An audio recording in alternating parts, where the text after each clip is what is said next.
Hello everyone, I'm Thomas, and I'm here to help you unwind and drift off tonight. I know many of you use this video to fall asleep, so before you get too cozy, don't forget to like the video and subscribe to my channel, Stories for Sleep. Also, let me know in the comments, where are you from and what time is it as you're watching this. Now settle in, get comfortable, and let yourself relax. Room 733, the suicide room. That's what they called room 733, as if I didn't have enough to worry about on my first day as a freshman. We had assigned to dorm room 734, which it turns out wasn't one of the nice add-on rooms in the South Hall.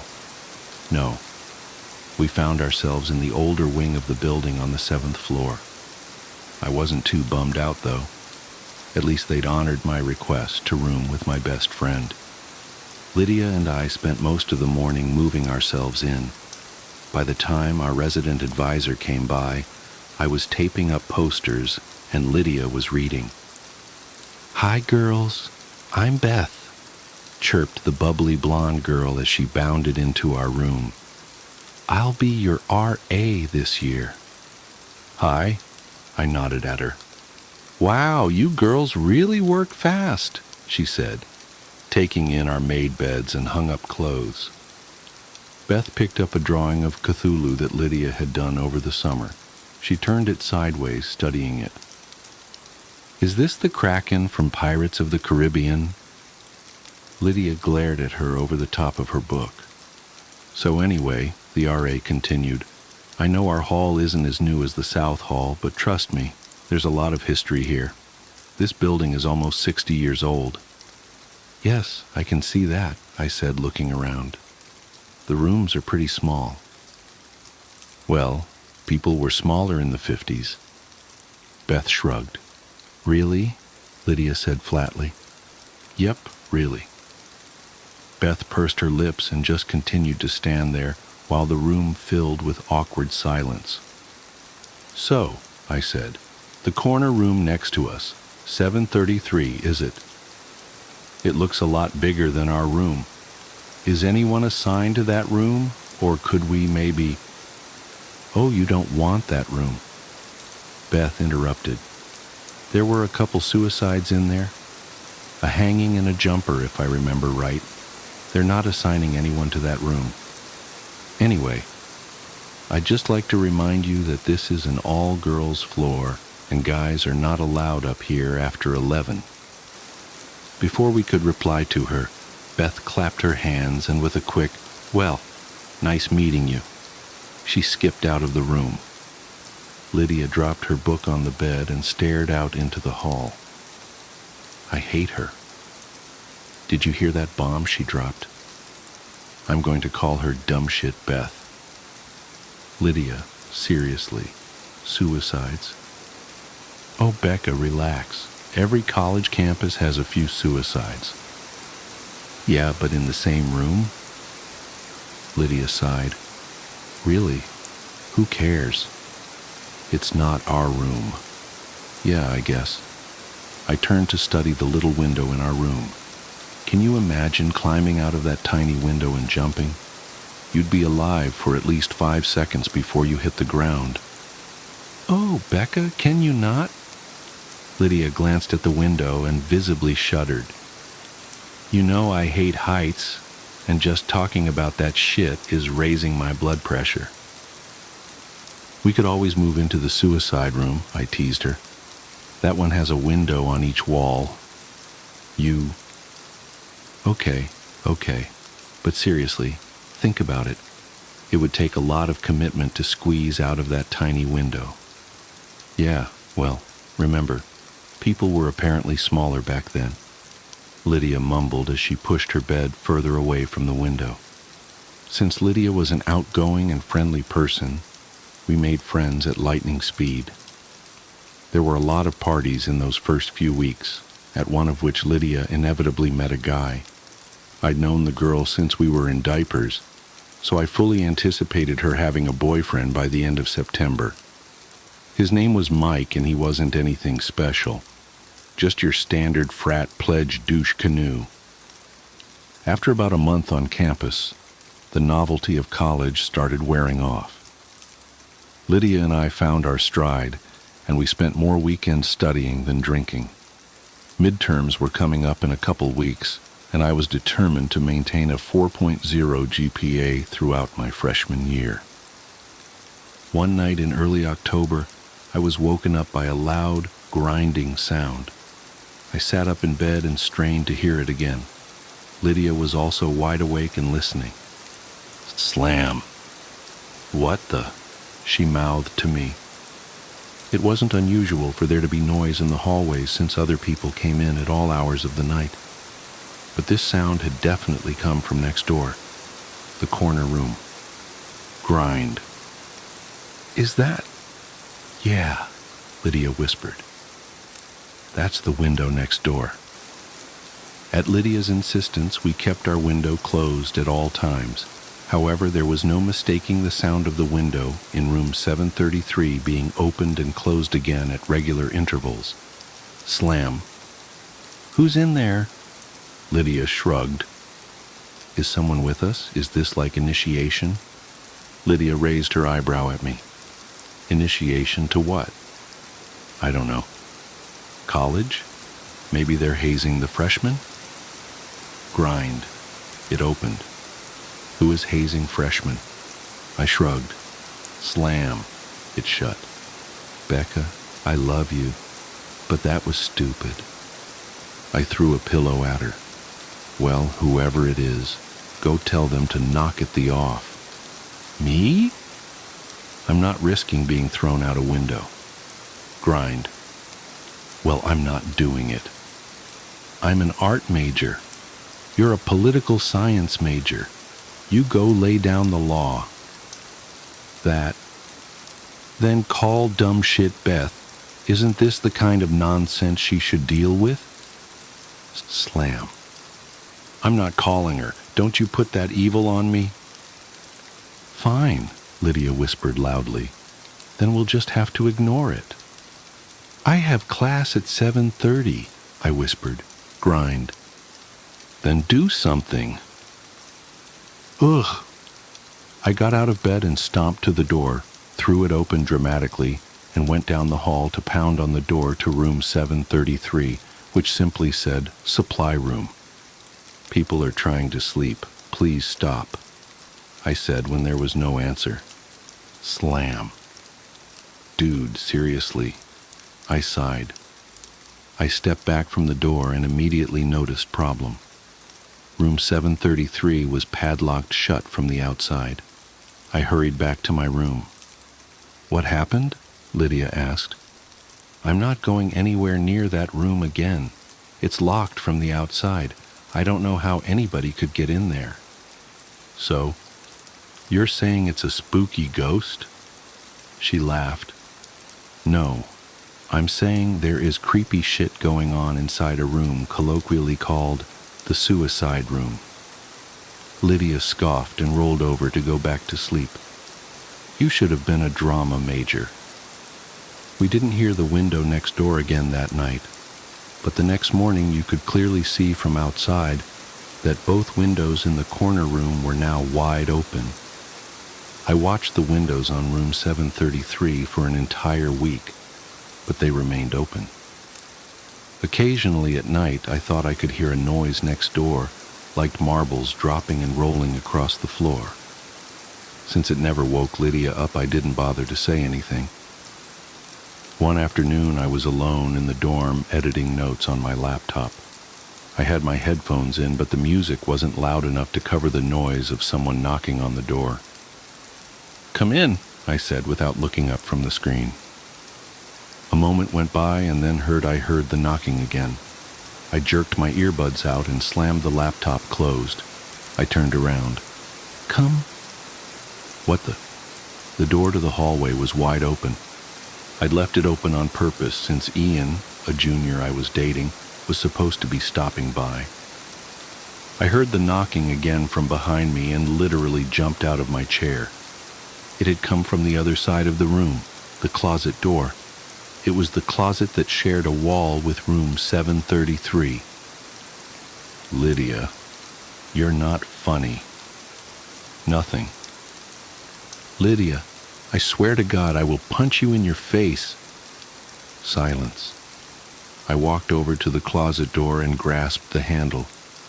Lydia, you're a what? Her voice came from the doorway behind me. I let go of the doorknob and stumbled back, wide-eyed. Lydia threw her stuff on the bed and turned to me, crossing her arms. I'm a what? I thought you were hiding in the closet, I said lamely. What? Why? Because someone was knocking on the door. Jesus, Becca. Lydia rubbed her forehead and walked over to the closet, throwing open the door. There was nothing there but clothes and boxes. She made a swipe of her arm as if to say, "What now?" I swear, Becca, there's no one here. I know what I heard. We glared at each other until our little standoff was interrupted by the timely arrival of Ian. He immediately sensed the tension in the room. Hi, ladies. What's new? I gave my roommate a hostile look. There's strange shit is going on in that room next door. But that's not new. Which room? 735 ? Or the empty one? The empty one, Lydia emphasized. 733. Yeah, I'm not surprised. That's the suicide room. Right. We heard about the deaths. I sat down on my bed. Yeah, it's pretty fucked up. 3 suicides all in one dorm room. 3? Lydia raised her eyebrow. We were told there were 2. Well, there were a couple people in the 70s and then some guy about 10 years ago. He jumped out the window. Lydia and I both shuddered. Although she was much worse, we were both terrified of heights. A falling death was about the worst thing I could think of. I will admit that 3 suicides in the same dorm room is disturbing, Lydia said in an apologetic tone. Yeah, I heard there's something in that room, Ian said. Like what? No one knows, but every year someone has a new theory. Usually right around Halloween, something gets published in the campus paper. Whatever is in there, though, it ain't friendly. So, has anyone ever killed themselves in the neighboring rooms? Like this one? Nah, just 733. Honestly, I was surprised when I heard they were opening the North Hall this year. They told us we were the biggest incoming freshman class in 20 years, I said absent-mindedly. Yeah, I heard that too. You know you could request a room change. Ian sat down on the bed next to me and I leaned against his shoulder. Yeah, but they wouldn't keep us together, Lydia cut in. Becca and I have been best friends for 15 years. We can't room with other people. So should we just keep living here, next to Satan? I glanced at the closet door again. Lydia shrugged. At least we'll have some stories to tell after graduation. These aren't the kind of stories I want to tell. A few days later, Lydia began to believe my closet story. I woke up in the middle of the night to the sound of someone whispering. I looked over at Lydia, who was already staring at me with wide eyes. She slowly brought a finger to her lips. I listened intently, trying to hear what the voice was saying and where it was coming from, but I couldn't understand even one word. I got out of my bed and tiptoed over to Lydia's. The whispering was definitely louder over there, but then she shared a wall with room 733. I listened harder. Never taken mouths of fools. What the hell? Lydia leaned over and put her ear up to the wall. The whispers suddenly stopped and I leaned closer. Suddenly there was a loud bang from the other side. Lydia immediately recoiled and clutched her ear in pain. Someone was in there. Suddenly more angry than scared, I again threw open our door and stomped over to the supposedly empty supply room. I banged on the door loudly, not caring who else I woke up at this point. "Are you kidding me?" I yelled at the door. "This shit isn't funny anymore. Come out of that room, you asshole." Silence. And then the doorknob started to turn. I don't know what I'd expected to happen, but it wasn't that. I backed up so far from the door that I ran into the opposite wall. When the handle had turned all the way down, something started to push from the other side. The door groaned loudly, but the locks held. I held my breath until the pressure on the door subsided and the handle slowly returned to its normal position. I noticed Lydia peeking her head out of our room. She held up her hands as if to say what happened. "Someone thinks they're funny." I answered her out loud. She shook her head and disappeared back into our room. I knelt down on the floor and brought my head down to the carpet, peering under the door crack. It was the first time I had seen into the corner room. Room 733 was definitely a supply closet. There were chairs stacked along one wall and bed frames along the other. A few rotting mattresses were piled under one of the windows, and a thick layer of dust covered everything in the room. The windows were absolutely huge, which was something you couldn't really tell by looking up at the building. They were open as always, and I could definitely see how someone could easily climb through them to the outside ledge. The room didn't look like it had been disturbed in a couple of decades, which sent a shudder racking through my body. The moonlight, which had been providing enough light to see into the room, suddenly vanished, and I saw only pitch black inside. I blinked rapidly, trying to adjust my night vision. I squeezed my eyes shut, and when I opened them, a large yellow eye was looking back at me, only a few inches away from my face on the other side of the door. I screamed and woke up half the dorm. There was no denying that things were escalating. The next morning, Lydia and I put in dorm change requests with resident services and hoped for the best. In the meantime, we agreed to never be alone in our dorm room at night. Either we both spent the night at home, or neither of us did. We started spending most nights with our respective boyfriends. I told Ian everything that had happened, and he suggested I maybe talk to the campus Paranormal Society. I hesitantly made an appointment, and Lydia and I met with a small, cleanly dressed kid named Craig and 4 of his colleagues the following Tuesday. We told them everything we could remember, every incident, no matter how small.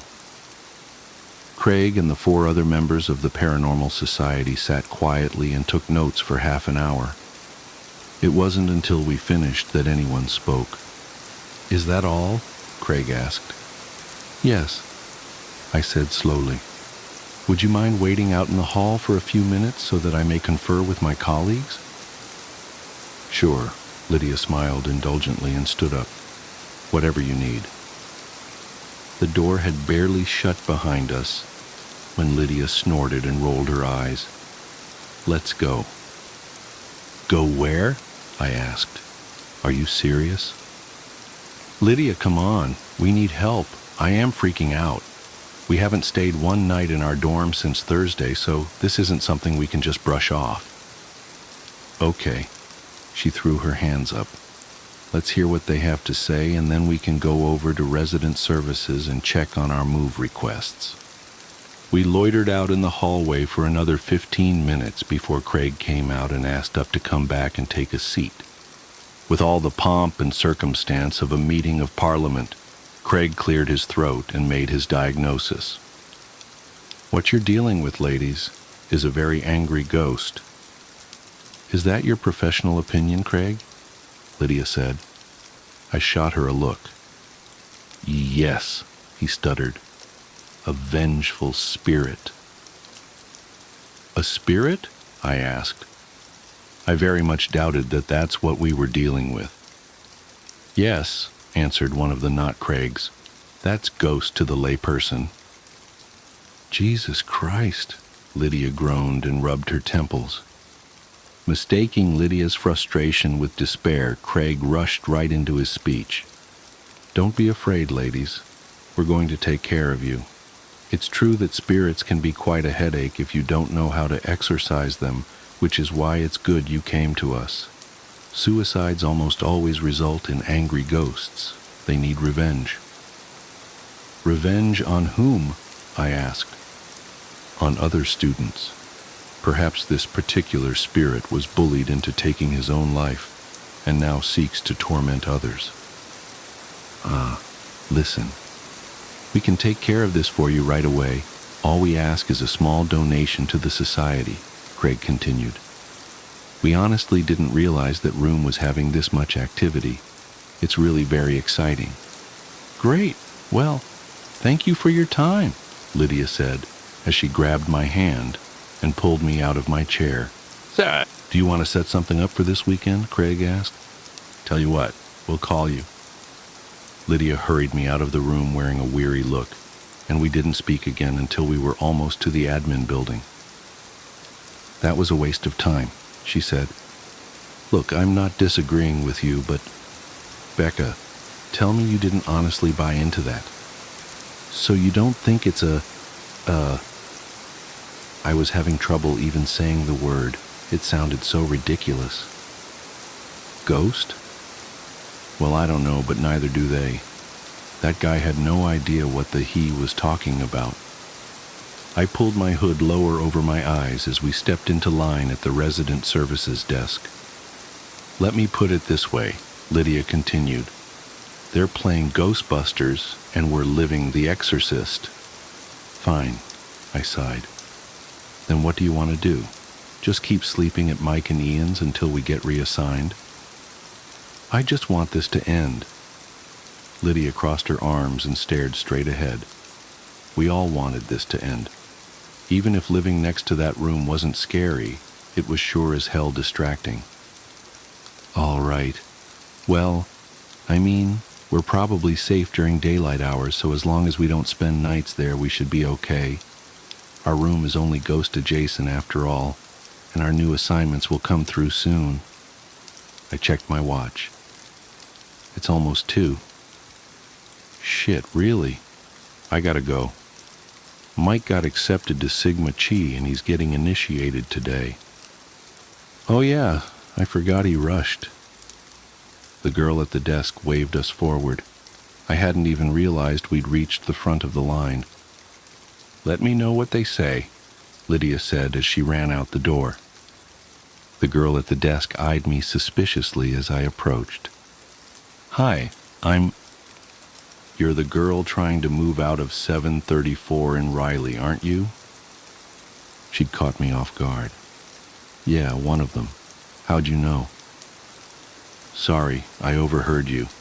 I also saw your file cross my desk a few days ago, and I gotta ask, why are you looking to transfer rooms exactly?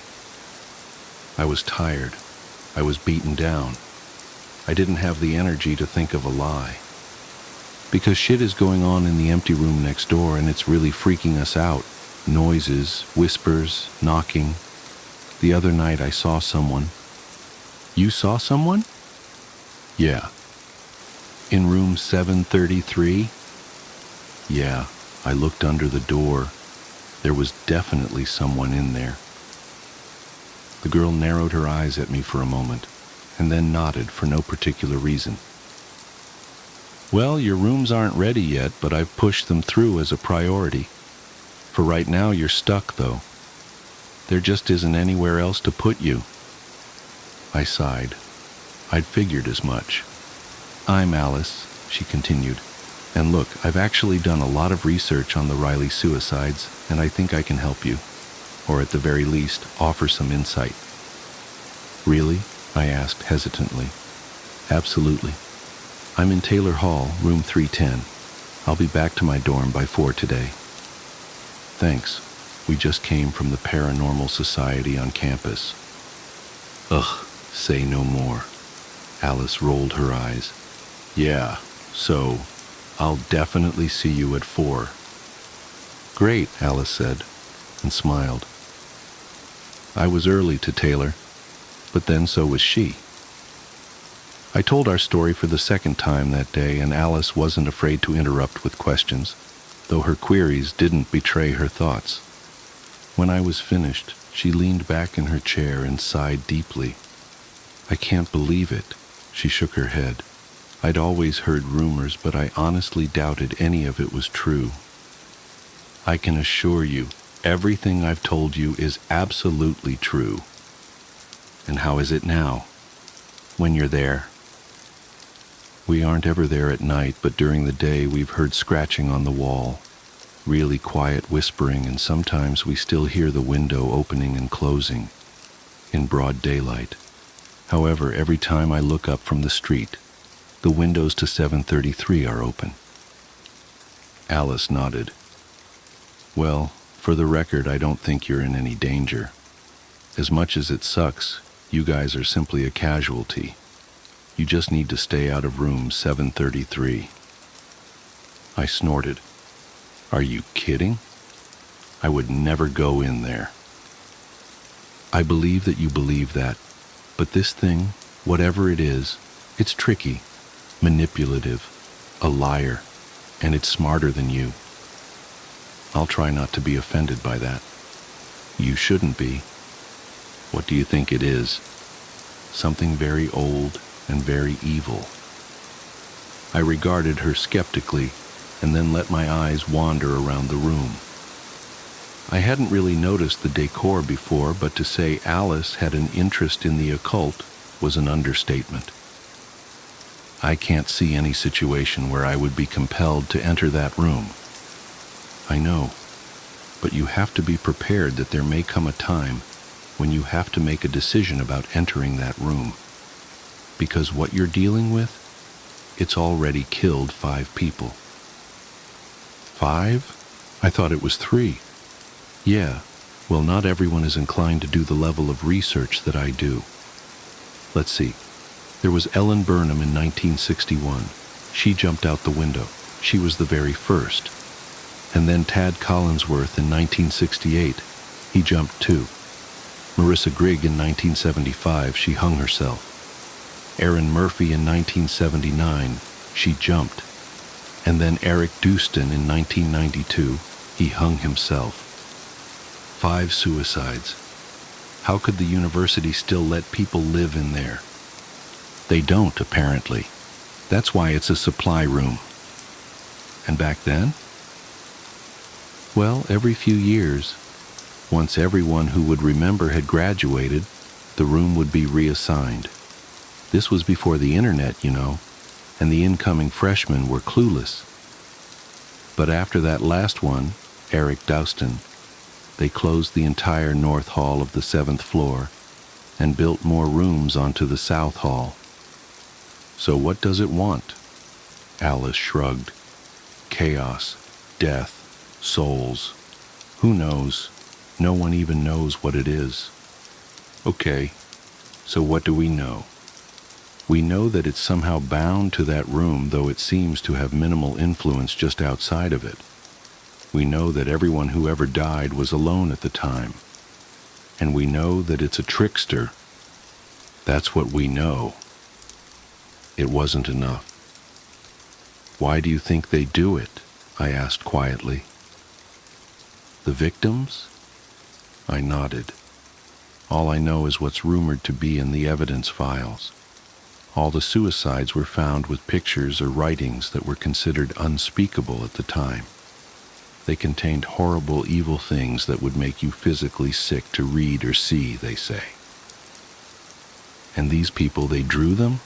They wrote that stuff? Yep. Whatever is in that room drove them mad. That's terrifying. Have you guys considered getting somebody to bless the room? Jesus. Well, you'll have a hard time getting him, but perhaps some other sort of holy person. No, I mean Jesus. You're talking about an exorcism. Alice shrugged. Maybe. The rumor in the 70s was that this all started with a Ouija board game gone wrong in 1961.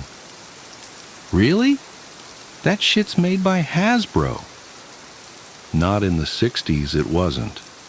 Anyway, it's just a rumor. The only person on campus who would know is Tom Moen in admin. I've tried to talk to him before, but he refuses to see me. Did he go here in 1961? Yes. And he was staying in Riley. We need to talk to him. I need to know what is happening, or I won't be able to live the rest of my life as a well-adjusted person. I suppose we can try to chase him down on campus. Can we talk to him tomorrow? We can try. Mr. Moen wouldn't see us that day or the next. We tried to catch him on his lunch hour, and then again while he was leaving work, but he got around us every time. It was soon clear that the old man was actively avoiding us. Lydia and I had seen little of each other since we'd continued to sleep in other dorms. I went back to our room twice a day, once in the morning and once in the afternoon. Usually the other room was silent, but that didn't make me feel better. I could always sense something on the other side of the wall, somehow watching me. It felt like the calm before the storm. The Thursday before Halloween, I came back to the dorm to shower in the evening, much later than usual. I'd seen Lydia that afternoon, and she'd informed me that she had enough clothes stored at Mike's to last until graduation, so I knew I'd be there alone. I showered down the hall in the safety of the bathrooms, and then walked back to my room to change. I was supposed to meet Ian in half an hour to head out to a party, and I wanted to get out of here as quick as possible. Since the silence was unnerving me, I threw my iPod on the docking station and turned up AC/DC. I got dressed and then stood in front of the mirror to dry my hair. I flipped my head over and blow-dried upside down to try and give my hair some volume. When I flipped my head back up and shut off the blow-dryer, I immediately noticed the silence in the room. But that wasn't all I noticed. I wasn't in my dorm anymore. Behind me was reflected the dusty bed frames and large open windows of room 733. I spun around in a panic to find that I was actually standing in my own room. I looked back at the mirror to see that 733 still reflected there. A slight movement behind me was all it took to make me run. I grabbed my purse and phone and I fled from my room, slamming the door behind me. On the elevator ride down, I called Alice. "I can't do it anymore," I said when she picked up. "I can't go back in that room again. I can't ever go back." "What happened?" I told her. "Jesus, what do you want to do?" she asked. "I need to talk to someone who knows what is going on. Is Tom Moen the only person we know was here in 1961? "The only one I know of. Maybe we can get him on his way in tomorrow morning. We'll just corner him and refuse to move until he tells us something. He comes in at 6:30 according to the schedule I have. Do you want to meet me outside the Starbucks in the atrium?" "Yeah, I do. I have a class at 7:30, but I'll blow it off." "Okay, see you then." I wasn't usually much for parties, but I was glad I was going to one that night. As soon as we got there, I asked Ian to get me a drink. Since I wasn't usually much of a drinker, he gave me a raised eyebrow. I gave him a brief synopsis of what had happened earlier, hoping he wouldn't think I was crazy. Ian made me a scotch and coke. It was the first of many.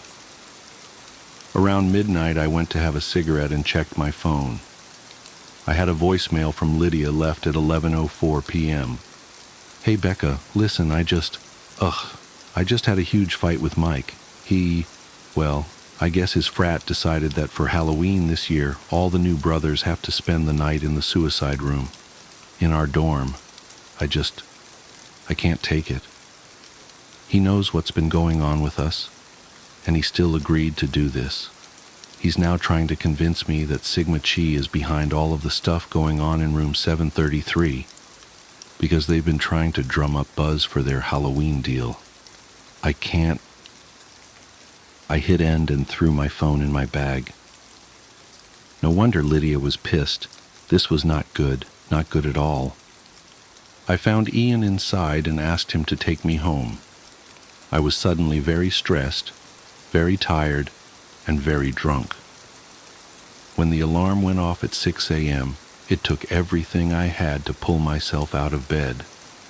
I got dressed in the clothes I'd worn the night before and shuffled my way across campus to the atrium. Alice was already there with a black coffee in hand. "I figured you'd need this," she laughed. "How'd you know?" "Your texts?" "I texted you last night." "Yeah, at about 1. You told me about Sigma Chi." "Oh, God, yeah." I pushed my sunglasses higher up my nose and pulled my hood lower over my eyes. "Those guys are idiots. Remember how I told you that it's crafty? Well, what if the point of messing with you was to make 733 provocative, to seduce people into going inside? No one has been in that room for years. Can you imagine how hungry that thing is?" "Do you think they're really at risk?" I asked as I sat down on the steps to the admin building. "Yeah. In fact, the only thing they have going for them is that all those suicide victims were alone at the time of their deaths. So it'll be less powerful with all of them there? Theoretically, we would know a lot more if we knew what it was. And we can't know what it is without knowing how it got here. And that is why we need Moen." "What time is he supposed to get here?" "Actually, 20 minutes ago," Alice said grimly. It was another half an hour before we resigned ourselves to the fact that Mr. Moen had snuck around us as usual. We went to the front office hoping to beg again for an appointment with him anyway. The woman at the admin desk regarded us coldly. "Tom isn't coming in today. Or any other day for that matter. He quit yesterday. Looks like you won't be harassing him anymore." "We weren't harassing him," I said. "We just desperately needed to talk to him." "We still do," added Alice. "Well, you won't get any of his personal information from me," she said snidely, and walked away. "What the do we do now?" I asked Alice. "Without Tom Moen, there's nothing left to do." "Alice, I can't go back into that room." "Well then, I guess it's good your transfers came through." "They did?" "Yep. I got the notice when I checked my work email this morning. You're going to Morton, and Lydia is going to Tinsley." "Oh, thank God."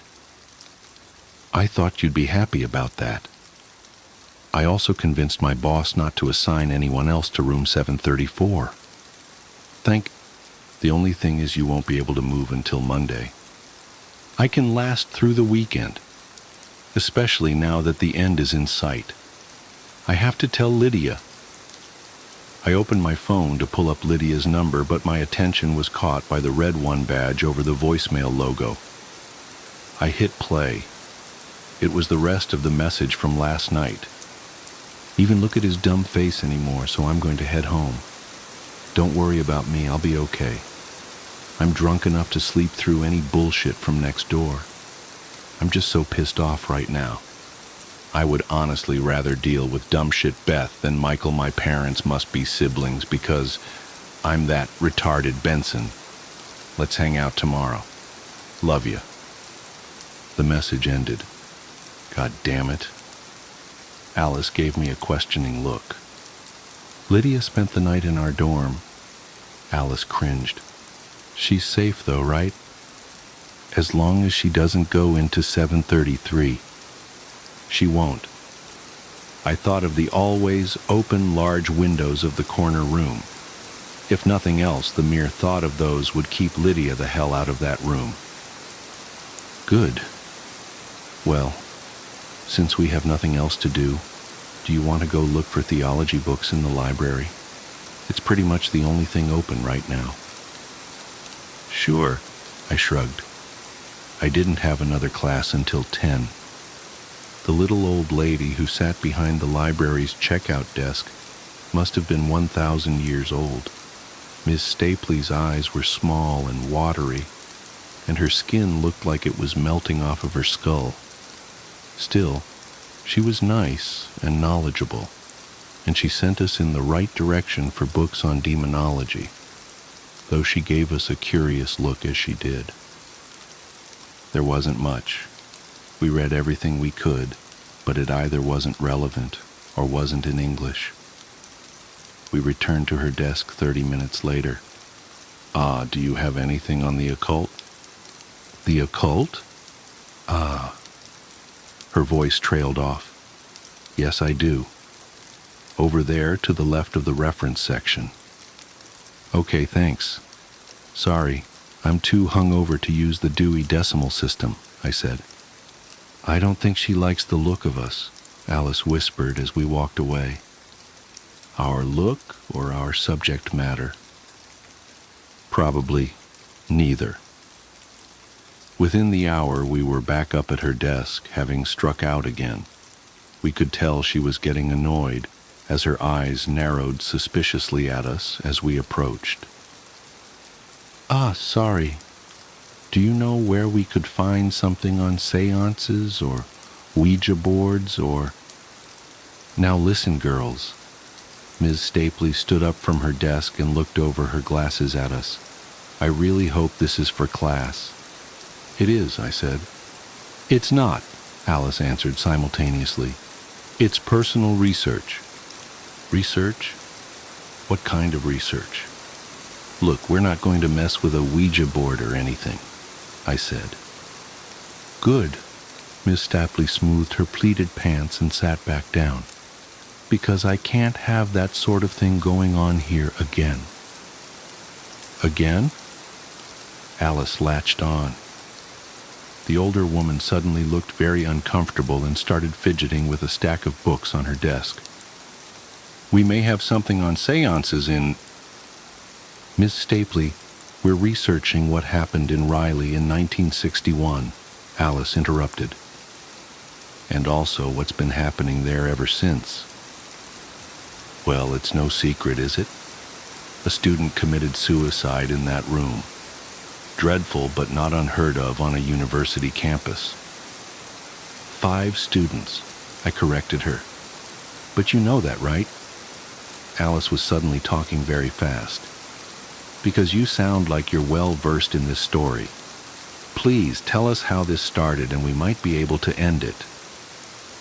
End it? Miss Stapley's voice became quieter but more concentrated. Don't be so arrogant, young lady. You can't end it. People have always died in that room, and they always will. There is no end to it, so you'd best stay far away from it. But maybe if we knew how this all started... It started just as you think it did, but everyone that was involved is either very old or very dead by now. Just stay away from that room. Concentrate on your studies. I leaned over her desk. Well, I'd love to, but they assigned my friend and me to the room next door. Maybe you can forget about all the suicides, but we can't. It won't let us. Young lady, I never forget. Ms. Stapley's voice was even quieter now. My friend Ellen was the very first to be killed in that room. She was my very best friend, and not a night goes by that I don't imagine her wiggling out of that tiny window, standing upon the cold ledge in her bare feet and jumping off the 7th floor of that building. Alice sighed. I'm really sorry. I didn't know. Yes, well, these are old wounds, my dear. Now, girls, I suggest you request a room reassignment immediately. No one should be living on the 7th floor of that building, and that's all I'm going to tell you about it. Alice sighed, but resigned herself to a nod. We wouldn't learn anything more here. Still, it was quite a breakthrough. At least we had some information now. Alice walked away and I made to follow her, but my feet wouldn't move. Something was bothering me. A small yet poignant word had been buried in Ms. Stapley's story, a word that suddenly seemed very important. "Hey, Miss Stapley," I asked the tired old woman at the desk, "why did you refer to the windows in 733 tiny? Because I've seen those windows and they're huge, like 5 feet tall." "Dear, you're thinking of the corner room. That's the supply closet. Room 733 is next door to that." No, I stuttered. "That's room 734. "Yes, well, it is now. When they built the additional rooms onto the South Hall, they moved all the room numbers down." Oh my God. I suddenly felt very hot and very dizzy.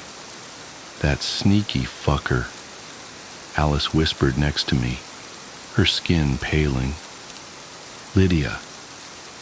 We took off across the campus at a dead run, witnessed only by the few bleary-eyed students on their way to morning classes.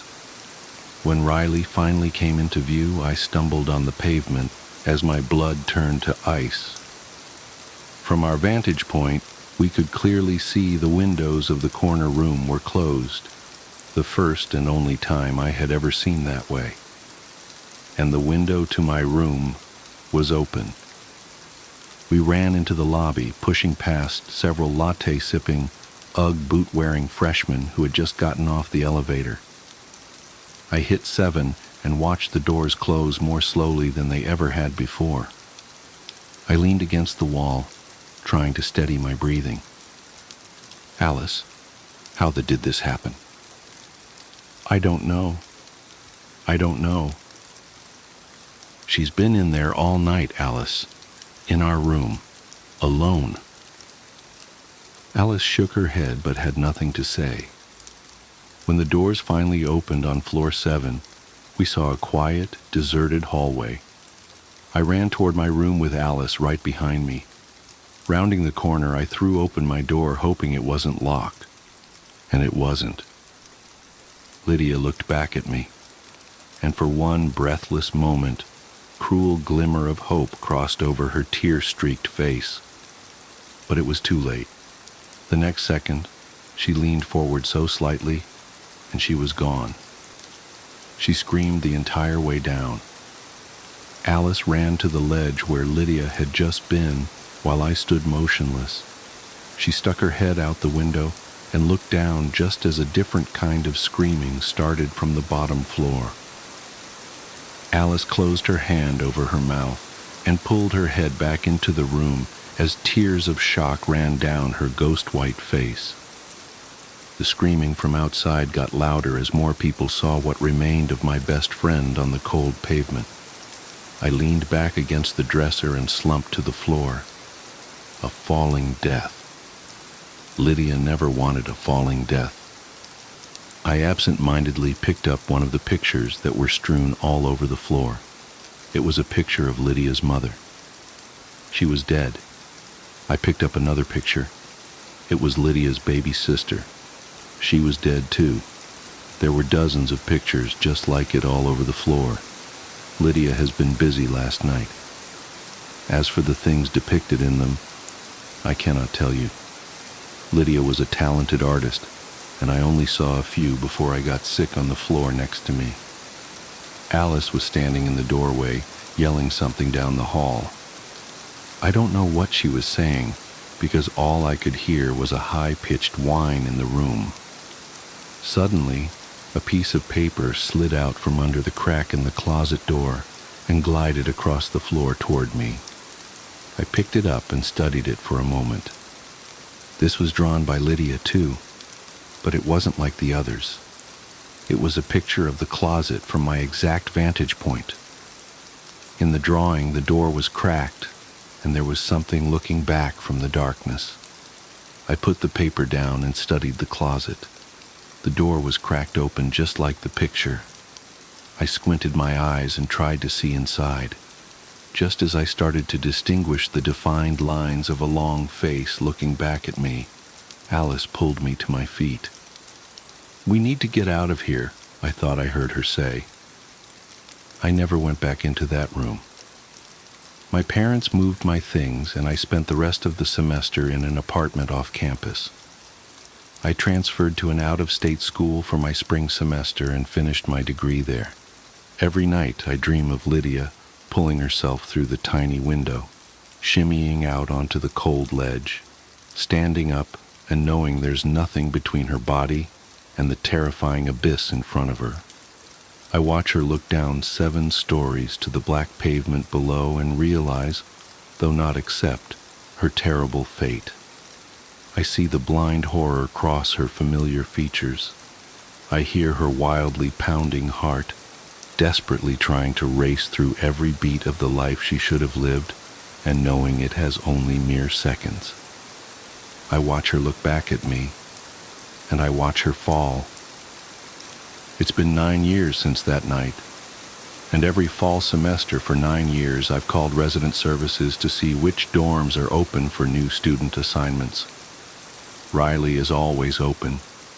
The 7th floor is closed. This year life and work got in the way, and I called much later than usual. I was put on hold immediately. Resident services. A man finally answered. Were you the one asking about open rooms in Riley? Yes, that's me. We're entirely filled up and there's a waiting list for Riley. But as it happens, you actually have great timing. I make no promises, but we may be able to get you in. We just got approval this morning. Approval for what? I said slowly. We're opening up the 7th floor.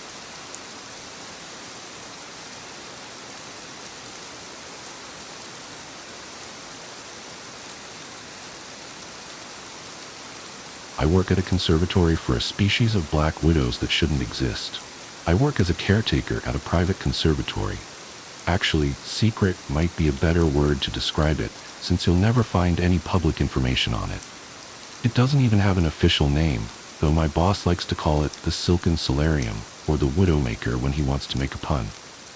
Visits are by invitation only, and I haven't the slightest idea if these guests are actually being charged some exorbitant fee to help maintain the place, or if my employer simply enjoys showing off his collection of exotic specimens now and then.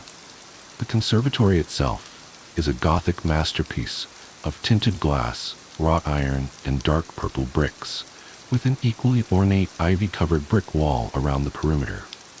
We're a good way off the closest highway and surrounded by woods, so not many people come here by accident. Some do, of course, but I'm getting ahead of myself. As unsettling as the place is to look at from the outside, it's even more disturbing inside. There are some tropical plants placed around the place for landscaping, rare and expensive but ordinary enough. But the centerpiece of the conservatory are the spiders. Thousands and thousands and thousands of small black spiders with jewel-encrusted abdomens. Literally, they have actual crystals that grow in fractal patterns on their back segments, of every possible color and hue that you can imagine. When my boss makes a speech to his guests about the spiders, he calls them Latrodectus Callisti, or fairest widows. He brags that our conservatory is their last refuge and that they aren't to be found anywhere else in the world. Exactly where they're from originally and how he acquired them varies from telling to telling, but he is at the very least telling the truth about their rarity. As far as I've been able to determine, they're not even an officially recognized species. The widows aren't just notable for their beauty, however. They're an extremely social species, nearly as eusocial as an anthill or beehive. Stretching across the conservatory, suspended about 12 feet in the air, is a massive silk colony. There's a large central nest dangling from the ceiling, about a dozen smaller nests scattered across the room, and an intricate network of masterfully spun spider webs linking them all together. There are always spiders running along it, performing maintenance or transporting food. There are also guard spiders, who just hang down on a single silk thread to keep watch and send vibrations back along it to communicate to the rest of the colony. Those are my boss's favorite, since they're the easiest to get a good look at.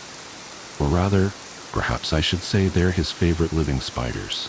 The dead ones, however, he prizes above any conventional jewels. They're tens of thousands of times scarcer than diamonds, and he controls their only hatchery. The dead spiders always get thrown from the nest, which I used to find unusual since I had thought species of the black widow genus were cannibals. In fact, the more I thought of it, the more it bugged me, since the spiders obviously don't have the cognitive capacity to have any sort of taboo against cannibalism, which means they have to be acting on instinct. What evolutionary reason could they have for not eating their own dead? Regardless of why they do it, whenever I see a body, I'm to gently sweep it up and turn it in to our entomologist. Depending on their quality, he'll either incinerate them, use them for research, put them on display, sell them for no less than $25,000 a carat. Or, in the case of the most perfect specimens, give to our boss. Most crucially though, I am never, ever, to step on one. That was made abundantly clear to me from my first day. Less clear though were the consequences for doing so, since I've never actually done it. The spiders have a habit of tossing the dead where they're clearly visible. A visibility which is aided by their brightly colored shiny rear ends. This made the whole not eating their dead thing even weirder to me, since it seems like they would attract predators. When I first asked my boss what would happen if I did step on a spider, my only answer was that I'd be finished. I used to think that meant I'd be fired. One of the more dangerous parts of my job is when I have to harvest their webs, since our conservatory also doubles as a silk farm. It's nowhere near as valuable as the spiders themselves. But my boss takes great pride in our facility being the only source of naturally farmed spider silk in the world. On one occasion, when I think he was partially drunk, he went on an odd tirade about how those goats that have been genetically modified to produce spider silk proteins in their milk were abominations. Collecting the silk is pretty much like collecting honey. I even wear a modified beekeeper suit and use a smoke spray to incapacitate them. The only difference is I'm standing on a 10-foot ladder, and I have to be very selective about how much web I take and from where. The spiders don't mind too much if I take a small amount from a non-crucial section of the colony, but if they decide I'm threatening the integrity of the colony itself, they'll swarm, and with enough bites, their venom will cause fatal paralysis. My suit offers a little protection, but it's not airtight. The only real way to keep myself safe is to be mindful of what I'm doing and how the spiders are reacting to it. That's why I usually like to feed them first, so that they're distracted. A couple of times a week, I release a gallon of live ladybugs into the enclosure. They're fairly accessible, since organic farmers use them for pest control, and my boss likes them since he doesn't consider them icky enough to throw off the conservatory's aesthetic. My job isn't without its risks, but those can be mitigated easily enough with some planning and vigilance, and I'm well compensated for my trouble. The only part of my job that I truly hate, that makes me think about resigning every time it happens, is what happens when we get an uninvited guest. It was winter, January I think, the first time. It was already dark out, but no later than 6 p.m. The weather outside was nasty, and I was contemplating whether or not to risk driving home or stay overnight when I heard an urgent, desperate banging at the front door. I immediately raced to the front foyer, and there on the other side of the glass was a blonde woman in a red coat and dark gray scarf, already half buried in the snow. Tapping my security card to the reader, I pushed open the door just enough to let her in before letting it close and automatically lock. "Come in, come in, come in," I ushered quickly. "What in God's name are you doing out on foot on a night like this?" "Oh, thank you. Thank you," she gasped as she shook the snow off herself. "My car skidded off the fucking road and crashed into a ditch. I can't get it out." "That's still no excuse to be wandering around in this weather. You should have stayed with your vehicle," I chastised. "At least then you would have been warm." Well, I couldn't call anyone because I must have forgotten my phone since it's not in my purse, and my tank was nearly empty, so I didn't think my vehicle would be able to keep me warm all night, she explained. That old road is deserted at the best of times, and I figured the odds of someone else coming along before I froze to death were worse than me reaching a farmhouse or something. She took off her gloves and began blowing air into her hands, then rapidly rubbing them together to warm them up. I diligently noted the wedding ring on her left hand, as I had been instructed to. "I'm terribly sorry to have intruded like this, "But may I use your phone, please?" she asked me. "I can make a call for you, but I can't let you use our phones directly," I said apologetically. She asked, unable to contain the tinge of annoyance with me despite being at my mercy. "We're a conservatory for a critically endangered species of spider, so we have rather stringent security procedures," I explained. "Only staff are allowed to use the phone lines. I can call a tow truck and any friends or family if you have a number for me."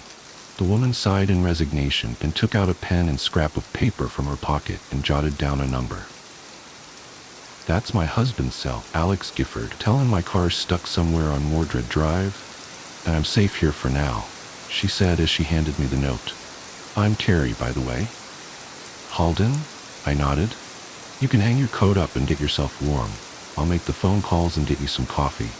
Cream and sugar, please." "Thank you." She smiled gratefully, which made my stomach roil, since I knew damn well I wasn't going to call her husband. I left her there and headed for the administrative office, making sure to leave the door to the main exhibit open for her. After a couple of calls, albeit different calls than the ones I said I was going to make, I did head to the break room to make coffee, and then went to rejoin Mrs. Gifford with a steaming cup in each hand. As expected, she had wandered into the exhibit hall. She was staring up in wonder at the intricate webwork, the delicate silken threads glistening like iridescent glass and gently swaying from the movement of its bedazzled architects, scurrying to and fro along its narrow filaments. "What are they?" she asked, bewildered, keeping her head pointed up towards the colony as she walked along the cobblestone path, paying no attention to where her feet struck the ground. "They're a rare species of black widows," I said, my eyes fixated on her feet, waiting for the inevitable. She approached one of the guard spiders, dangling just above her like a Christmas tree ornament, slowing spinning around to give her a complete view of itself.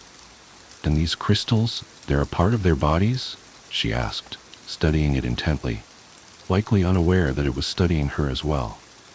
"They are. They make them with the minerals from their diet, sort of like how oysters make pearls," I humored her. "Spider-borne organic gemstones are highly sought after, as you can imagine, which is why they're endangered. As far as I know, they're actually extinct in the wild." "I've never even heard of such a thing," Carrie remarked, "and I never thought that spiders could be beautiful." The spider let out some more thread to get a little closer to her, and she began reaching out her hand to touch it. "I wouldn't do that, ma'am," I advised, despite knowing it wouldn't ultimately make a difference. "These are still widows, and they are venomous. Come join me over here, and we can admire them from a safe distance while we wait for your husband." "He's coming to get me? In this storm?" she asked, her incredulity distracting her from the novelty of the fairest widows. She turned around and began marching towards me. "You have to let me use the phone. I can't." Crunch. "Let him risk his life when I'm perfectly safe now."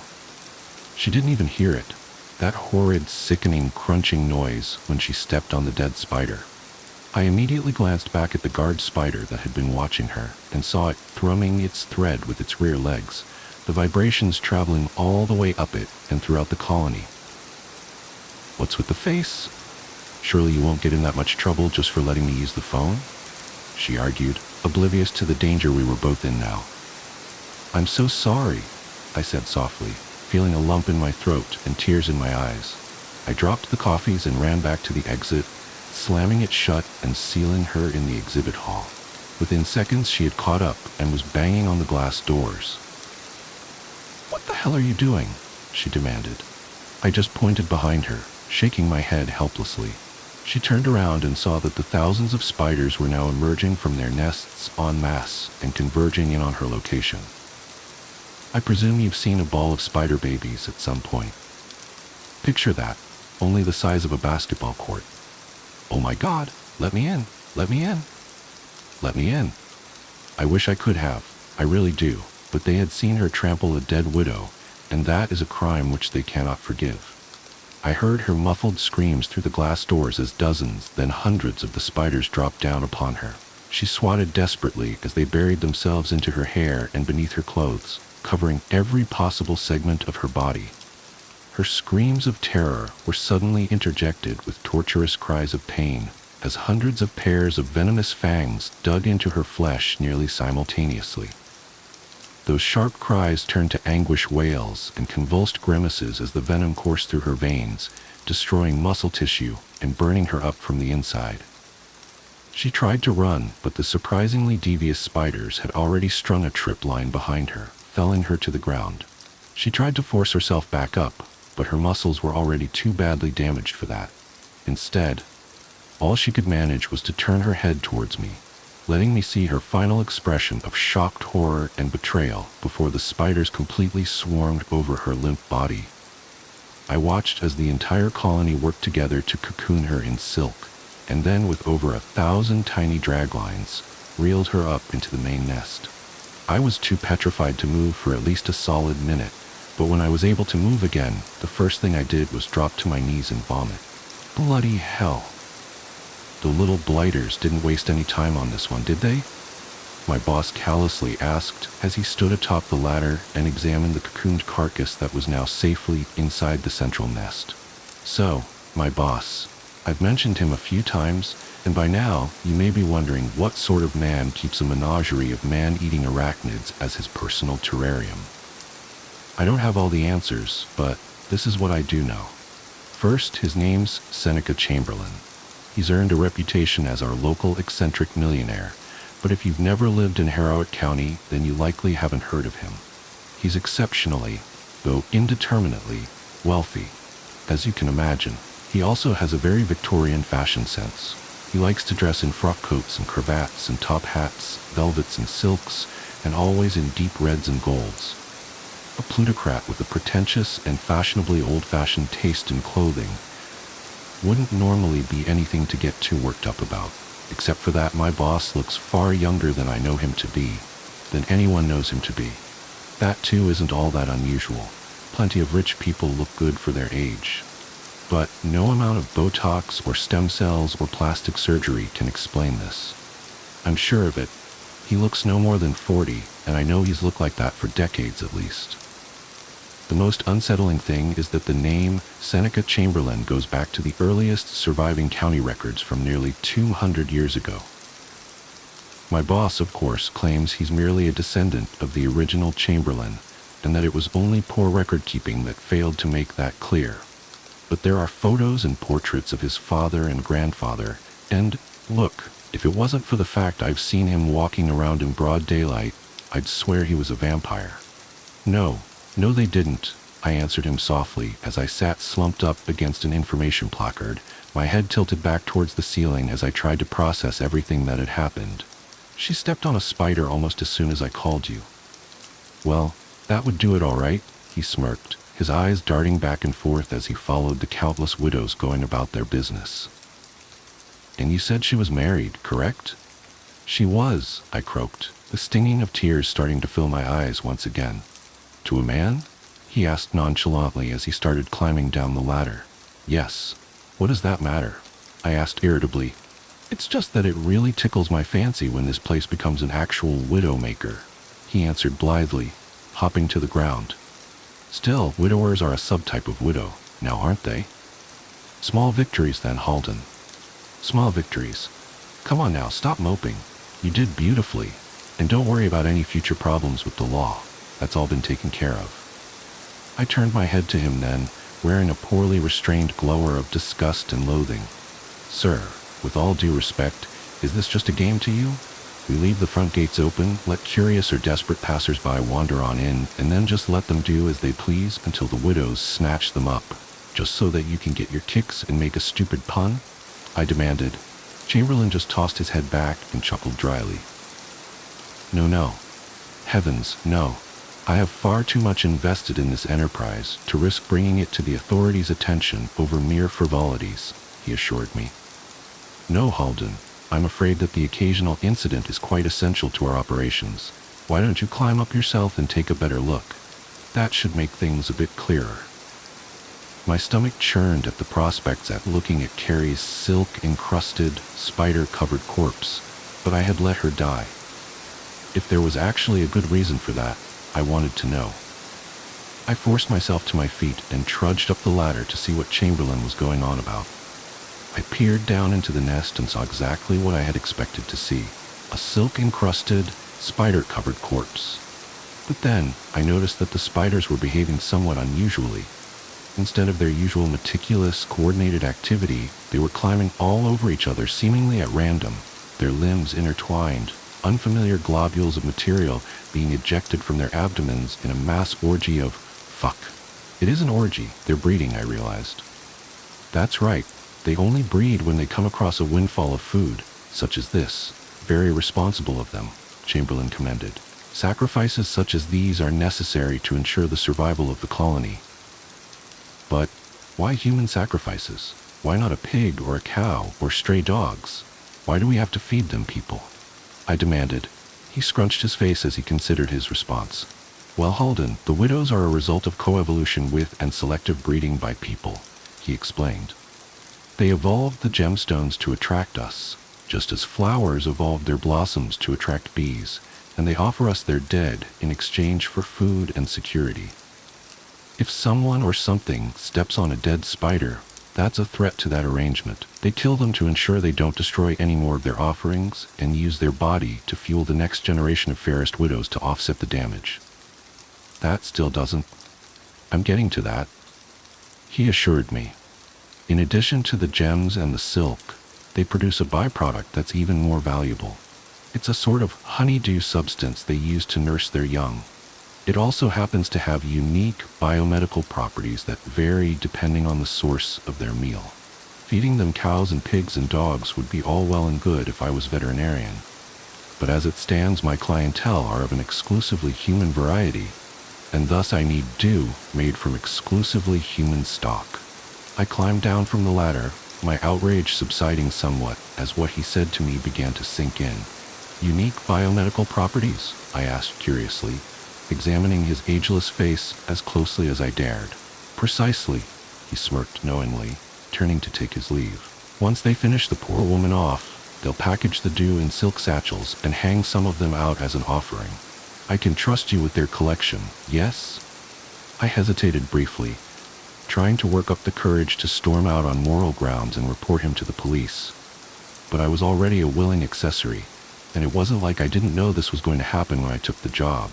And if I did try anything, there was no conceivable way that wouldn't end with me dead, and Chamberlain getting off scot-free. Accepting the futility of resistance, I sighed heavily and nodded. Good man. Speak with the entomologist first. He'll walk you through the procedure, Chamberlain said as he headed for the exit. And I realize this goes without saying, but drop or steal even a single satchel of dew and being devoured by the widows will be the least of your worries.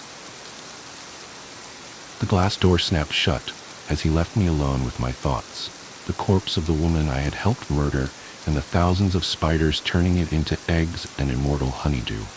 I suppose my earlier suppositions about my boss hadn't been completely off. He was a vampire, just in a roundabout sort of way. The phone call. There's an old saying that nothing good happens after 2 a.m. I used to dismiss it as something parents tell their teenagers to keep them from staying out late. Now I know better. Now I know that the real horror begins at exactly 3:33 a.m. It started 3 weeks ago. I was jolted awake by my phone's ringtone, that default iPhone marimba that suddenly seemed sinister in the dead of night. The screen's harsh blue light illuminated my bedroom as I fumbled to silence it. Through bleary eyes, I saw my own phone number displayed as the caller ID. I almost declined the call. Looking back, I wish I had. But curiosity got the better of me. After all, how could I be calling myself? Hello? My voice was thick with sleep. For several seconds, there was only silence. Then I heard breathing, slow, measured breaths that seemed somehow familiar. A chill ran down my spine as I realized why. They were mine. I would recognize the slight whistle on the exhale anywhere, caused by a deviated septum I'd had since breaking my nose in high school. I hung up immediately, my heart pounding. Sleep was impossible after that. I sat up until dawn, telling myself it was just a glitch, a crossed line, or maybe even a dream. But deep down, I knew better. The next night, I was wide awake at 3:33 a.m. staring at my phone. Right on schedule, it rang. My number again. This time when I answered, I heard myself breathing, and then something else, quiet sobbing. My own voice, crying in a way I hadn't since my mother's funeral 5 years ago. It went on like this, night after night, always at 3:33 a.m., always my number, always my voice, doing something different, sometimes whimpering, sometimes humming that lullaby my mother used to sing, sometimes reciting fragments of poems I'd written and never shown anyone, things only I could know. I tried everything to make it stop. I changed my number twice. I bought a new phone. I even tried staying at hotels, but the calls followed me. I stopped sleeping, surviving on coffee and fear. Dark circles formed under my eyes. My coworkers started asking if I was okay. I wasn't. Last night was different. When I answered, I heard myself whisper, "Tomorrow night, I'll finally show you why." The voice was mine, but wrong somehow, hollow, like it was coming from the bottom of a well or a grave. So here I sit in my locked bedroom watching the minutes tick by. It's 3:28 a.m. now. My phone is on the nightstand, screen dark. My hands are trembling as I write this, trying to document whatever happens next, because I know something is going to happen. I can feel it in the marrow of my bones. 3:29 a.m. I'm thinking about all the times I've heard my own voice on the other end of the line. Was it really mine? Or something else? Something that's learned to mimic me so perfectly that even I can't tell the difference. 3:30 a.m. 3 minutes left. My throat is dry. The silence in the room feels heavy, pregnant with possibility. I've triple-checked the locks on my doors and windows. Not that it matters. Whatever's been calling me, I don't think locks will stop it. 3:31 a.m., 2 minutes. I'm remembering something my mother told me when I was small, about how the veil between worlds is thinnest in the hours before dawn. She was always superstitious, my mother. I used to think she was silly. Now I'm not so sure. 3:32 a.m., 1 minute. My phone screen just lit up on its own. No notification, no reason. Just glowing softly in the dark, like a beacon or a warning. 3:33 a.m. It's ringing. My hands are shaking so badly I can barely hit the answer button. But I do. Hello? My voice cracks. Hello, Sarah. My voice answers back. But this time it's not coming from the phone. It's coming from behind me. I spin around and there I am, standing in the corner of my bedroom. But wrong, so wrong. My skin is gray and waterlogged, my hair hanging in wet ropes around my face. Water drips steadily onto the carpet, forming a dark pool at my feet.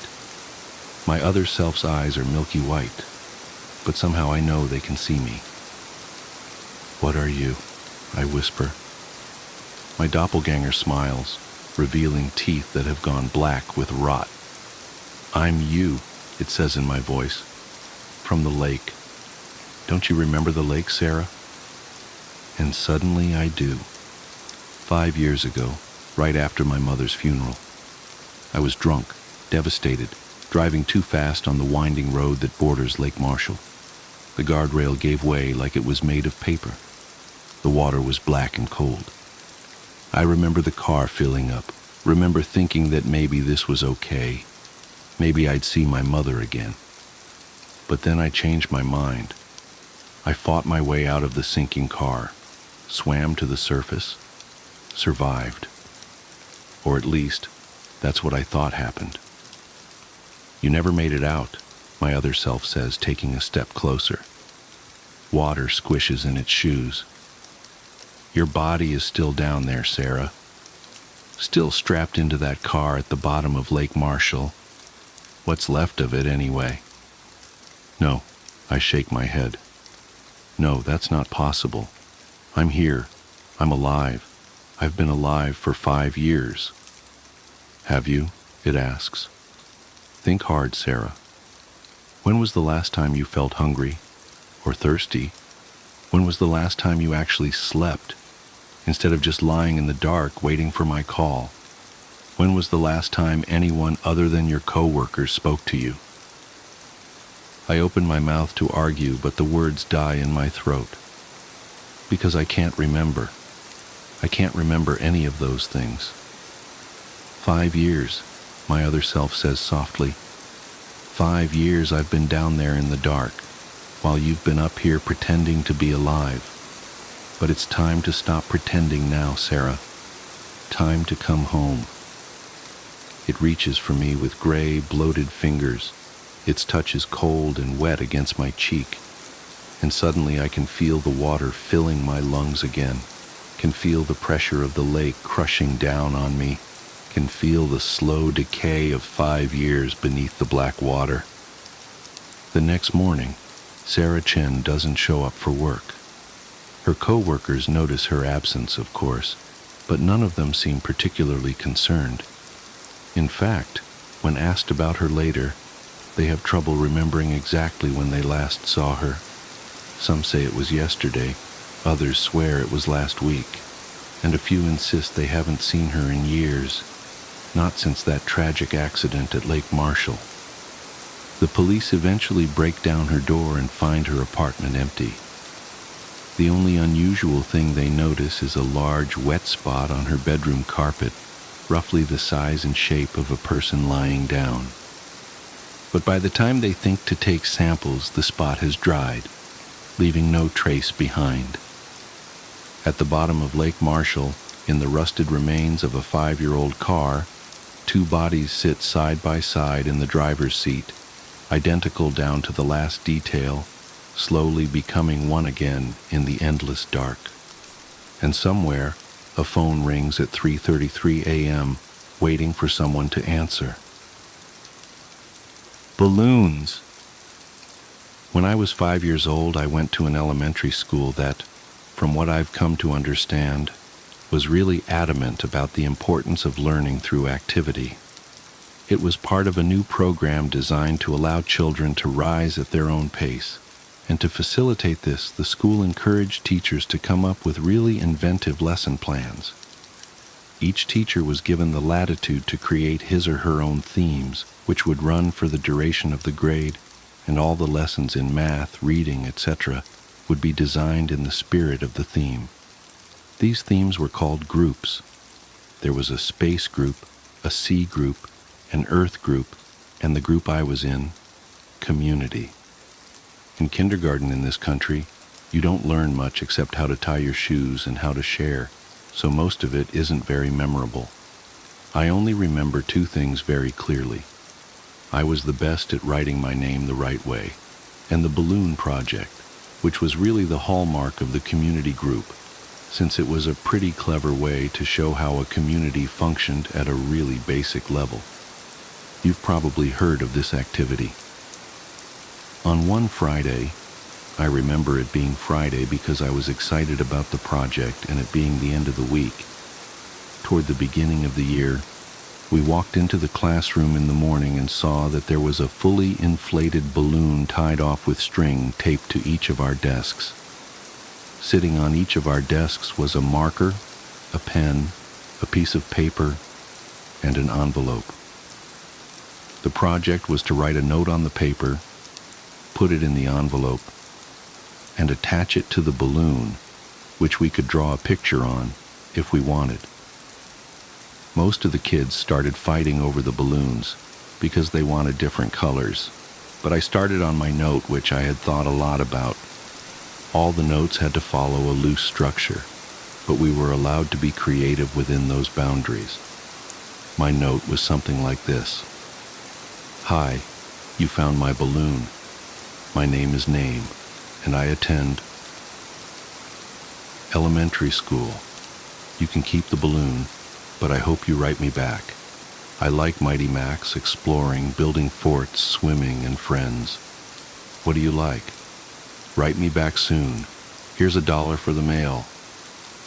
On the dollar I wrote for stamps right across the front, which my mom said was unnecessary, but I thought it was genius, so I did it. The teacher took a Polaroid of each of us with our balloons and had us put them in the envelope along with our letter.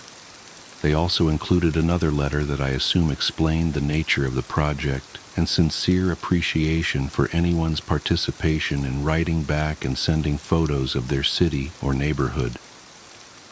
That was the whole idea, to build a sense of community without having to leave the school and to establish safe contact with other people.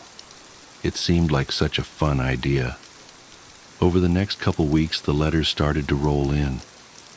Most came with pictures of different landmarks, and each time a letter would come in, the teacher would pin the picture on a big wall map we had put up showing where the letter had come from and how far the balloon had traveled. It was a really smart idea because we actually looked forward to coming to school to see if we had gotten our letter. For the duration of the year, we had 1 day a week where we could write back to our pen pal or another student's pen pal in case our letter hadn't come in yet. Mine was one of the last to arrive. When I came into the classroom, I looked at my desk and once again didn't see any letter waiting for me.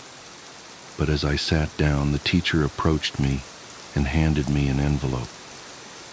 I must have looked so excited because as I was about to open it, she put her hand on mine to stop me and said, "Please don't be upset." I didn't understand what she meant. Why would I be upset now that my letter had come? Initially, I was mystified that she would even know what was in the envelope. But now I realized that, of course, the teachers had screened the contents to make sure there was nothing obscene. But all the same, how could I be disappointed? When I opened the envelope, I understood. There was no letter. The only thing in the envelope was a Polaroid, but I couldn't really make out what it was. It looked like a patch of desert, but it was too blurry to decipher. It appeared as if the camera had been moved while the picture was being taken. There was no return address, so I couldn't even write back if I wanted to. I was crushed. The school year pressed on, and the letters had stopped coming for nearly all of the other students. After all, you can only continue a written correspondence with a kindergartner for so long. Everyone, including myself, had lost interest in the letters almost completely. Then I got another envelope. My excitement was rejuvenated, and I reveled in the fact that I was still getting a letter when most of the other pen pals had abandoned their involvement. It made sense that I received another delivery. There had been nothing but a blurry picture in the first one, so this was probably to make up for that. But again, there was no letter at all. Just another picture. This one was more distinguishable, but I still didn't understand it. The photograph was angled way up, catching the top corner of a building, and the rest of the image was distorted by a lens flare from the sun. Because the balloons didn't travel very far, and because they were all launched on the same day, the board became a bit cluttered, and so the policy for the students still exchanging letters became that they could take the photographs home. My best friend Josh had the second highest number of pictures taken home by the end of the year. His pen pal was really cooperative and sent him pictures from all around the neighboring city. Josh took home, I think, 4 pictures. I took home nearly 50. The envelopes were all opened by the teacher, but after a while I stopped even looking at the pictures. However, I saved them in one of my drawers that housed my collections of rocks, baseball cards, comic book cards, Marvel metal cards for those who might remember, and little miniature baseball batting helmets that I'd get out of a vending machine at Winn-Dixie after t-ball games. With the school year over, my attention turned to other things. My mom had gotten me a small snow cone machine for Christmas that year, and Josh had really coveted it, so much so that his parents bought him a slightly nicer one for his birthday, which was toward the end of the school year. That summer we had the idea that we would set up a snow cone stand to make money. We thought we'd make a fortune selling snow cones at $1. Josh lived in a different neighborhood, but we eventually decided that my neighborhood would be better because there were a lot of people who cared for their lawns.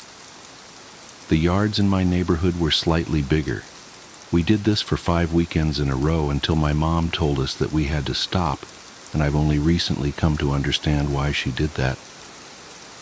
On the 5th weekend, Josh and I were counting our money. Because we both had a machine, we each had a separate stack of money that we put together into one stack, and we then split it evenly. We had made a total of $16 that day, and as Josh paid out my $5th, a feeling of profound surprise consumed me. The dollar said, "For stamps." Josh noticed my shock and asked if he had miscounted. I told him about the dollar and he said, "That's so cool, man." As I thought about it, I came to agree. The idea that the dollar had made it right back to me after changing so many hands floored me. I rushed inside to tell my mom, but my excitement coupled with her being distracted by a phone call made my story incomprehensible, and she responded simply by saying, "Oh wow, that's neat." Frustrated, I ran back outside and told Josh I had something to show him. Back in my room, I opened the drawer and took out the stack of envelopes and showed him some of the pictures. I started with the first picture, and we went through about 10 before Josh lost interest and asked if I wanted to go play in the ditch, a dirt ditch down the street from my house, before his mom came to pick him up. So that's what we did. We had a dirt war for a while, but it was interrupted several times by rustling in the woods around us. There were raccoons and stray cats that lived in there, but this was making a little too much noise, and we traded guesses at what it was in an attempt to scare each other. My last guess was that it was a mummy, but in the end, Josh kept insisting that it was a robot because of the sounds that we heard. Before we left, he got a little serious and looked me right in the eyes and said, "You heard it, didn't you? It sounded like a robot. You heard it too, right?" I had heard it, and since it sounded mechanical, I agreed that it was probably a robot. It's only now that I understand what we heard. When we got back, Josh's mom was waiting for him at the kitchen table with my mom. Josh told his mom about the robot. Our moms laughed and Josh went home. My mom and I ate dinner, and then I went to bed. I didn't stay in bed for long before I crept out and decided that, due to the day's events, I would revisit the envelopes since now the whole affair seemed much more interesting. I took the first envelope and set it on the floor and set the blurry desert Polaroid on top. I laid the second envelope right next to it and placed the oddly angled Polaroid of a building's top corner on top, and did this with each picture until they formed a grid that was about 5 by 10.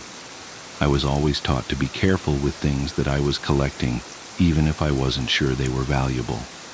I noticed that the pictures gradually became more decipherable. There was a tree with a bird on it, a speed limit sign, power line, a group of people walking into some building. And then I saw something that vexed me so powerfully that I can now, as I write this, distinctly remember feeling dizzy and capable of only a single repeating thought. Why am I in this picture? In this photograph of the group of people entering the building, I saw myself holding hands with my mother in the very back of the crowd of people. We were at the very edge of the photo, but it was undeniably us. And as my eyes swam over the sea of Polaroids, I became increasingly anxious. It was a really odd feeling. It wasn't fear, it was the feeling you get when you are in trouble. I'm not sure why I was flooded with that feeling, But there I sat floundering in the distinct sense that I had done something wrong. And this feeling only intensified as I looked on at the rest of the photos, after that, the one that had so powerfully struck me. I was in every photo. None of them were close shots. None of them were only of me. But I was in every single one of them, off to the side, in the back, bottom of the frame. Some of them only had the tiniest part of my face captured at the very edge of the photo. But nevertheless, I was there. I was always there. I didn't know what to do. Your mind works in funny ways as a kid, but there was a large part of me that was afraid of getting in trouble simply for still being up. Since I already had the looming feeling of having done something wrong, I decided that I would wait until tomorrow. The next day, my mom was off work and spent most of the morning cleaning up around the house. I watched cartoons, I imagine, and waited until I thought it was a good time to show her the Polaroids. When she went out to get the mail, I grabbed a couple of the pictures and put them on the table in front of me as I sat waiting for her to come back in. When returned, she was already opening the mail and threw some junk mail into the trash can, and I said, "Mom, can you come here for a second? I have these pictures." "Just give me a minute, honey. I need to mark these on the calendar." After a minute or two, she came and stood behind me and asked me what I needed. I could hear her shuffling with the mail behind me, but I just looked at the Polaroids and told her about them. As I explained more and pointed to the pictures, her frequent uh-hs and okays decreased, and she was suddenly completely quiet and only making a little noise with the mail. The next noise I heard from her sounded as if she was trying to catch her breath in a room that had no air left in it. At last her struggling gasps were conquered, and she simply dropped the remaining mail on the table and ran to the kitchen to get the phone. "Mom, I'm sorry. I didn't know about these. Don't be mad at me." With the phone pressed to her ear, she was running back and forth and shouting into it. I nervously fiddled with the mail sitting next to my Polaroids. The top envelope had something sticking out of it that I thoughtlessly and anxiously pulled on until it came out. It was another Polaroid. Confused, I thought that somehow one of my Polaroids had slipped into the stack when she threw the mail down. But when I turned it over and looked at it, I realized that I had not seen this one before. To my dismay, it was me, but this one was a much closer shot. I was surrounded by trees and was smiling, but it wasn't just me, I noticed. Josh was there too. This was us from yesterday. I started yelling for my mom, who was still screaming into the phone. I repeatedly yelled for her until she finally responded with, "What?" And I could only think to ask, "Who are you calling?" "I'm talking with the police, honey." "But why?" "I'm sorry. I didn't mean to do anything." She answered me with a response that I never understood until I was forced to revisit these events from the earliest years of my life. She grabbed the envelope off the table, and the picture of Josh and I spun and slid, landing next to the other Polaroids in front of me. She held the envelope up to my eyes, but I could only look at her and watch as all the color began draining out of her face. With tears welling up in her eyes, she said that she had to call the police because there was no postmark. Her name was Emma. That's what everyone called her anyways. Sometimes they would call her M. Sometimes someone would slip up and call her Emily. She was a part of our group of girlfriends growing up in a large town. Not quite big enough to be a city, but big enough that there was still privacy between neighbors. We called ourselves the Unbreakable Six because there was me, Summer, Mel, Nina, and Jules. And there was Emma. Emma started off as a practical joke by the other girls in the 4th grade. It was probably Jules that started it. She was always playing pranks of people. In high school, she even got suspended once for going too far. and had to babysit for hours to buy that girl a new cell phone. Or maybe it was Summer, who always seemed too busy with music and band to think of such an elaborate prank. Or maybe it was Mel and Nina, who were best friends and could have lived without us, always conspiring together like they were twin sisters. Either way, I bought my lunch, cold-cut sandwich and carrot sticks and a pint of orange juice. I couldn't stand milk. It would account for how short I ended up being, and walked over to our lunch table. Jewel looked excited, waving me over to them. "Lotta, look." I wasn't sure where I was supposed to be looking. "This is Emma. She moved here from Los Angeles."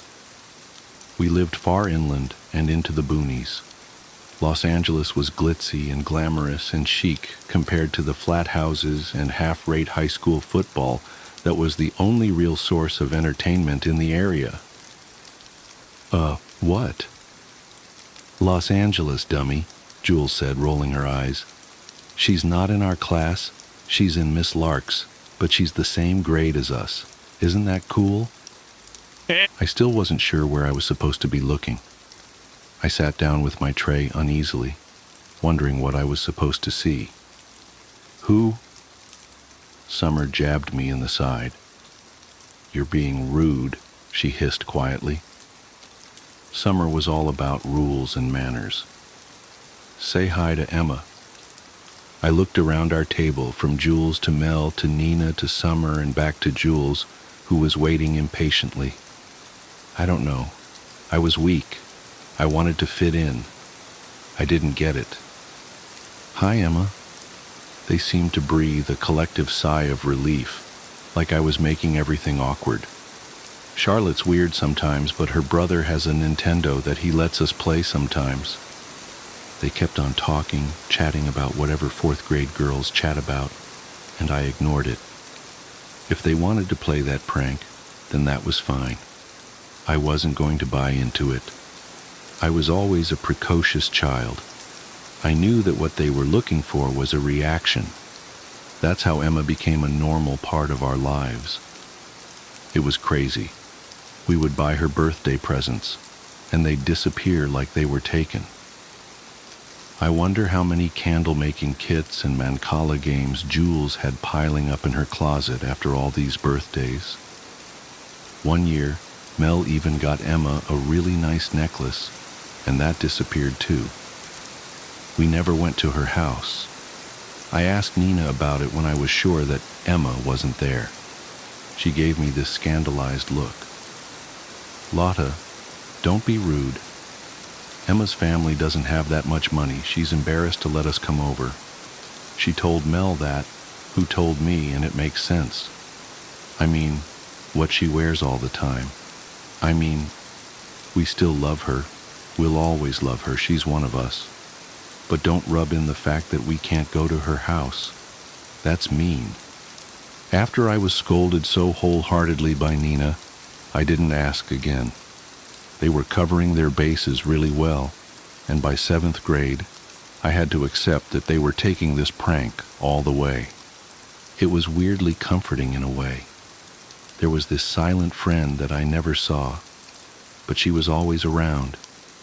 We would leave seats open for her, and when we did the buddy system, someone always had Emma walk into the bathroom by herself.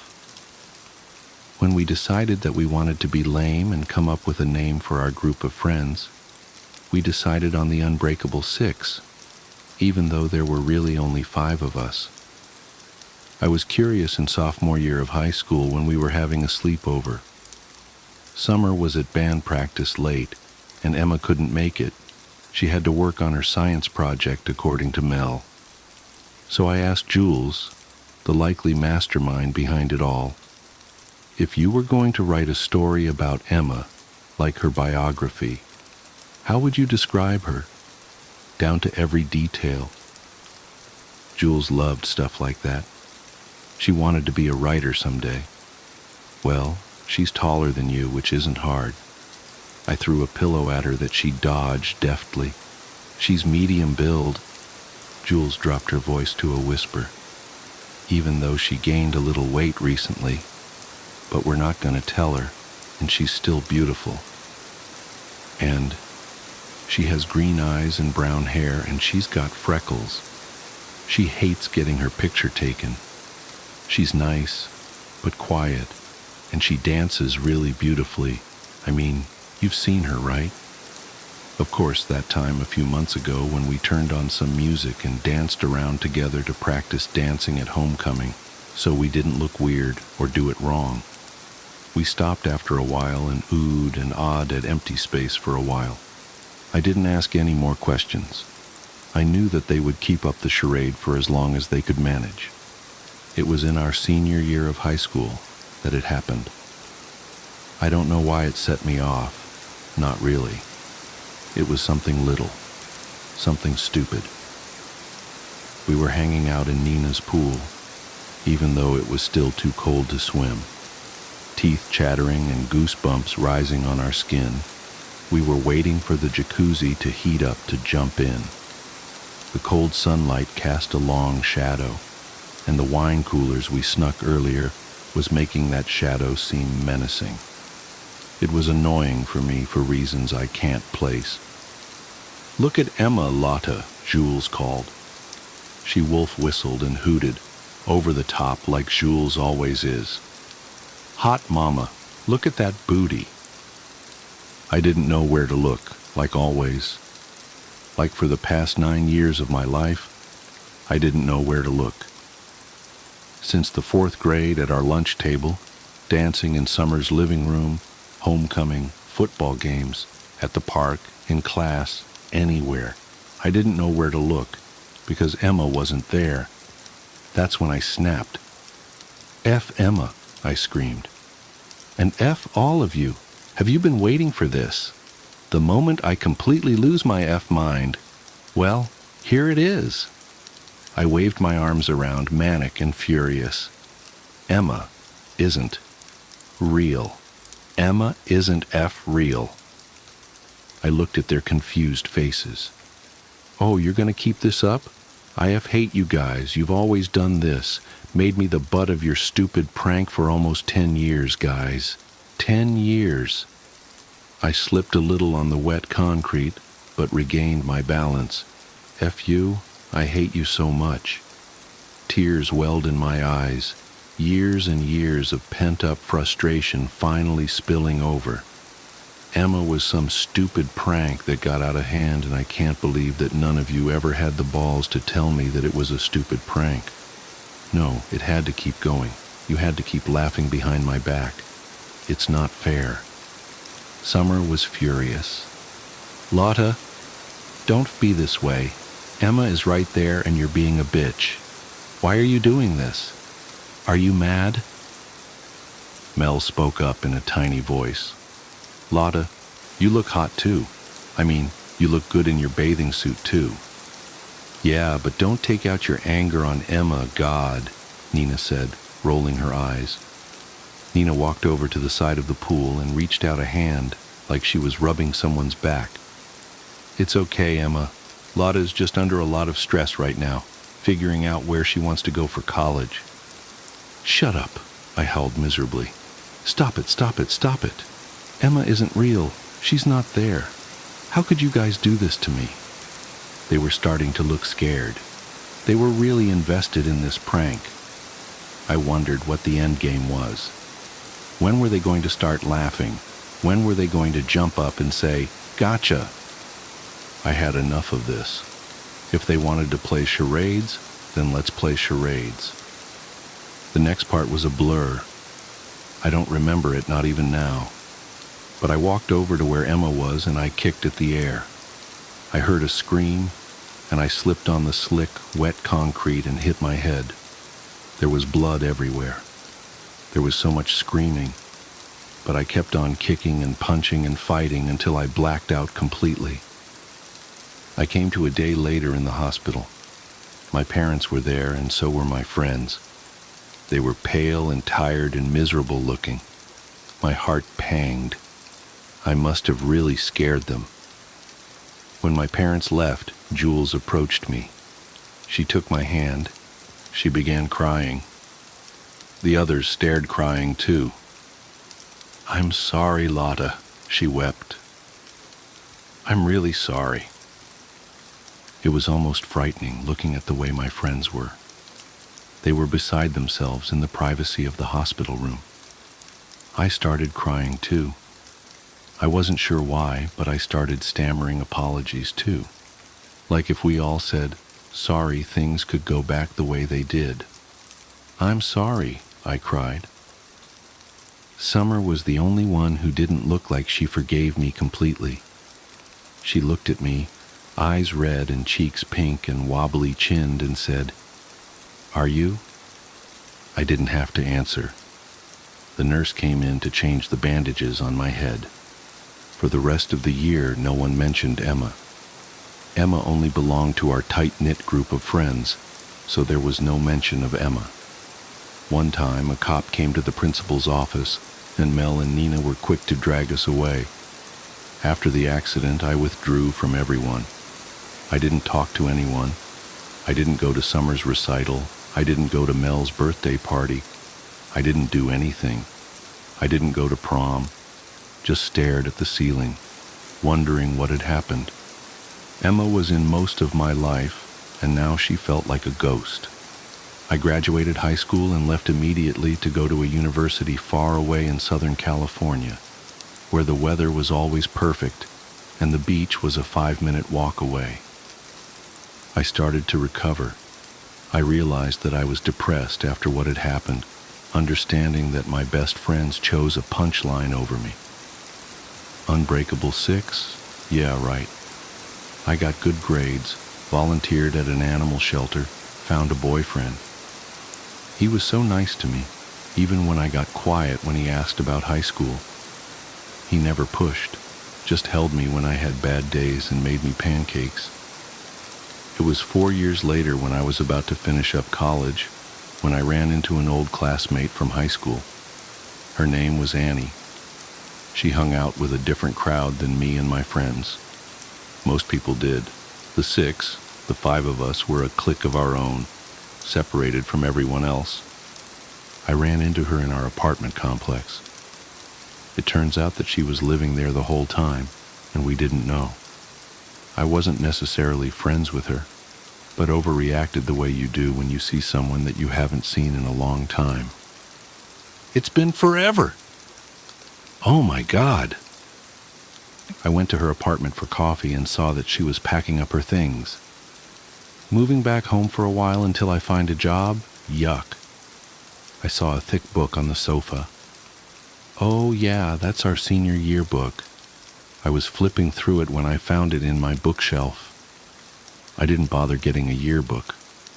I didn't have friends at the end of high school. But I was curious to see what I looked like back then, if I had gained or lost weight, if my skin had gotten any better. I opened up the first page and was instantly confused. "For Emma," I read aloud from the first page. It was a dedication. My mind raced. Was there someone named Emma in our year? "Yeah, it's really sad what happened to her," Annie said, handing me a mug of hot coffee. I flipped through the yearbook, looking for a trace of Emma. Then I found it. My heart stopped, mouth going dry. My hands shook as I held the yearbook, looking at the photograph. It was a picture of the unbreakable 6. We stood with our arms slung around hips and shoulders, sticking close together for the photograph. There was Summer at the end, then me, then Jules, then Mel, then Nina, then... I had never seen this girl before in my life. Never. But there she was. I can't even remember getting this picture taken. She was right there at the end. Green eyes, brown hair, muffin top, shy smile, threadbare shirt and ripped jeans, looking straight at the camera like the rest of us. She looked as normal as can be, just another teenage girl. Annie looked over my shoulder. "Oh, there you all are. What did you call yourselves again?" What happened to her? I couldn't even touch her photograph, just let my shaking finger hover over her face. Annie fell quiet. Well, I guess you might not really remember that well after your head injury, and you just kind of faded away from everything, stopped doing much at all, but Emma disappeared, out of nowhere. The cops came by once to ask questions, but her parents were both poor and junkies, so no one really cared. Just another girl that disappeared. I left Annie and went back to my apartment, the one I shared with my boyfriend. He took one look at my face and started boiling some water for tea, grabbed a blanket to throw over my shoulders. I pulled away from him, locked myself in my room. I stared at the ceiling.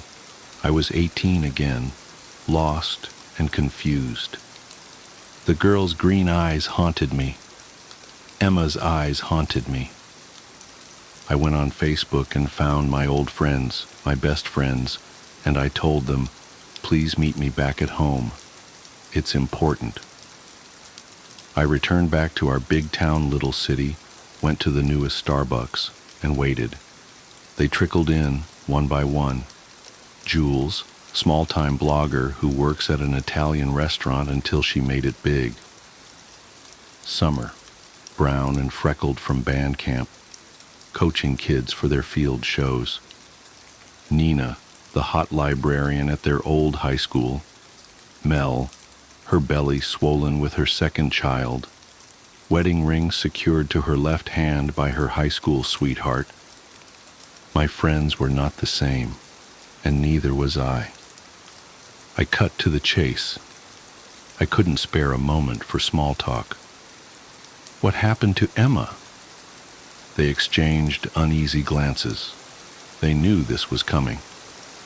Nothing, Jules said with finality. Emma wasn't real. She was just a trick, Nina said softly. She was a prank. I figured they might pull this shit. I reached into my bag and slammed the yearbook down on the table, making our drinks rattle and one fall over, spilling tea onto the ground. No one moved to try to pick it up. They stared at the yearbook instead. Emma was real, I finally whispered. Emma was real. What happened to her? Nothing.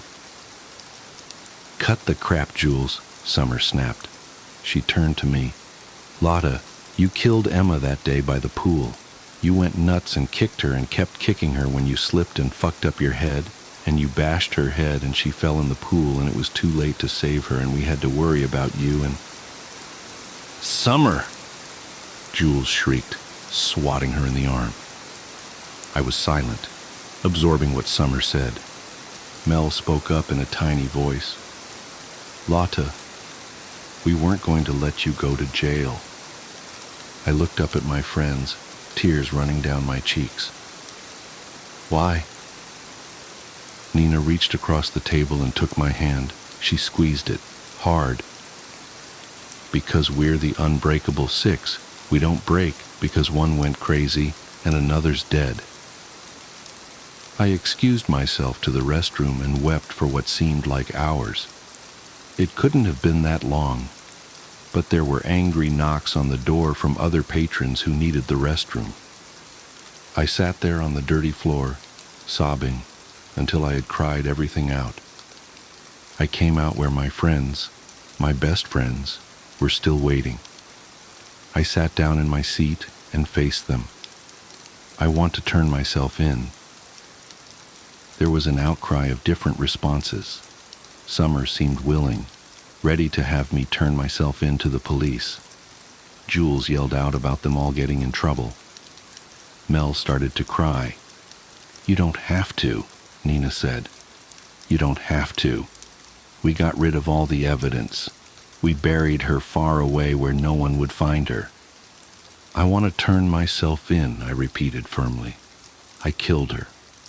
I'll tell the cops that it was just me, that I buried her. Tell me where she is so I can tell them where I put her. None of you will get in trouble. It wasn't your fault. I thought I had finished crying. I thought I had nothing left, but I choked out what I wanted to say for so long. I never saw her. They looked at me expectantly. I never saw her, Not even once. I thought it was just a big prank you were playing on me. I didn't want you to laugh at me. The girl in the yearbook, I had never seen her before. I just played along. Nina nodded. I thought it was weird that you were always so cold to her, like you didn't even acknowledge her. She really liked you, Mel said. She thought you were so smart, that you were going to go out in the world and do amazing things. She would always talk about that. I felt as though my heart would burst. I swear I never saw her. Something must be wrong with me, but I never saw her or heard her. I cleared my throat. Show me where you buried her. We got into Summer's car and drove out far into a park in a different city. The park was huge and overgrown, like no one had been there to take care of it in a long, long time. I got out of the car, and left behind by a worker long ago was a rusty shovel. I took it with me. Jules led the way deep into the park, deep through the trees, until we came to a small clearing. The dirt wasn't fresh. There were no markers or indicators, but the way my friends' faces paled at the sight, I knew this was it. Emma was there, under our feet. I gotta see her, I whispered. I dug the shovel into the ground. I gotta see her. Mel didn't want to see anything, so she and Nina left back for the car. Jules and Summer found different tools, a hoe and a rake, and we started digging. Blisters rose and popped on my hands from the old shovel, but I kept digging as beads of sweat rolled down my neck, my back. The three of us worked together in silence, digging up our best friend. Suddenly, Summer jumped back in disgust, throwing her hoe aside. Jules did the same, stepping out of the hole. We looked down. Summer gagged, covering her mouth and nose, and Jules shook her head at the sight. Me? I laughed and laughed and laughed, tears streaming down my face, laughing until it hurt as I looked down into an empty grave.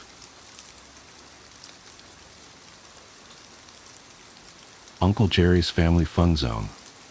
I didn't know Will could draw. I remember thinking as my friend's hand quickly moved across the page. And then I looked more closely at Will's impromptu sketch, and I immediately regretted it. I tried to unsee it. I shifted my attention to other things around me, anything at all that wasn't ink on the page. The blur of Will's hand, the beads of sweat gathering at his temples, the gentle autumn breeze creeping through the crack of the window. Don't look at the page, just don't look at it. But I knew I had to, so I looked, and it was worse than I expected. Much worse. Will had sketched a near carbon copy of those wartime Uncle Sam posters, except not quite. The suit was there. Bow tie check. But no Uncle Sam head. The Uncle Sam body had the head of a goat. The animal flashed a welcoming, toothy smile. A hoof pointed at me, nearly coming right out of the page, but it didn't want me to join the U.S. Army.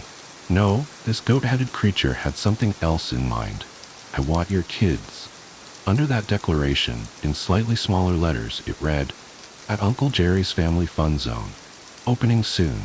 I'd never heard of Uncle Jerry's Family Fun Zone before yesterday.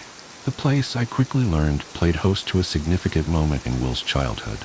And although I'd been good friends with him for 15 years, he'd never told me the story. But today, he'd opened up. I wasn't trying to reopen any wounds from his past. I just wanted him to tell me a story. Any story. I'd been listening to a lot of NPR, and being inspired by their storytelling segments and slices of American life, I purchased some professional recording equipment and set up a makeshift studio in my house. My goal was to capture and archive the stories of my friends, relatives, really anyone who had something to say. Call it boredom. I was a widower with a 7-year-old son. Besides doting on my kid, I needed something productive to fill the time. My recording area was cozy, just a couple microphones, a small table, a few chairs. I'd sit a few feet from my interview subjects. The intimacy would induce real honesty and emotion. That was the plan, and it worked a little too well. I never thought my storytelling experiments would go so wrong, so quickly. And it wasn't just Will's story and his sketch of the Uncle Sam human-goat hybrid thing. Before I'd interviewed Will, I heard another version of Will's events from the other person involved in the family fun zone incident. Will's wife and my good friend Caroline. Caroline and I dated for a little while in college, a stretch of time we now joke occurred in a parallel universe. We were never supposed to happen, we decided. Instead, there was some sort of a cosmic hiccup, and different universes intersected for the briefest of times. Our relationship was over before it started. Caroline then began dating Will. The two lived happily ever after, and the three of us have been close ever since. Caroline and Will's history predated our collective existence in college. The two went to high school together. But I never knew exactly what they'd experienced as classmates and friends. Not until I set up my little recording studio. I interviewed Caroline first, and Will's interview occurred the following day. Both of my friends requested I not tell the other about the contents of their respective interviews. I'm certainly not planning on it. Both interviews were long and free-ranging. I'll just transcribe the relevant portions of their stories, the stuff about relationships and about Uncle Jerry's family fun zone. It's important that these stories be shared in some form. Excerpt of Caroline interview. So how did you and Will meet? We went to the same schools growing up, but we weren't friends or anything like that. You know how you kind of know everyone you go to school with, but most people are just on the periphery? That was Will. Always there, but not really. We ran with different circles. You can't pinpoint the moment you actually met for the first time? I can't. I can remember the first meaningful interaction we had, though. I was writing for the school paper, and, God, I can't believe I actually wrote for the paper because I was a terrible, just horrible writer, and I was researching a story. It was a legend in our town, something all the kids talked about but no one could prove. Did you have any of those? I think so. I'd have to think about it, but I'm sure I had some. Yeah, so you know what I'm talking about. One of those, my brother's friend's mechanic had this experience type thing. It was pretty famous growing up where we did. Kind of a spook story to scare kids from staying out late at night or running around doing irresponsible things. It was this place called Uncle Gary's Family Fun Zone. Gosh, I haven't thought about that place in years. Uncle Jerry's Family Fun Zone? Just saying it out loud sounds so weird, right? Just completely and utterly made up. And when we got older, most of us thought that it was made up because it was just a silly and stupid legend. So of course it would have a ridiculous name. What was the legend? It's been so long. But from what I remember, it was a children's play zone type place that existed in the late 70s or early 80s. No one could pinpoint it. But the story was this guy, Jerry something, but everyone called him Uncle Jerry, inherited a piece of land out in the woods from his grandfather. He took all of his money and turned it into the fun zone. You know, slides, games, trampolines, kind of like an indoor rec type place, but all barnyard themed. So the place looked like a red and white barn with a silo, but inside was all of this kid stuff. He built this out in the woods. That's what everyone said. But the messed up part was what happened there.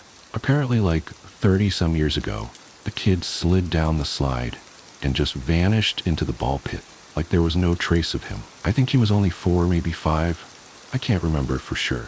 Anyway, they emptied the ball pit and everything. The only thing at the bottom was a trapdoor and a crawl space that led nowhere. It just dead-ended. No one knew why it was there. But yeah, the kid vanished, the town freaked, Jerry split, and the place shut down. And that really happened? Every kid in town believed it. The story was that it was some sort of a hellhole that sucked down small children, that it needed to be fed. Like it swallowed up that kid, and if anyone went near the place, it would swallow you up too. Don't explore too far from home or you'll stumble across Uncle Jerry's. But you get past middle school and you think it's all bullshit. Was it bullshit? You said you were writing a story about it for the newspaper and you met Will? Yeah. So I decided to write about Uncle Gary's, and Will heard about it. He joined the newspaper club because he wanted to help. I think he just wanted to spend time with me, but he helped me with my research. We talked to people, looked at old newspapers, spent a lot of time in those creepy library stacks. That's where Will held my hand for the first time. God, we were so young. Did you find anything? Nothing. There was no record of the place. We even talked to the police department. They had nothing. Did they know what you were talking about? Oh yeah, everyone had heard of Uncle Jerry's. And everyone was really nice about helping us, but nothing factual existed. My article was going terribly. It was all dead ends. Was that what you expected? I don't know what I expected. I just thought it'd be a cool article. So I had a lot of interviews of people telling the stories, and I was going to write this oral history type article. But then, God, I haven't thought about this in years. Will came to me. He said he knew where the fun zone was. He said he had directions to a place that didn't exist. Will said that it did. It was out in the woods, down some roads that weren't on the maps. How did he get those directions? It's been so long, I honestly can't remember. Did they fall out of some ancient book at the library? I think that's what happened, but he had them. Did you go there? I've never told anyone this. No one. I can't believe I'm telling you right now. Will and I haven't talked about it since it happened. Wow, really? It's okay, we don't have to keep going. No, it's fine. It's just... Seriously, Caroline? I'm not trying to psychoanalyze you or ruin your marriage by making you dredge up terrible memories. That's not what I'm trying to. It's okay. I want you to know. I want you to know it wasn't supposed to be there. It just wasn't. What happened was Will was going to go there first to make sure it was safe, and I'd meet him there later on. And I did. I followed the directions perfectly, down all of these forgotten dirt roads that used to be real roads. Right turn at a rock the size of a Volkswagen, go 3/4 of a mile and take left at the pine tree with the downed limb, stuff like that. All landmark stuff. But the directions were perfect. I drove what felt like forever down this bumpy road, and it just ended. Nowhere else to go. And there was Will, standing at the side of the road next to his car, hands jammed in his pockets. And he had this look in his eyes. He just looked different. It's almost like after that night there were two Wills. The first Will, who had worked on the story, helped me research and held my hand in the library. He was so sweet. Just so shy, tender, innocent. But after that night, he'd changed forever. Like he never looked at me the same way again. And we've been married now for 9 years and together since junior year of college, so 13 years. And he's never looked at me the way he looked at me in the basement of the library back in high school. It was that night at the fun zone that changed him. I know it. It was that night. Caroline, have you ever thought about us? Like, what if our parallel universe had fully intersected forever with the real one, and we were together? I haven't. Look, I think I should stop recording. Please don't. It's just me and Will. 9 years, no kids, no babies. And he just doesn't look at me like he's supposed to. He's supposed to give me a baby, and we're supposed to be living this love story. But something went wrong. And it all started that night. What happened? On that night, I pulled off to the side of this dirt road that no one had driven on in probably decades. And, like I said, Will just seemed different. I asked him if he'd found it, and he said that it was there. Uncle Jerry's family fun zone was there. Will grabbed 2 flashlights from his car, and we followed a path through some brush. Then it kind of emerged before us, nestled in the trees. The barn, the silo, everything. It was so strange. It was almost like it materialized, if that makes sense. It was dark, so yeah, I know what you mean. And there was this picket fence around the place, and each board was painted either yellow, green, or light purple, and it held up better than it should have. The paint should have completely peeled off, or maybe the whole thing should have fallen down, but it was in good shape. Did you go inside? We came all that way, right? The main entrance was this huge wooden double door, probably 15 feet high, and above it was the sign, Uncle Jerry's Family Fun Zone, with this picture of a cartoon farmer with a piece of straw hanging from his mouth. And the sign had been vandalized. Someone had spray painted X's over the farmer's eyes, and nearly every letter had been scribbled out. Everything except for fun, but the F was turned into an R, and an exclamation point was added. So it just read, run. So we weren't the first people that'd been there. And I remember thinking, I don't know if this makes me feel better or worse. Who went in first? Will did. pushed open the door and it creaked the whole time. I was nervous someone would hear it, but we were out in the middle of nowhere, you know? So that was kind of dumb. Will raised his flashlight and jumped backwards into me. We were staring at this giant goat statue made out of fiberglass. Had to have been 7 feet tall. It was standing on its hind legs with its other front legs reaching out like it was hugging something invisible. I guess it was a photo op. You know, stand inside it, take your picture. And they were everywhere. What was everywhere? Fiberglass farm animals. Goats, sheep, cows, pigs, all standing on 2 legs, all of their front legs extended. They were scattered around the whole place, almost like soldiers keeping watch. Most of them were covered with some black soot substance. I ran my hand across one of the sheep. The soot was probably a half-inch thick. I still remember it trickling through my fingers. It was wet and almost gooey.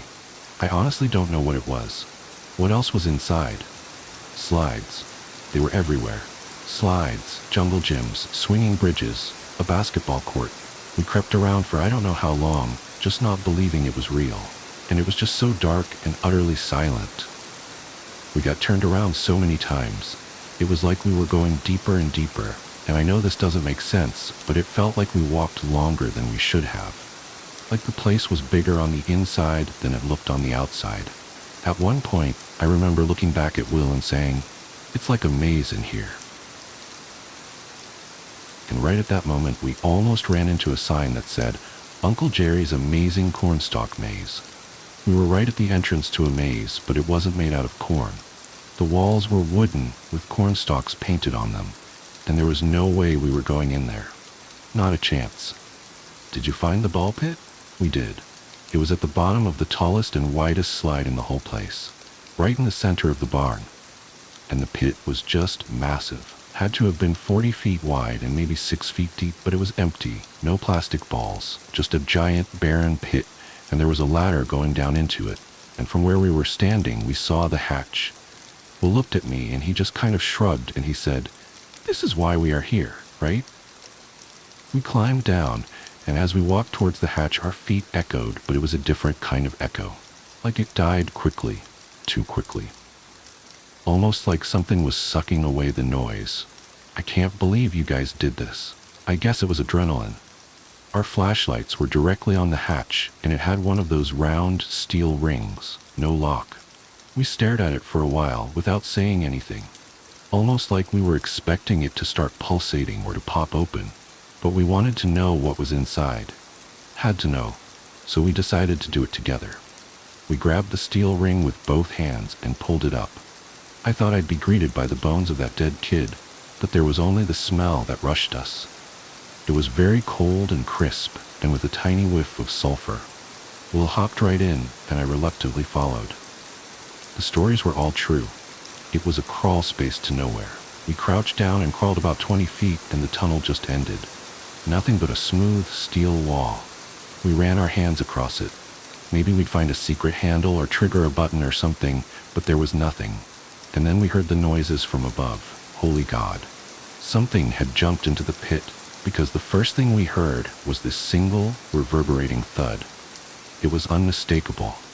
And then the footsteps directly above us, walking towards the hatch. We killed our flashlights and pressed our backs into the steel. Will put his arm around me and covered my mouth, and I did the same to him. My legs started trembling and bouncing on the floor, and Will grabbed it, steadying it. We listened as the footsteps got closer to the hatch, and then they just stopped. And I wanted to look down the tunnel. I did. But I didn't want whatever was there to see the whites of my eyes, because I was terrified it would give me away. But I felt its presence across the tunnel. I knew it was there. I felt it leaning down and staring at us. I'm sure about that. I even heard it breathing softly. Did he say anything? No. It just watched us for a while, and I never opened my eyes. And the next thing I remember is the hatch slamming shut and both Will and I jumping and hitting our heads on the crawlspace ceiling. We stayed there silent for, it had to be an hour. We eventually worked up the courage to crawl to the other end in pitch black, and I was praying, just praying that this thing or person or whatever wasn't inside this crawlspace with us. We were too scared to even turn on our flashlights. Every inch we crawled, I thought, this is it. I'm going to reach out and feel something warm and snarling. But we made it to the end and we slowly raised the hatch. Thank God it hadn't locked us inside. We climbed out and we ran, just ran. I don't even remember my legs moving beneath me. I remember it being, I was in the crawl space, now I'm outside, now I'm at the car. Just like that, we were safe. Did you tell anyone about this? Did you write the article? Will followed me to my house. We promised each other to never talk about it ever again. We were done. No article, nothing. Why not? I think we stumbled across something we were never meant to see, and something knew we were there, and I think it let us off with a warning. We didn't want to make it mad. We were given a second chance. You keep calling it it? Is there a reason for that? Just a hunch. Just the sounds it made when it walked, the vibe it gave off. It didn't feel human. I honestly can't believe you haven't talked about this since high school. You or Will haven't brought it up? Not once? Will is. I love Will, but it changed him. It changed me. How long has it been since Grace died? 15 months. And you two didn't have secrets or things you didn't talk about? We talked about everything. At least for my part, and I'm sure she wasn't keeping anything from me. What's that like? To have a marriage like that and a child to love? I think what we had was rare. And Tyler is my world. He's my everything. Do you ever think? I turned off the recording. Caroline was traveling down a road that I had no interest in going. She left shortly thereafter, making me promise to not share anything with Will. I gave her my word. At one point I dropped the digital recording of her interview in the trash icon and hovered over the empty button for a few seconds. But I couldn't do it. I dragged it back to a folder on my desktop. Will came by the next day for his interview. It began plainly enough. The first 20 minutes focused on his grade school years, his baseball playing days in college, and his love of 80s action movies. Nothing revelatory, nothing deep. That quickly changed. The interview direction veered towards love and marriage. I tried to avoid it, but it came up organically. Will hesitated, contemplating. I'd hoped we'd detour right around it, but he looked at me sharply in the eyes and said, "Have you ever heard of Uncle Jerry's Family Fun Zone?" I lied, and I told him that I hadn't. He grabbed a sheet of paper from my desk and sketched out the Uncle Sam-typed flyer for that cursed children's fun zone. That's where this interview excerpt kicks in. Excerpt of Will interview. I was sitting in class. I think it was Spanish. And I look over, and this beautiful girl in the row next to me is furiously scribbling in her notebook. And she's drawing this. Will holds up the sheet of paper. I can't explain it, but I was drawn to it. There was something about it. So I stopped her after class, and I asked her, "What's Uncle Jerry's Family Fun Zone?" Because I'd never heard of the damn place. Was it a place in town? That's the thing. It apparently was some kids' play area type place in the 1970s, and some little kid drowned in a ball pit, if that makes sense. Caroline told me the whole story, saying it was the most famous legend in our town and she was writing a newspaper story about it. But I'd never heard of it. I asked all of my friends, my parents, teachers, and I always got the same response. What are you talking about? And that made me more curious. Is this beautiful girl putting me on, or does she have a wild imagination? Because according to Caroline, this legend was as famous as Bigfoot or the Loch Ness Monster or whatever. Are you sure you weren't asking the right people? Google it. You'll find absolutely zero about Uncle Jerry's Family Fun Zone. And if a legend is that famous, wouldn't it have some presence on the internet nowadays? Anything at all? Zero results.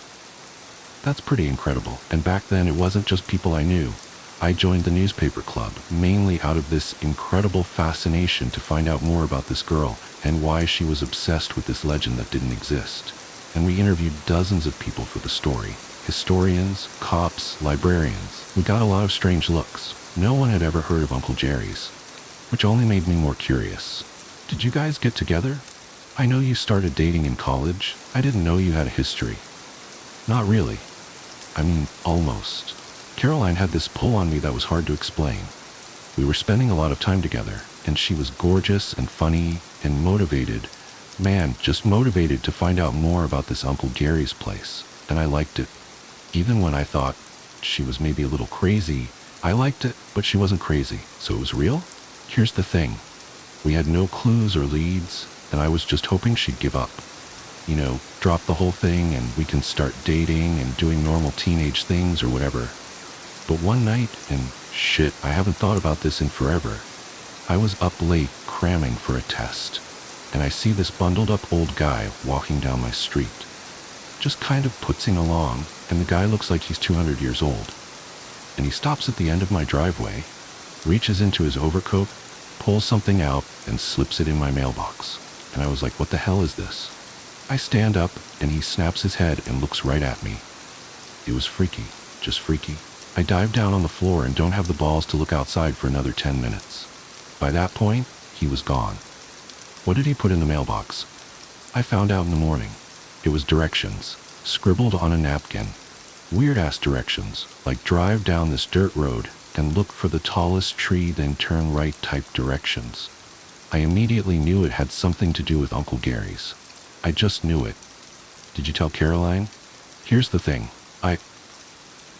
and this will sound terrible, and I can't believe I'm telling someone, but here's what happened. This Uncle Gary's thing had been going on for weeks, and I know I said I liked the fact that Caroline was obsessive over it, but things turned weird quick. She kept coming over to my house to hang out, but she didn't seem too interested in me. She was more interested in my brother, who was 2 at the time.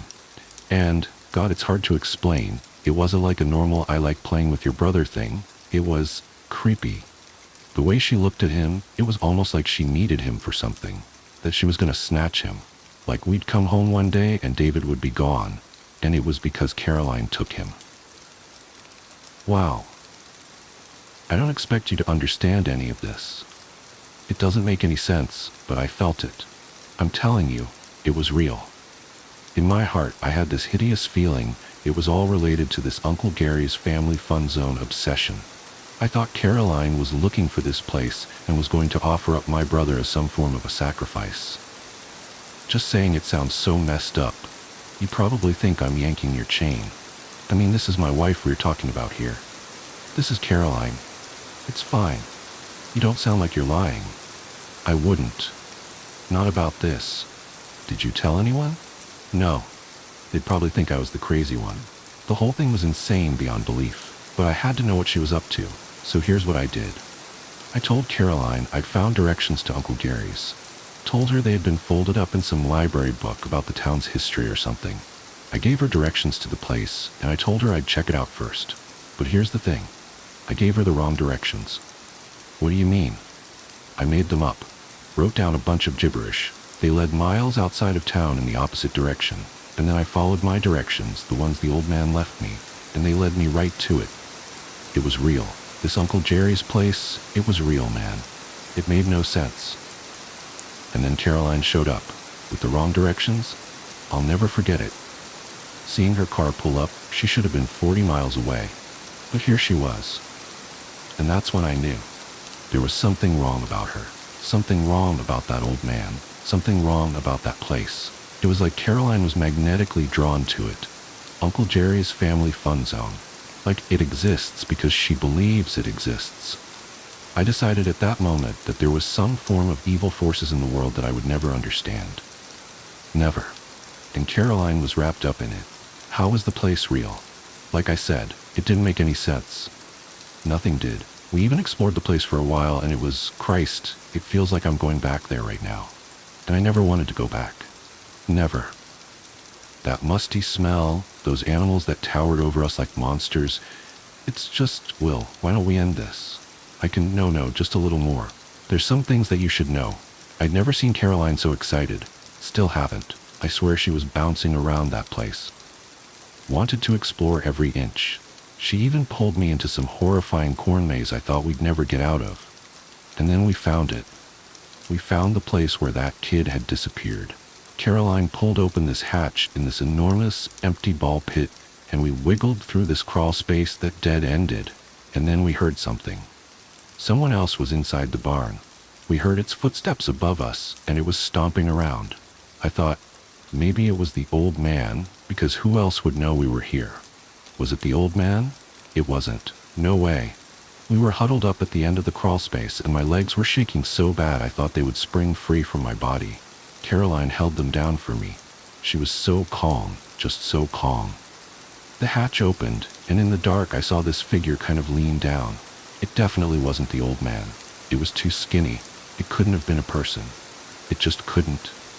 So we stared at it from across this crawl space, and at one point I turned to look at Caroline, and she was watching this thing with this little grin on her face. And that thing kept right on looking and breathing, and then, all of a sudden, it kind of sniffed the air, like it was smelling us. And the voice, God, I'll never forget it. It was this voice that was deep and raspy and terrible all at the same time. It said, "Not young enough." Then it slammed down the hatch, and it was gone. We waited a while, and when we thought it was safe, we ran back to our cars. Will, if I thought that we'd talk about this, I wouldn't have asked you to do this.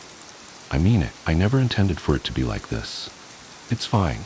It's just someone needed to know. I'm just glad it's you. If I can ask, and if you don't want to answer, that's totally fine. Why are you with her? Why are you married to Caroline? Because someone had to marry her, and it had to be me. Does that make sense? I know what happened at that place.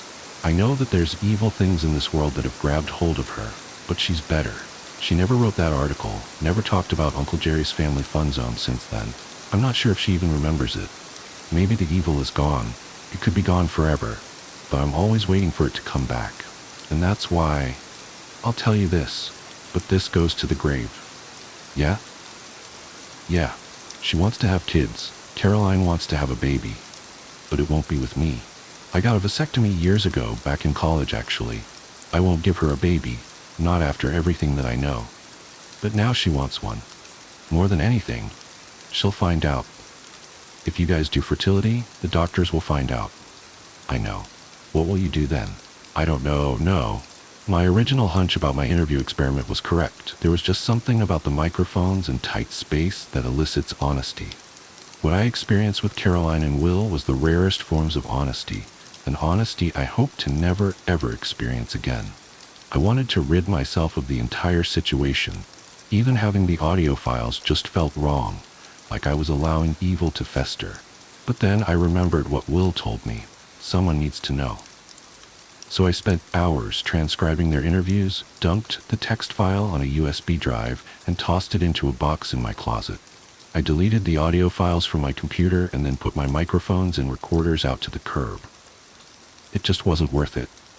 But the purging didn't cure me. I was haunted by Will and Caroline's stories. And it wasn't just the horrific situations they found themselves in as high schoolers. It was the secrets and lies they've lived ever since. Will and Caroline came over for dinner a few weeks after the interviews, and it was like nothing was wrong. We drank, we laughed. I watched Will touch the small of Caroline's back, and Caroline gently caress Will's elbow. It all seemed so frighteningly normal, but I knew what they were living with, and it terrified me. The next day, the doorbell rang. It was Caroline. She'd left her sweater at my place and was here to pick it up. It was my first time being alone with her since the interview. I was worried she'd bring up Uncle Jerry's family fun zone, or wanting to have a baby, or she'd again gently broach the topic of me and her, and what could have been, or what could be. I just wasn't sure. I retrieved her sweater from the kitchen and walked her to the front door. I tried to read what was going on beneath her eyes, and I looked for a flicker of that evil that Will said grabbed hold of her all those years ago. I didn't see it. I just saw a lonely, sad woman who wanted more out of life than what she was given. We reached the front door, and Caroline looked over towards my living room. Tyler lay nestled into the cushions, lost inside the pages of a fantasy book. Caroline smiled longingly at my boy and said to no one in particular, "Not young enough." The dollhouse tapes. It started last October when Jenny, my oldest friend from college, called me out of the blue. We hadn't spoken in months. Life, jobs, the usual drift. But her voice on the phone made my stomach drop. She sounded hollow, distant, like she was speaking from underwater. "Sarah, I need..." She trailed off, and I heard what might have been a shaky breath. "I need you to come look at something. Please, I can't tell if I'm losing it." "Jenny? What's wrong? The autumn wind rattled my apartment windows and I pulled my cardigan tighter. Are you okay? Can you come over? Tonight? Please? There was something raw in her voice that scared me. Jenny was always the collected one, the one who kept me grounded during finals week panic attacks and bad breakups. Hearing her like this felt wrong, like watching a parent cry. Of course, I said, already reaching for my keys. Text me your new address. I'll be there in an hour. The drive to Jenny's place took me through unfamiliar suburbs, rows of identical houses with manicured lawns fading to brown in the October chill. Her neighborhood was older, full of Victorian-style homes with wraparound porches and elaborate trim work. The kind of houses that look charming in daylight but menacing after dark. All sharp angles and deep shadows. Jenny's house sat at the end of a dead-end street, partially hidden behind overgrown hedges. The porch light was out, and I had to use my phone's flashlight to find the front steps. The wood creaked under my feet, that distinct elderly house sound that always makes you wonder about structural integrity. She opened the door before I could knock. Jenny looked wrong. Her normally sleek, dark hair was unwashed and tangled, her eyes ringed with shadows that spoke of sleepless nights. She wore what looked like the same Northwestern sweatshirt from our college days, now threadbare and stained. "Thank God you're here," she whispered, pulling me inside. The house was freezing, and I could see her breath in the dim entryway. "I need you to tell me I'm not crazy. I need someone else to see it." "See what?" I asked, following her up a narrow staircase. Family photos lined the walls. Jenny and her husband Mark's wedding, vacation snapshots, her parents. Normal things that somehow felt off, like props arranged to create the illusion of a happy home. "Jenny, you're scaring me. Where's Mark?" "Conference in Seattle. He's been gone 2 weeks." She laughed, a sharp sound with no humor in it. "He thinks I'm having some kind of breakdown. Keeps talking about postpartum depression, about seeing someone. But this isn't. This is real. You'll see." The mention of postpartum made my chest tight. Jenny had lost the baby 6 months ago, late in the second trimester. I should have been there more, should have called more often. Some friend I was. We reached the second floor, and Jenny led me to what must have been meant as a nursery. The walls were a soft yellow, but the room was empty except for a large dollhouse in the center of the floor. It was beautiful in an antique way, Victorian style, matching Jenny's actual house, with intricate gingerbread trim and tiny, perfect shutters. "Mark's mother gave it to us when we told her I was pregnant," Jenny said, kneeling beside it. "Family heirloom, supposedly. Been passed down for generations." She reached out with trembling fingers, but stopped just short of touching it. "Watch." I knelt beside her, knees cracking against the hardwood floor. Up close, the dollhouse was even more impressive. Every detail was perfect, from the miniature door knocker to the tiny books visible through the windows. But something felt off. The proportions were slightly wrong, the windows a bit too tall, the doors at slightly odd angles. Looking at it too long made my eyes hurt. "Jenny, what am—" "Shh," she hissed, eyes fixed on the dollhouse. "Listen."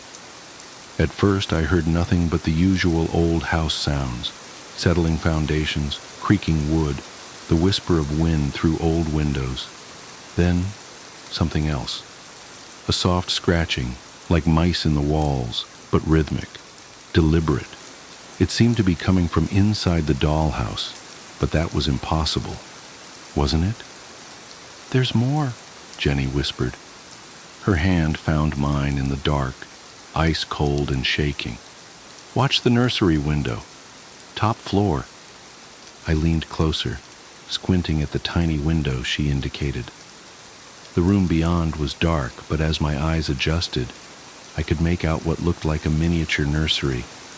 A crib, a rocking chair, tiny stuffed animals arranged with obsessive care. The scratching got louder. Then I saw it. Movement. Just a flicker, but unmistakable. Something inside that tiny room was moving.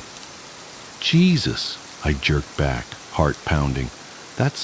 There must be a mechanism or something, like those animated Christmas displays. Jenny shook her head slowly. I thought that too. I took it apart looking for motors, batteries, anything. There's nothing, just wood and paint and... She swallowed hard. And sometimes, late at night, I hear crying, baby crying. A chill ran down my spine that had nothing to do with the room's temperature. Jenny, maybe Mark is right about talking to someone. After everything you've been through... I knew you wouldn't believe me, she said flatly. Nobody does, but I can prove it. She stood suddenly, moving to a shelf I hadn't noticed before. Look at this. She handed me what looked like an old VHS tape, the label worn away with age. I set up a camera last week, one of those old camcorders Mark's dad gave us. Digital ones won't work. They just show static. But this? She grabbed my arm, fingers digging in painfully. You have to watch it with me. Please. I wanted to say no. Everything in me was screaming to get out of that house, to get Jenny help, to call Mark or her parents or anyone. But the desperation in her voice stopped me. Okay, I said. Okay, do you have a VCR? She led me back downstairs to what must have been meant as a living room, though it held only a TV on a stand and a single rocking chair. The chair was moving slightly, though there was no breeze. Must be the uneven floorboards, I told myself firmly. Jenny hooked up an ancient VCR with shaking hands and inserted the tape. Static filled the screen, then resolved into a grainy image of the dollhouse at night, lit only by moonlight through the nursery windows. For several minutes, nothing happened. Then, there, Jenny pointed. On screen, a shadow moved past the tiny windows, too large to be a doll, too small to be human. The image distorted, tracking lines rolling across the screen, but I could make out something rocking in that miniature chair, back and forth, back and forth. The static grew louder, took on an almost rhythmic quality, like breathing or crying. The tape jumped, skipped.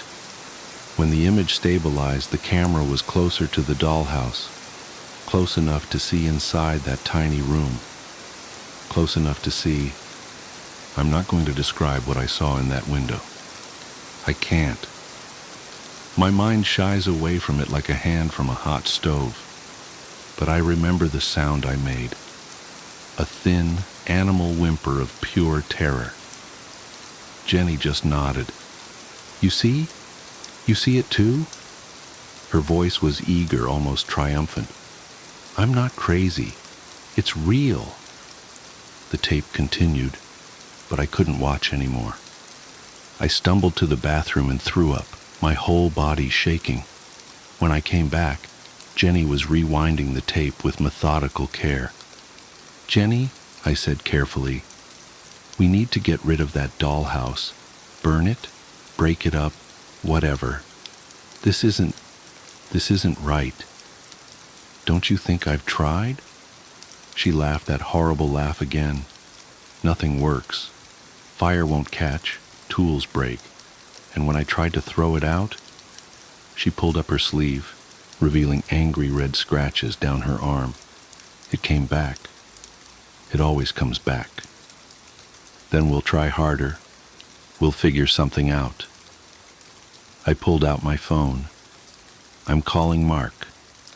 He needs to come home. No! Jenny knocked the phone from my hand with surprising strength. He'll just try to have me committed again, like after the baby. She wrapped her arms around herself, rocking slightly. I have to figure this out. There has to be a reason. A connection. What do you mean, a connection? She took a deep breath. I found something. In Mark's mother's attic when we were cleaning out her house last month. Look. She retrieved a manila envelope from a drawer and spread its contents on the floor. Newspaper clippings, mostly, yellowed with age. They told fragments of a story, missing children, spanning decades. All from this area. All from families who had owned the dollhouse. It's not just a coincidence, Jenny whispered. It can't be. And look at this one. She pointed to the oldest clipping from 1947. The photo showed a young woman being led away by police, her face twisted in anguish. Behind her, barely visible, was the dollhouse. The woman could have been Jenny's twin. I dream about her sometimes, Jenny said softly. She lost a baby too. Late term. But she found a way to get it back. Through the dollhouse somehow. Only it wasn't really her baby that came back. Jenny, stop! My voice was shaking. We need to get you help. Real help. She wasn't listening. I hear it at night. Crying. Coming from the nursery. The real nursery. But when I go look, there's nothing there. Just the empty room and that damn rocking chair moving by itself. Her voice dropped to a whisper. Sometimes I think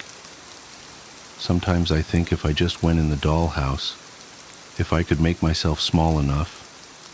Stop it! I grabbed her shoulders. Listen to yourself. This isn't the answer. Whatever this thing is, it's feeding on your grief.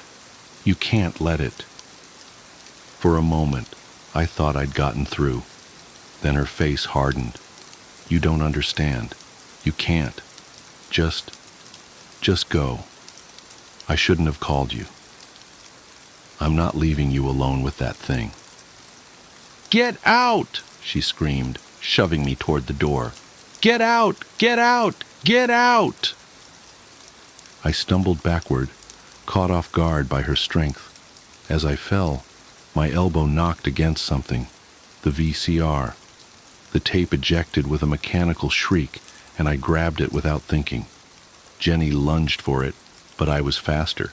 I ran, taking the porch steps 2 at a time, her screams following me into the night. I drove home in a daze, the tape burning a hole in my passenger seat. I tried calling Jenny the next morning. No answer. Same the next day, and the next. I called Mark, but it went straight to voicemail. Finally, I drove back to the house, heart pounding the whole way. The police were already there. They found Jenny in the nursery. The official report says she died of exposure, hypothermia, despite all the windows being closed and the heat being on. The temperature in that room was 30 degrees below the rest of the house, and they never figured out why.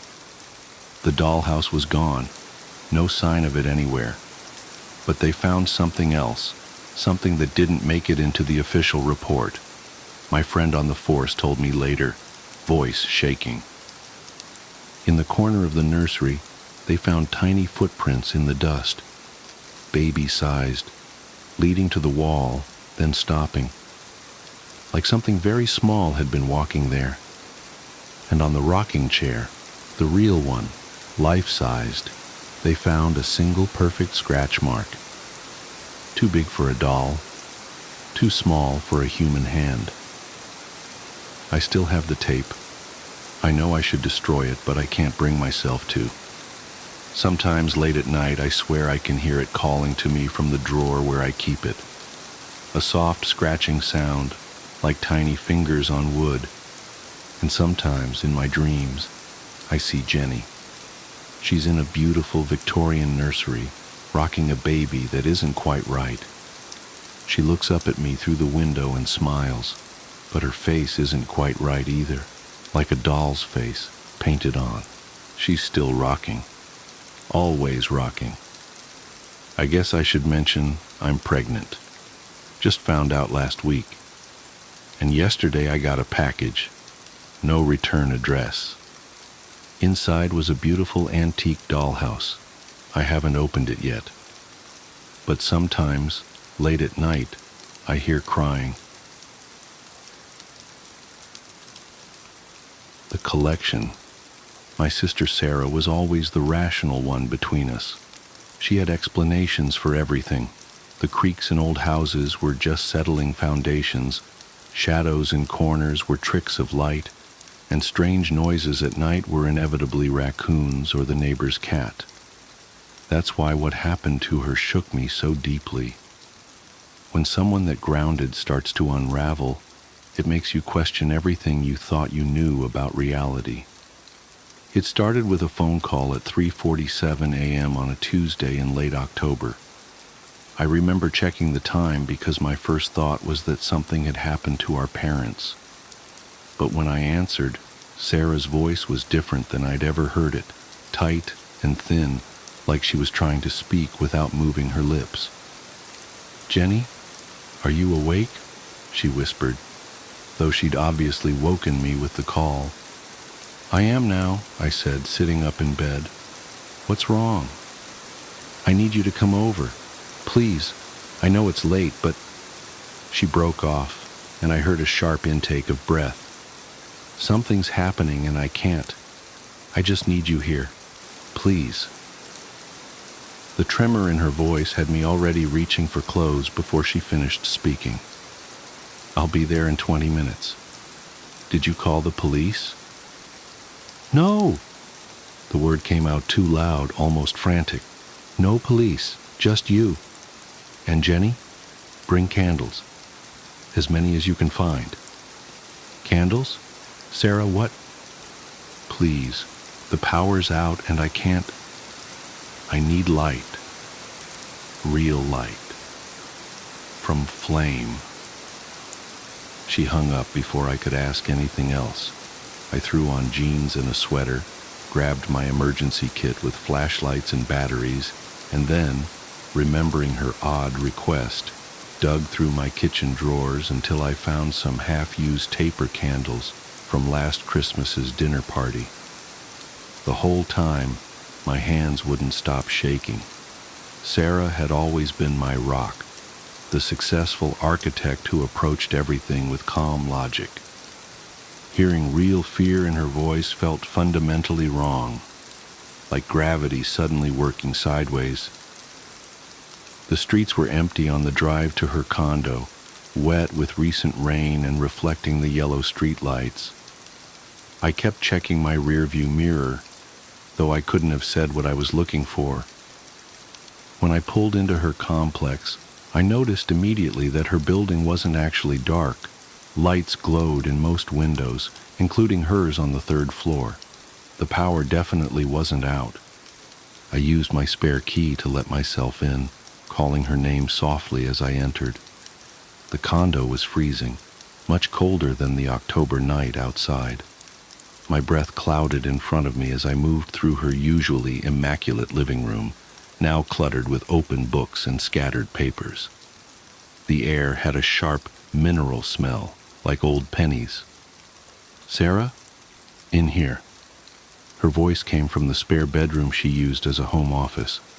When I pushed open the door, I found her sitting cross-legged in the center of the room, surrounded by a circle of lit tea lights. She didn't look up when I entered, just kept staring at something in her lap. A worn shoebox with familiar department store lettering faded on the sides. "The power's not actually out," I said, stepping carefully around her candles. "Want me to turn on the lights?" She shook her head sharply. "They don't work right anymore. The electrical light, it bends wrong, makes things look different than they are." Her fingers were white-knuckled where they gripped the shoebox.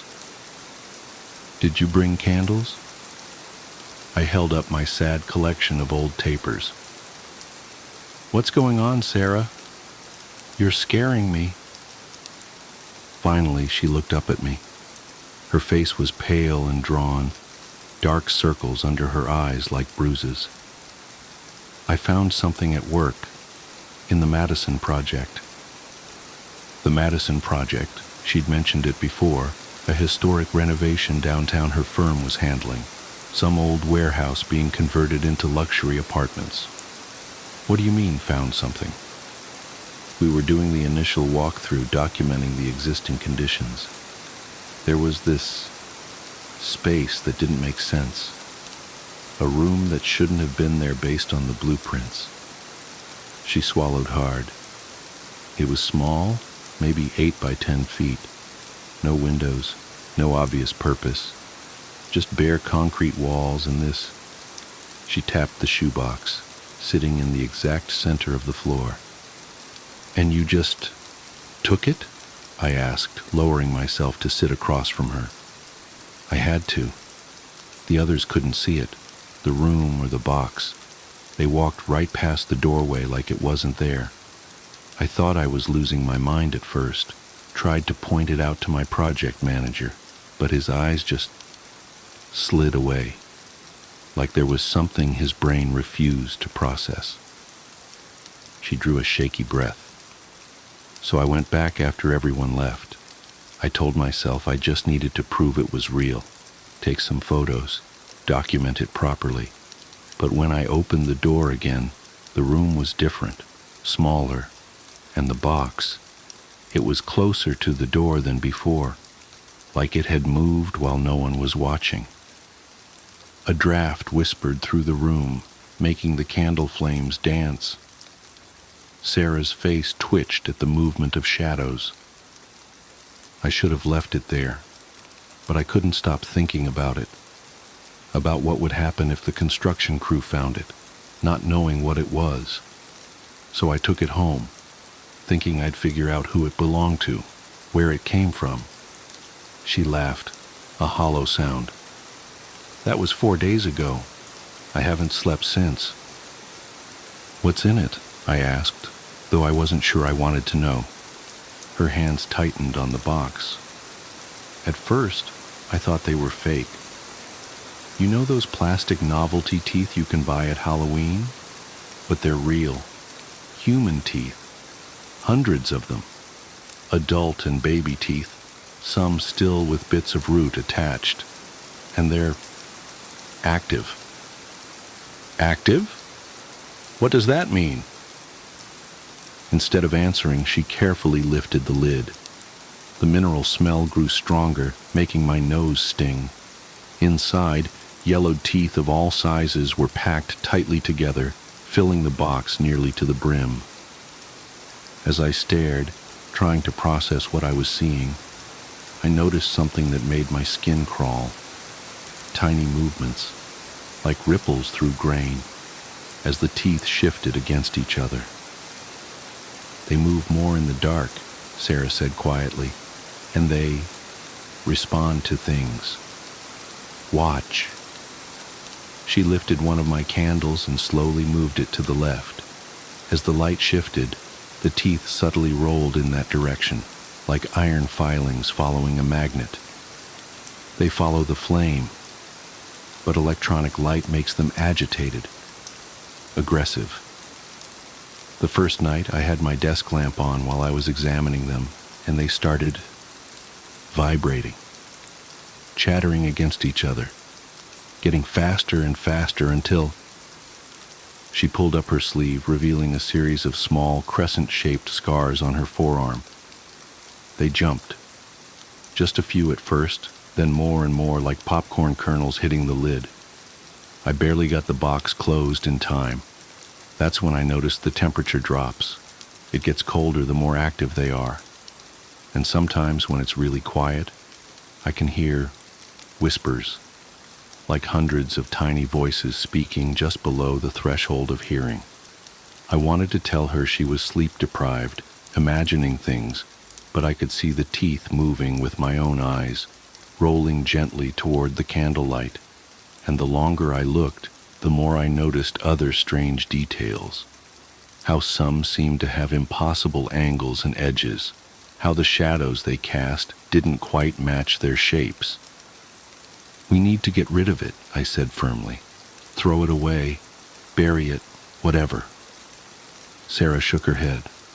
I tried, drove out to the state park, hiked way off the trail, and buried it deep. But when I got home, it was here on my desk. Tried throwing it in a dumpster across town. Same thing. Even tried burning it, but the flames just curved around it, like they were afraid to touch it. She looked up at me with bloodshot eyes. And now I think they're getting stronger. The whispers are getting clearer. Sometimes I catch words, fragments of sentences. They want something, Jenny. They're waiting for something. And I think, her voice cracked, I think they're starting to affect my own teeth. She opened her mouth, and I had to stifle a gasp. Her teeth, normally straight from years of childhood braces, were subtly misaligned. Some seemed longer than they should be, others tilted at odd angles. As I watched in horror, I could have sworn I saw one of her molars shift slightly in its socket. Jesus, Sarah, we need to get you to a doctor. No. She grabbed my arm. No doctors, no authorities. I've been researching, trying to figure out what this is. I found references, old stories about objects like this, collections of things that shouldn't be collected, gathered for purposes that human minds can't comprehend. If the wrong people find out about it, she shuddered. We have to contain it ourselves. The candles help. Fire is pure somehow, keeps them calm. But it's not enough anymore. They're getting stronger every night, and I can't stay awake forever. As if in response to her words, a stronger draft swept through the room, extinguishing several tea lights. Immediately, the temperature plunged. My fingers went numb with cold, and my breath came out in thick white clouds. From the shoebox came a sound like sand shifting, but with an underlying rhythm that was almost like language. Sarah's hands were shaking as she tried to relight the candles. No, she muttered. Not now. Please, not now. The remaining flames flickered and died, plunging us into darkness. In the sudden quiet, I could hear it clearly. Hundreds of tiny voices speaking in overlapping whispers, growing louder by the second. The shadows seemed to thicken, becoming almost solid around us. And beneath it all was a steady, rhythmic clicking, like thousands of teeth chattering in perfect synchronization. Sarah? I reached for where I'd last seen her, but my hand passed through empty, freezing air. Sarah. Her voice came from somewhere to my left, tight with panic. The candles, Jenny. Light them, please. You have to.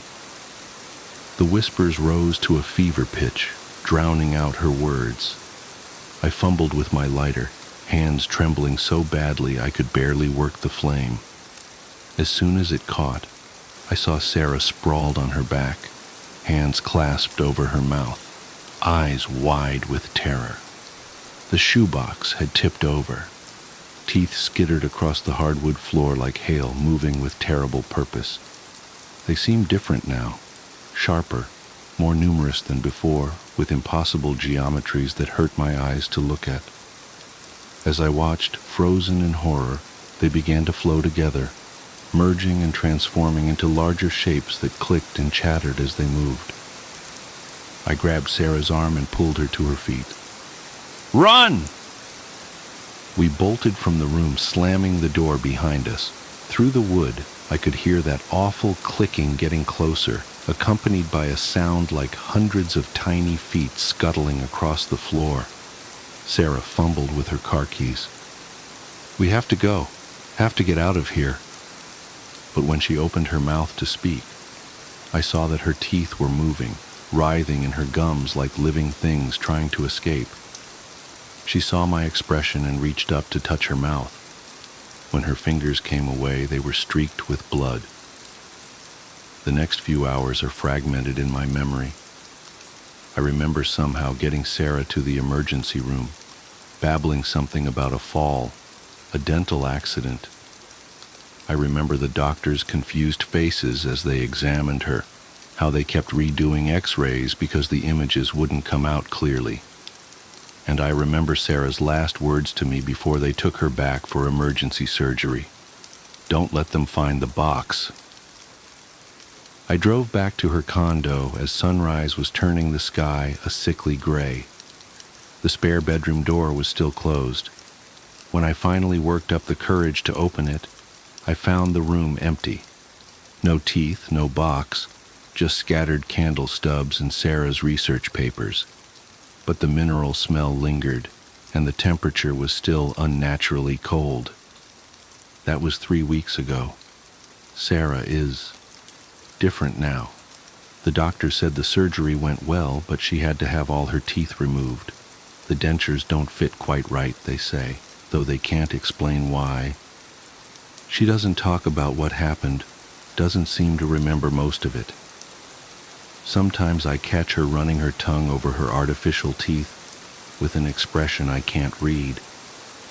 I've been going through her research notes, trying to understand what she found. There are patterns emerging, similar stories scattered through history, always involving collections of things that shouldn't be collected, always with witnesses who either disappeared or changed fundamentally after their encounters. The locations vary, but they're always spaces that shouldn't exist, rooms that appear and disappear, doors that lead somewhere different each time they're opened.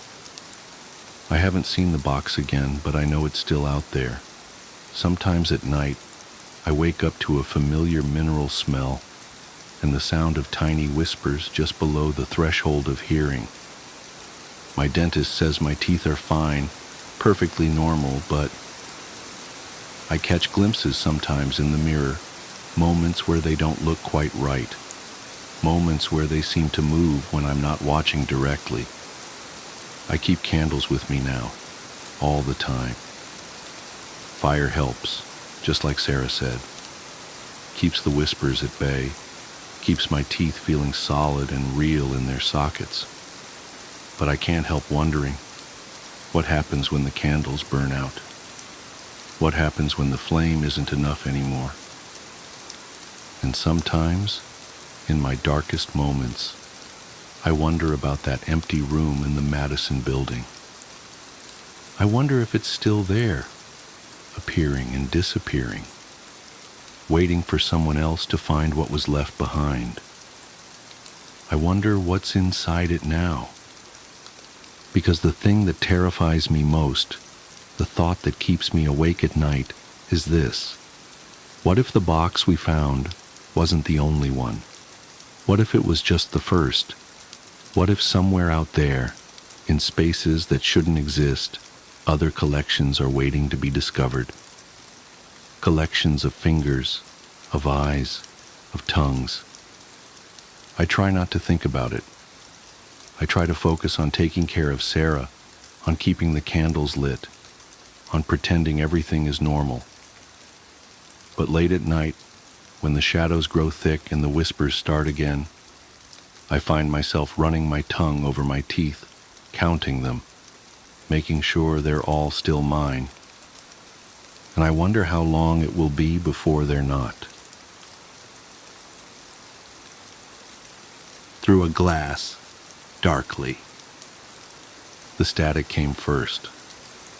I should have known then, should have recognized it for what it was, not interference or equipment malfunction, but a harbinger, a warning scratched into reality itself by something vast and uncaring, like the groaning of glacial ice before it splits apart into bottomless crevasses. But I was too focused on my work, too eager to make the most of these precious dark months at Palmer Station. As Antarctica's senior radio astronomer, I had fought hard for this position, this chance to study the cosmos, away from the electromagnetic pollution of civilization. The perpetual night of winter solstice meant uninterrupted observation time, and the station's isolation promised pristine data. Even the aurora australis, usually an impediment to astronomical observation, had been unusually subdued this season. Until tonight, the phantom static had started as a barely perceptible hiss in my headphones around 0200 hours. I adjusted frequencies, checked connections, ran diagnostics. Nothing. The interference persisted, a soft susurration, like distant waves or whispered voices just below the threshold of comprehension. I rubbed my eyes, feeling the familiar ache of too many hours staring at screens.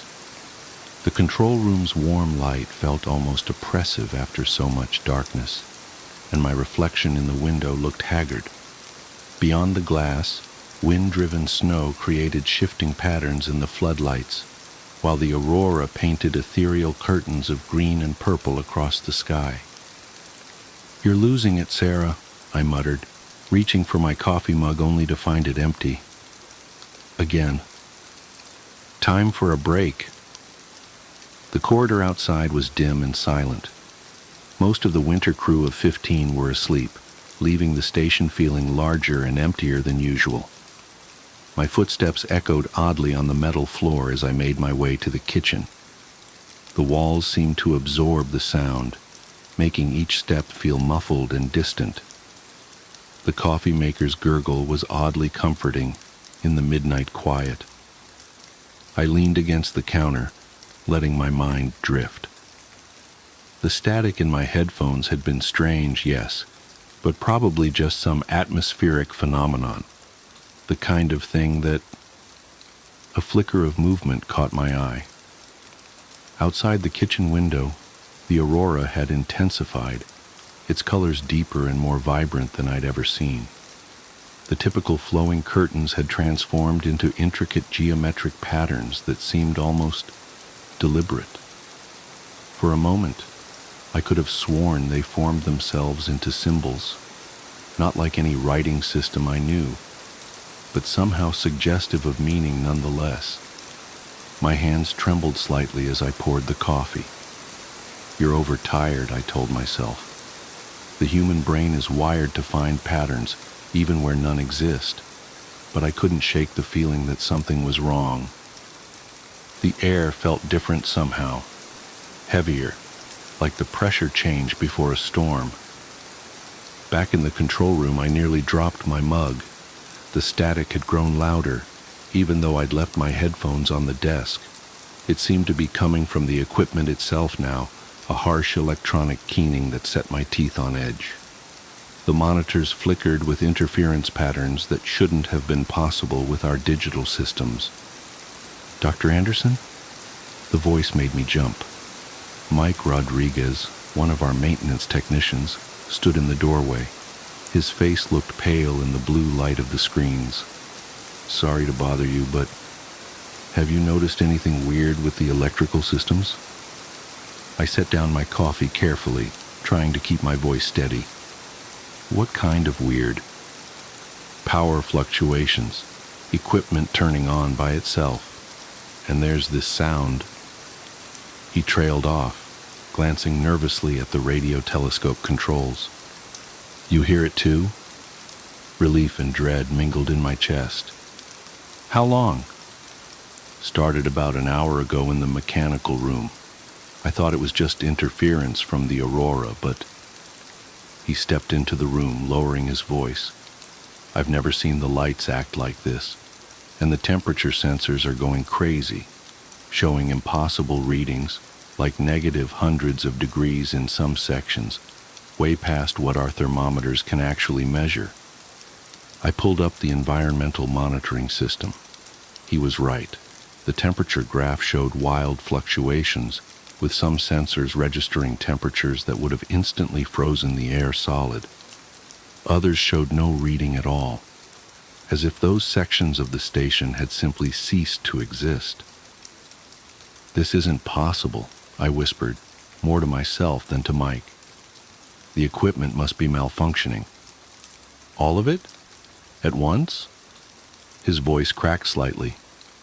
"And what about the telescope? Are you getting any weird readings from—" The lights went out.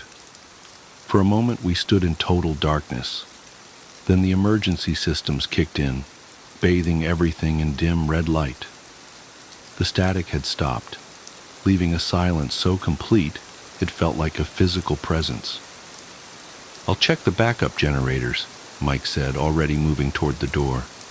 "Maybe the storm—" "Wait!" I grabbed his arm.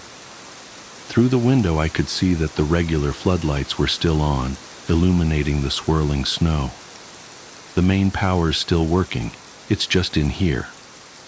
As if in response, the radio telescope's control panel lit up, not with its usual operational displays, but with a single line of text: "Signal acquired." My heart seemed to skip several beats. "That's not possible," I said again, but the words felt hollow. "The telescope's powered down, and even if it wasn't, it doesn't have text display capabilities like that." Mike leaned closer to the screen, his breath fogging the glass. "What signal?" Before I could answer, every monitor in the room came to life simultaneously.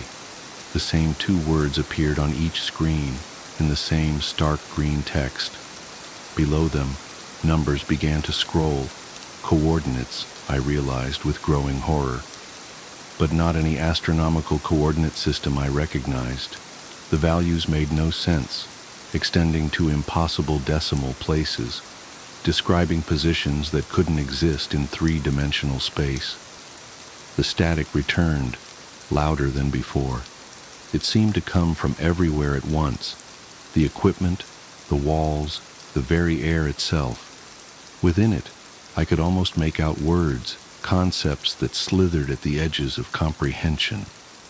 My head began to throb as my mind tried to process patterns it was never meant to understand.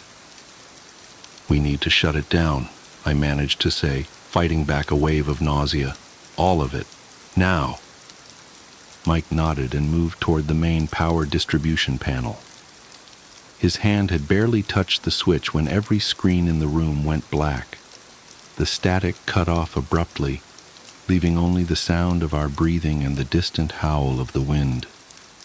For 3 heartbeats, nothing happened.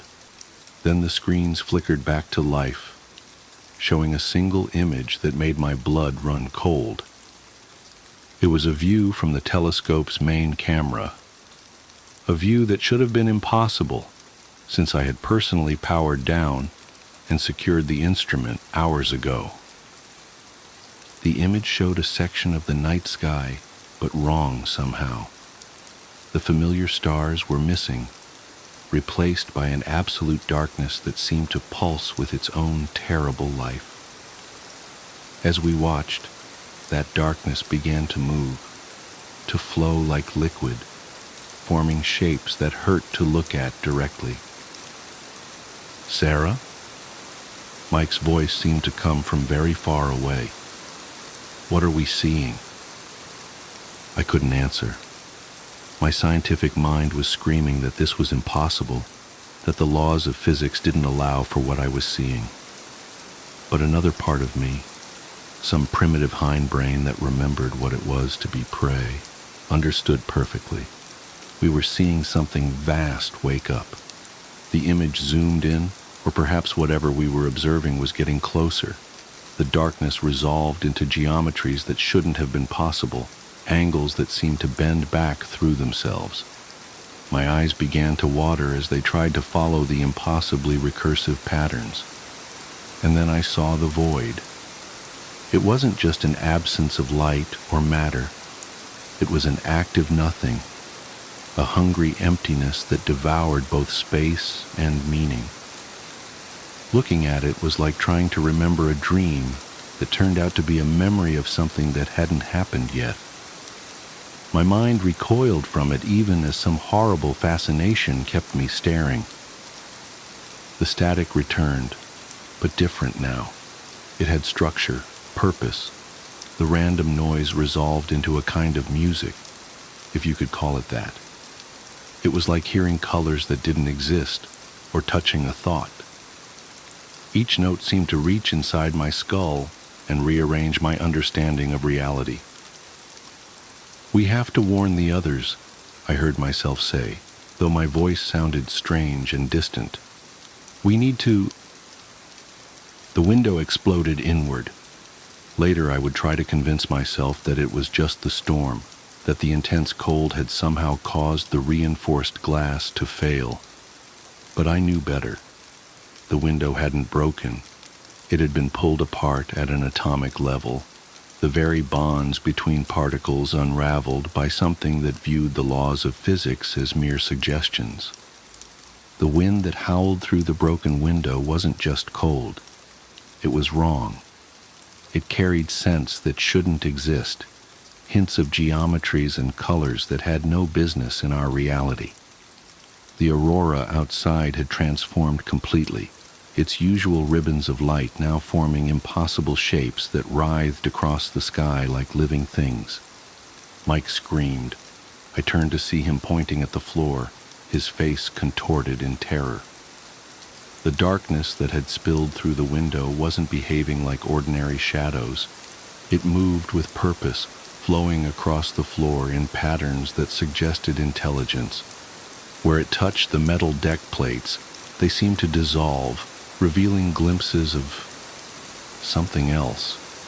Spaces that couldn't exist, dimensions that hurt to look at. "Run," I whispered, then louder. "Run." We bolted from the control room, the darkness flowing behind us like a tide. The corridor lights flickered and died as we passed, plunging us into darkness broken only by the sickly glow of the aurora through the windows. The static followed us, growing louder with each step, becoming almost like words, almost like thoughts being pressed directly into my brain. We reached the main living area, gasping for breath. "Emergency alarm," Mike panted. "We need to—" The lights came back on, but wrong. They shed darkness instead of illumination, making the shadows brighter than the lit areas. Through the common room windows I could see that the storm had gotten worse. Or perhaps worse wasn't the right word. Different. The snow now fell upward, each flake leaving trails of impossible colors in the air. I slapped the emergency alarm panel, but instead of the usual klaxon, it emitted a sound that made my teeth feel like they were trying to escape my skull. Throughout the station, I could hear doors opening and confused voices as the rest of the crew woke up. "Sarah, Mike, what's going on?" Dr. Williams, our medical officer, emerged from her quarters, pulling on a sweater. She stopped short when she saw our faces. "What's wrong? Why is it so cold in here?" Before I could answer, the static changed pitch, becoming a high, keening sound that made my vision blur. Through the windows, the aurora had spread to cover the entire sky, its colors shifting through spectrums I had no names for. The patterns it formed now were unmistakably deliberate, a vast cosmic language being written across the Antarctic night. "We need to evacuate," I managed to say, fighting down rising panic. "Something's coming through." The floor beneath us shuddered, not like an earthquake, more like reality itself was having a seizure. I watched in horror as the metal began to ripple like water, forming patterns that matched the ones in the sky. The walls seemed to breathe, expanding and contracting in ways that shouldn't have been possible.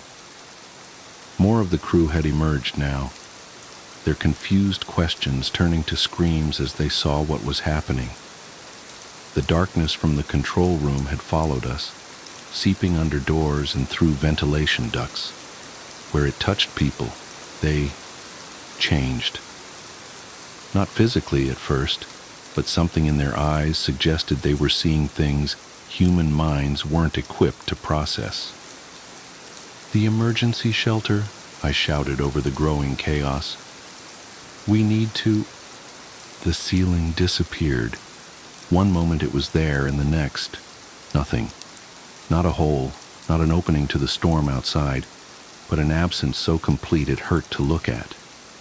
Through it, I caught a glimpse of something vast moving against the aurora-lit sky. My mind tried to make sense of what I was seeing, and failed utterly. It was like trying to comprehend the size of the universe by looking at a grain of sand, except the sand was alive and made of angles that couldn't exist in Euclidean geometry. The static had become a roar now, drowning out all other sounds. Within it, I could finally understand what I was hearing, the thoughts of something so ancient and vast that galaxies were like motes of dust to it. It wasn't malevolent exactly. We were simply too insignificant for it to consider our existence meaningful, like an astronomer inadvertently destroying a microbe colony while adjusting their telescope. The telescope. Understanding hit me like a physical blow. We hadn't been observing the cosmos. Something in the cosmos had been observing us, and now it had noticed us noticing it. The Faraday cage. I grabbed Mike's arm, pointing toward the laboratory section. It's electromagnetically shielded. Maybe it can block whatever this is. A few of us managed to make it to the lab, sealing the heavy door behind us. The static was muted here, though I could still feel it buzzing in my bones. Through the small reinforced window, I watched in horror as the reality distortion spread through the station. Walls folded in on themselves like origami, revealing spaces that couldn't exist. People ran, or tried to, some of them moving sideways through dimensions I couldn't perceive. "What's happening?" Dr. Williams demanded, her medical training warring with the impossible things she was seeing. "Sarah, you're the physicist. Explain this."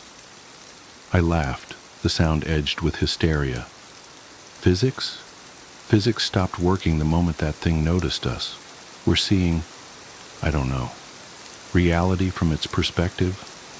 Our universe is just a flat painting to it, and now it's reaching down to touch the canvas.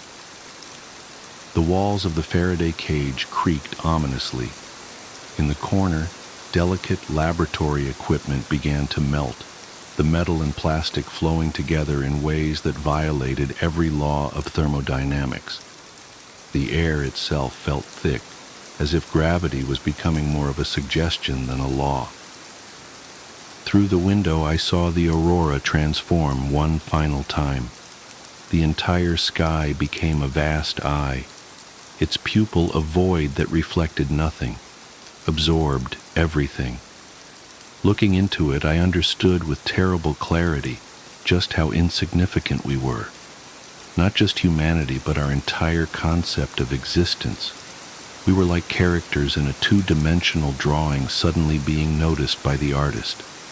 The static peaked, becoming a sound that wasn't a sound, more like the universe itself screaming as something vast reached down and began to fold it into shapes it was never meant to take.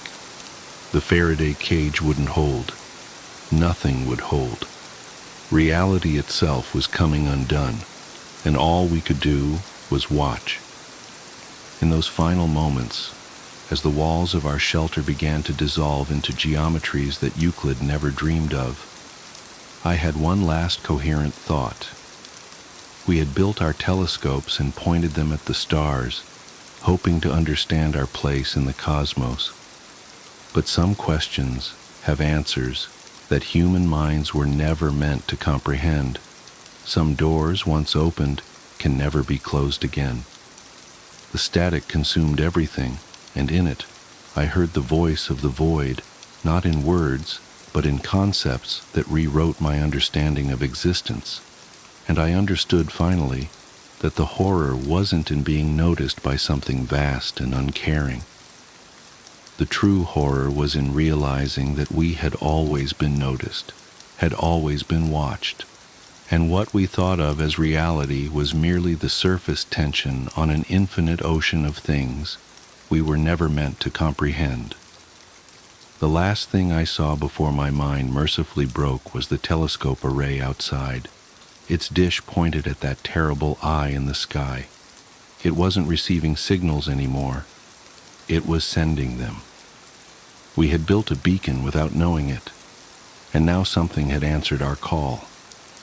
The void opened wide, and Antarctica's long night became eternal.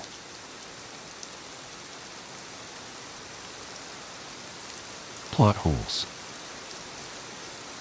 The day I found my first hole was the day my best friend came back from the dead. We were in high school and stupid. Jake was his name, and we liked to go out to this old abandoned house in the woods after school to just screw around, do stupid teenage things. It was a pretty big place, to be honest. 2-story house with a basement, or 3 stories if you counted the small attic above it. The story is supposed to go that an old woman was building the house years and years ago in order to get away from the city life, but for some reason never finished it. Probably died. Anyway, the house was pretty close to completion when she stopped, but nobody bothered to finish it, and now it just sits there rotting away. So Jake and I would go to the house and just screw around, scaring each other or exploring the place. Whatever we felt like. Usually we were careful or lucky, but nothing ever happened to make us worry. Then the floorboards broke under Jake's feet when we were exploring the 2nd floor, and he fell. I never realized how bad the condition of the house must have been, because when he hit the 1st floor, that broke too, and he fell into the basement. I ran down and looked through the broken hole in the 1st floor. It was dark, but we usually had the foresight to bring flashlights. So I shined a light on him. I'll never forget what I saw. One of the boards or something must have fallen at just the right angle, that when Jake hit the ground, it speared up right through his stomach. I could see him shift and try to grab at it, even hear him gurgle, and then he stopped. He was dead. I was sure of it. Our stupidity got him killed. I was in shock. I didn't know what to do, so I just ran. I ran out of the house and left him there. It was about evening when I got home, and I went straight to my room. I didn't talk to anyone, didn't stop for anything. I just wanted to curl up and try to forget that scene. My parents tried to talk to me, but I feigned sleep and they just went on. Later that night, we got a call from Jake's parents asking where he was. They actually woke me up for that one, and I said I had no idea. The usual, well, if you see him, please let us know, came afterward, and I just nodded before I went back to sleep. The next day was school, and I went through the morning ritual in a bit of a trance. I didn't want to go, but I couldn't stay home. I was pretty sure Jake's parents already suspected something of me. So I went. School was just like usual. People screwing around in the morning and talking. I went up to my normal group of friends that I hung out with before the first bell rang, and my heart stopped. There was Jake. He stood there just laughing and being his normal self. When he saw me, he looked over and grinned before coming over. He made a joke, but I didn't hear it. I just continued to stare. "Hey, you okay?" he asked, starting to get concerned. Are you okay?" was all I could muster back. "Well, yeah, why wouldn't I be?" He laughed a bit but gave me a weird look. You don't know anything?" I tried to phrase it as delicately as possible. I didn't want anyone else knowing, but I figured that was enough to clue him in. If it did, he didn't show it. "Know anything of what?" he responded, and then the bell rang. He said bye and gave me a weird look before heading off to class. I just stared after in shock. Why was my friend here? I saw him die. At the very least, he should be in the hospital, but he was fine. I went to class, but I couldn't concentrate. I just kept thinking about Jake and how he should be dead. I kept trying to think of how he could have survived, but I just couldn't fill this strange hole of a mystery. After class, I decided I'd check out the house. Jake met me after school and asked if I still wanted to hang out. I told him I wasn't feeling well and we'd catch up tomorrow. He seemed to accept that and move off. It's not like I wasn't excited my friend was back, but looking at him made something in me cringe. He shouldn't be alive. He should not be here. I saw him.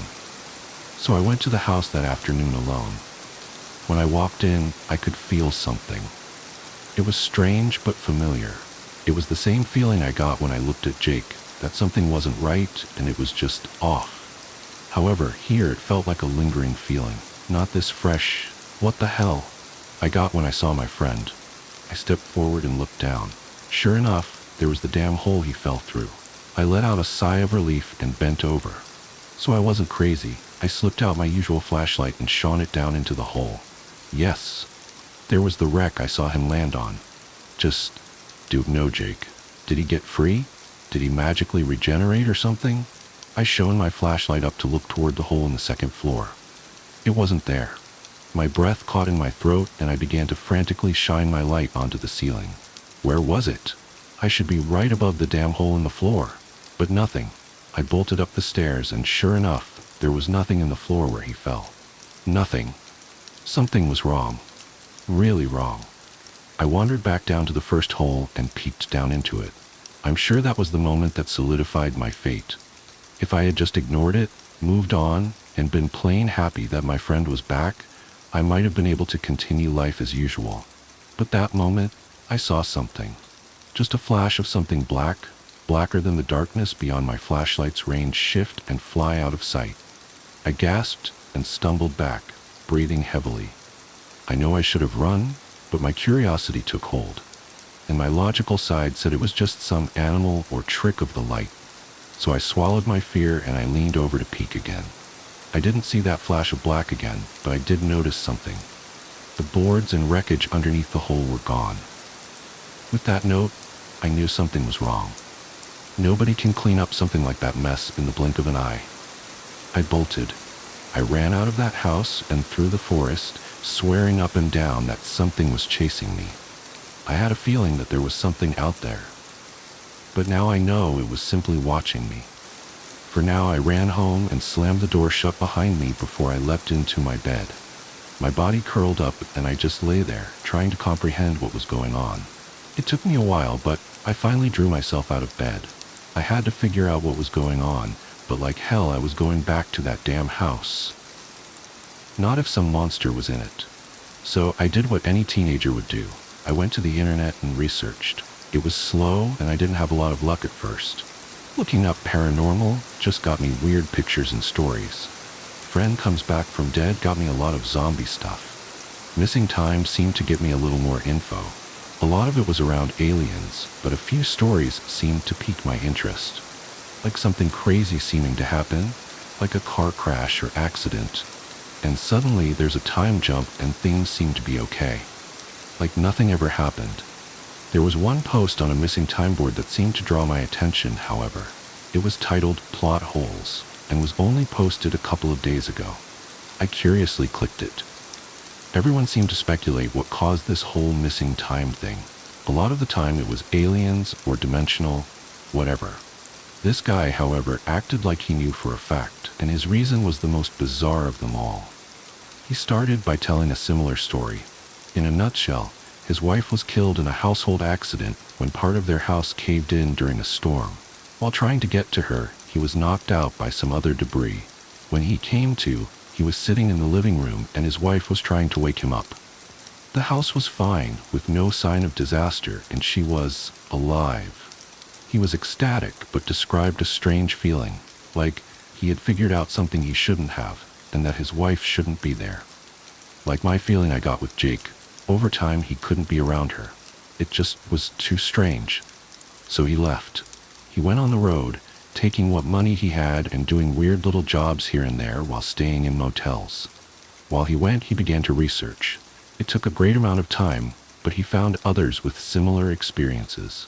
Most of them just described it as a miracle and moved on with their lives. Others couldn't shake the feeling, like he did. All of them described the same sort of thing. Some event should have caused something to happen, a person to die or some landmark to be destroyed, only to have it miraculously come back later. So what was going on? The author was at a standstill until he came across something. While researching people who shouldn't be alive, he came across a book review. Apparently, it was the latest book in the series, and in it, a side character saves the day by fighting off a bunch of enemies for the heroes. However, in the previous book, by a different author, that character had been killed. So, this character couldn't have come back to save the day, but if he didn't, the main characters would have died. The reviewer said it was one of the worst plot holes he'd ever seen. That got the forum author and me thinking. He said he'd post again after he experimented a bit, and I didn't blame him. I had a few things I wanted to experiment with as well. Nevertheless, I dropped him a message saying I read his post and that something similar happened to me. Then called it a night early. I had to be extremely alert if I was going to try to look for the signs I wanted to find. The next morning, I woke up and started my first attempt at looking for plot holes. I know how crazy that sounded, but something seemed to click after reading that review. Someone should have died. But that was ignored so he could do something of significance later. It sounded so familiar. The first few days, I didn't notice anything, except for that weird feeling around Jake. Nobody else seemed to have it. The third day was when I noticed my first plot hole. It was minor. The most minor of details, but it was there. One of the girls in my class went from wearing a skirt to a set of jeans between periods. I know how that seems to make me look, but I'll admit it, the skirt was why I noticed. But to change into a pair of jeans within 7 minutes while walking across campus to another class? That doesn't make sense. I guessed it was possible, but it didn't make sense. It was like a costume got wrong during a scene change. After that, it went all downhill. I kept seeing changes everywhere. A sign would be black in the morning, but light green later at night, or a friend would go from wearing a sweater to a t-shirt when I looked away from a moment. You'd think that people would notice these changes, but nobody did. Maybe it was the strange feeling that I got of something being off after the accident with Jake, or perhaps you just had to be looking for them. But as I kept looking, they were everywhere. It was about a week and a half before I got a response back from the plot hole's author. He introduced himself as Dennis and apologized for being late to respond. His reason why? He had gotten caught up in observing plot holes. He was noticing the same thing I was. This is the first time I've ever actually spoken to this guy, but the changes he described matched mine to a T. Except for one thing, after noticing a misspelled sign above a store late at night, he turned away for a moment to look back and saw a shadowy black figure floating by it. It was hazy, like looking at the figure through a fog that just wasn't there, but after the being floated away, the spelling error was gone. A shiver went down my spine. That seemed too close to whatever I might have glimpsed at the house. I hadn't seen it full on yet, but then now I knew what I was looking for. I wish I hadn't. It wasn't long before I began to see them. You had to look at just the right moment, I found out, when it seemed like nobody was watching or paying attention to that little error you just noticed. Then you could make it out. A shadowy haze of a being, seeming to be dressed in a long black robe with a hood, messing with it until it changed. I saw one fade my friend's t-shirt into a jacket/shirt set on a cold day in class. And I saw another change an entire stack of books at the library into a completely different set before they were picked up by a student. Nobody noticed them, just like the holes. It was like you had to be on that wavelength to notice. I'd been conversing with Dennis a bit online and he agreed with that idea. It seemed that you had to notice one to start seeing the others. If you could brush it off, then your life would go on. But if you were the curious sort, then you were like the two of us.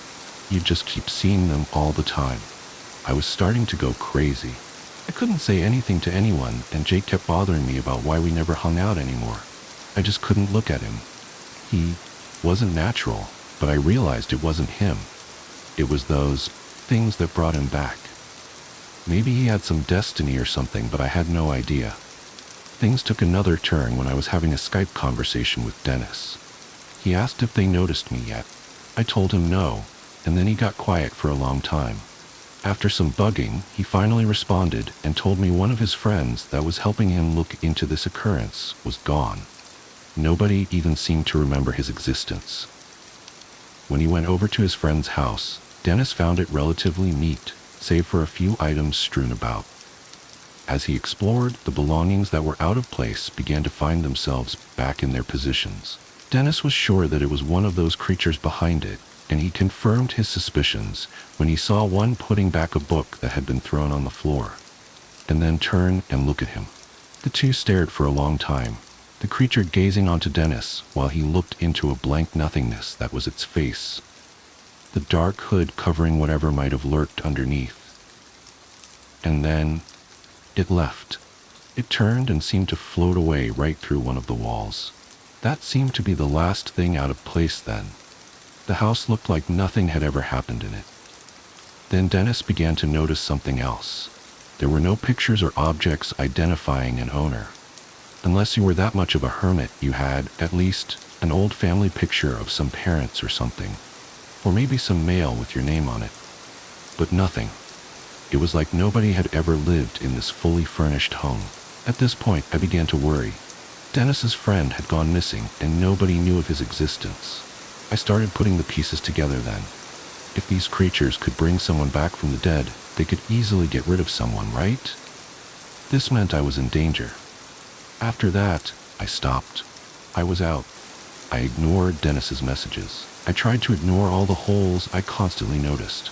I did my best to ignore those shadow creatures when I caught them. I even tried to hang back out with Jake. But every time we hung together, it was like I was looking at the face of a lie. And looking at him just made me think of those creatures. I imagined one pulling him up from that debris, slipping that board through and out his body, knitting up his wounds like nothing happened. I did my best to look past it all. Dennis was hard to ignore, however. He just kept tracking me down. I'd block him from my email and messengers, but he'd start making new accounts to send me more messages. And he seemed to be sending more and more as the days went on. Finally, one day, I received an email from a new account that clearly was Dennis. I was about to delete it and block him again, but the subject chilled me to the bone. They're after me. Get on Skype. I need help. I didn't know what to do. If Dennis was in trouble from these things, then I had to help. I couldn't just leave him, but after him, they might turn their sights on me. I had to help. I wasn't going to just leave him hanging, especially if he was in danger. I logged onto Skype, added his new account, and immediately got a video chat request. Dennis was in his apartment with the lights off, and he looked terrified. "What's going on?" I asked as I leaned in. "They've been following me around." He spoke, his voice an exasperated whisper. "More and more of them keep coming around, and not just to fill in the holes. They're watching me." "Are you sure?" In response, he lifts up his laptop and carried it out to what looked to be the kitchen. He set it down in front of a window and drew back the curtain. I couldn't make it out anything until he turned on the light. My heart stopped. I'd only seen one of them at a time, maybe even two if something was a particularly big change. But there were at least 3 or 4 behind that window, just staring in with those empty hooded faces. He quickly flicked off the light and turned the laptop back toward him. "Do you see? I don't know what to do. I don't want to end up like Jerry. Tell me what to do." He was getting more and more anxious. I had no idea what to tell him. I didn't know what these things were. I didn't know what they wanted, or how to stop them. I opened my mouth but couldn't form the words that he needed to hear.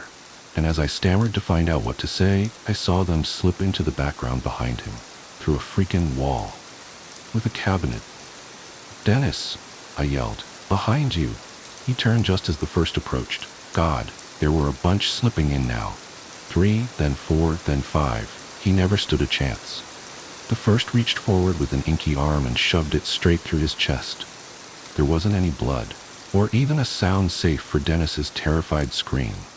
He began to writhe, grasping at his chest as the creature held him there by, I don't even know what, his spine, his heart, hell, it could have been his very soul for all I know.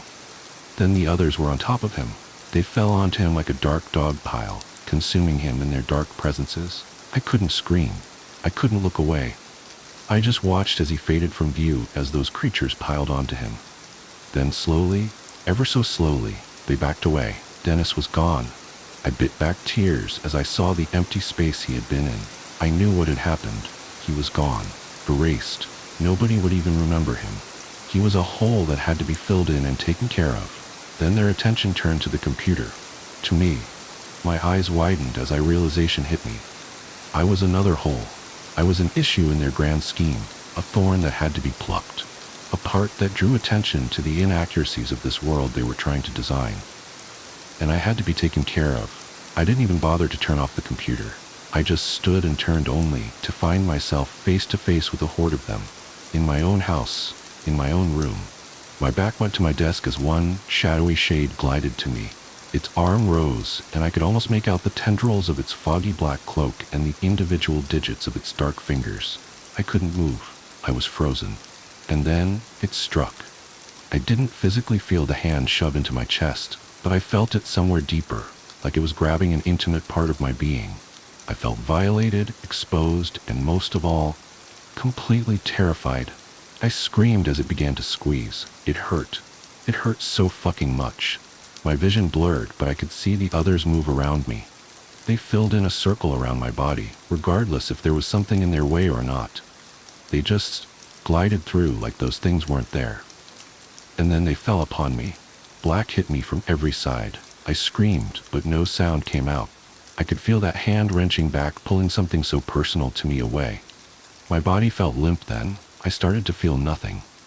It inched along my limbs, slowly turning feeling of cold, pain, terror into absolute nothing. I could only describe it as a feeling of being erased. There was feeling, strong feeling, and then nothing.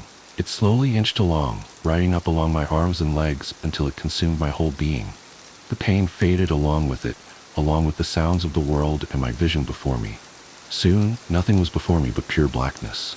I was gone. I knew it. I was dead. Or worse, I didn't exist any longer. Stretched out before me was nothing but darkness. I tried to call out into the void to claw my way forward, but I couldn't move a limb. More like, though, I didn't have a limb to move or a mouth to yell. I was just an essence, a leftover floating in an endless void of nothing. I'm still there, in pure nothingness. I can't move, or I don't think I have anything left to move. It's gone. Every part of me is gone. I wonder what happens now. I wonder what Jake's destiny was. I also began to wonder if this was death or something worse. A punishment for sticking my nose in places it shouldn't be. Is this death or pure erasure? I'm sure Dennis is feeling the same things I'm feeling. I can almost imagine him too, floating in the same void. Maybe one day we'll meet each other. It's a hope that I try to keep alive.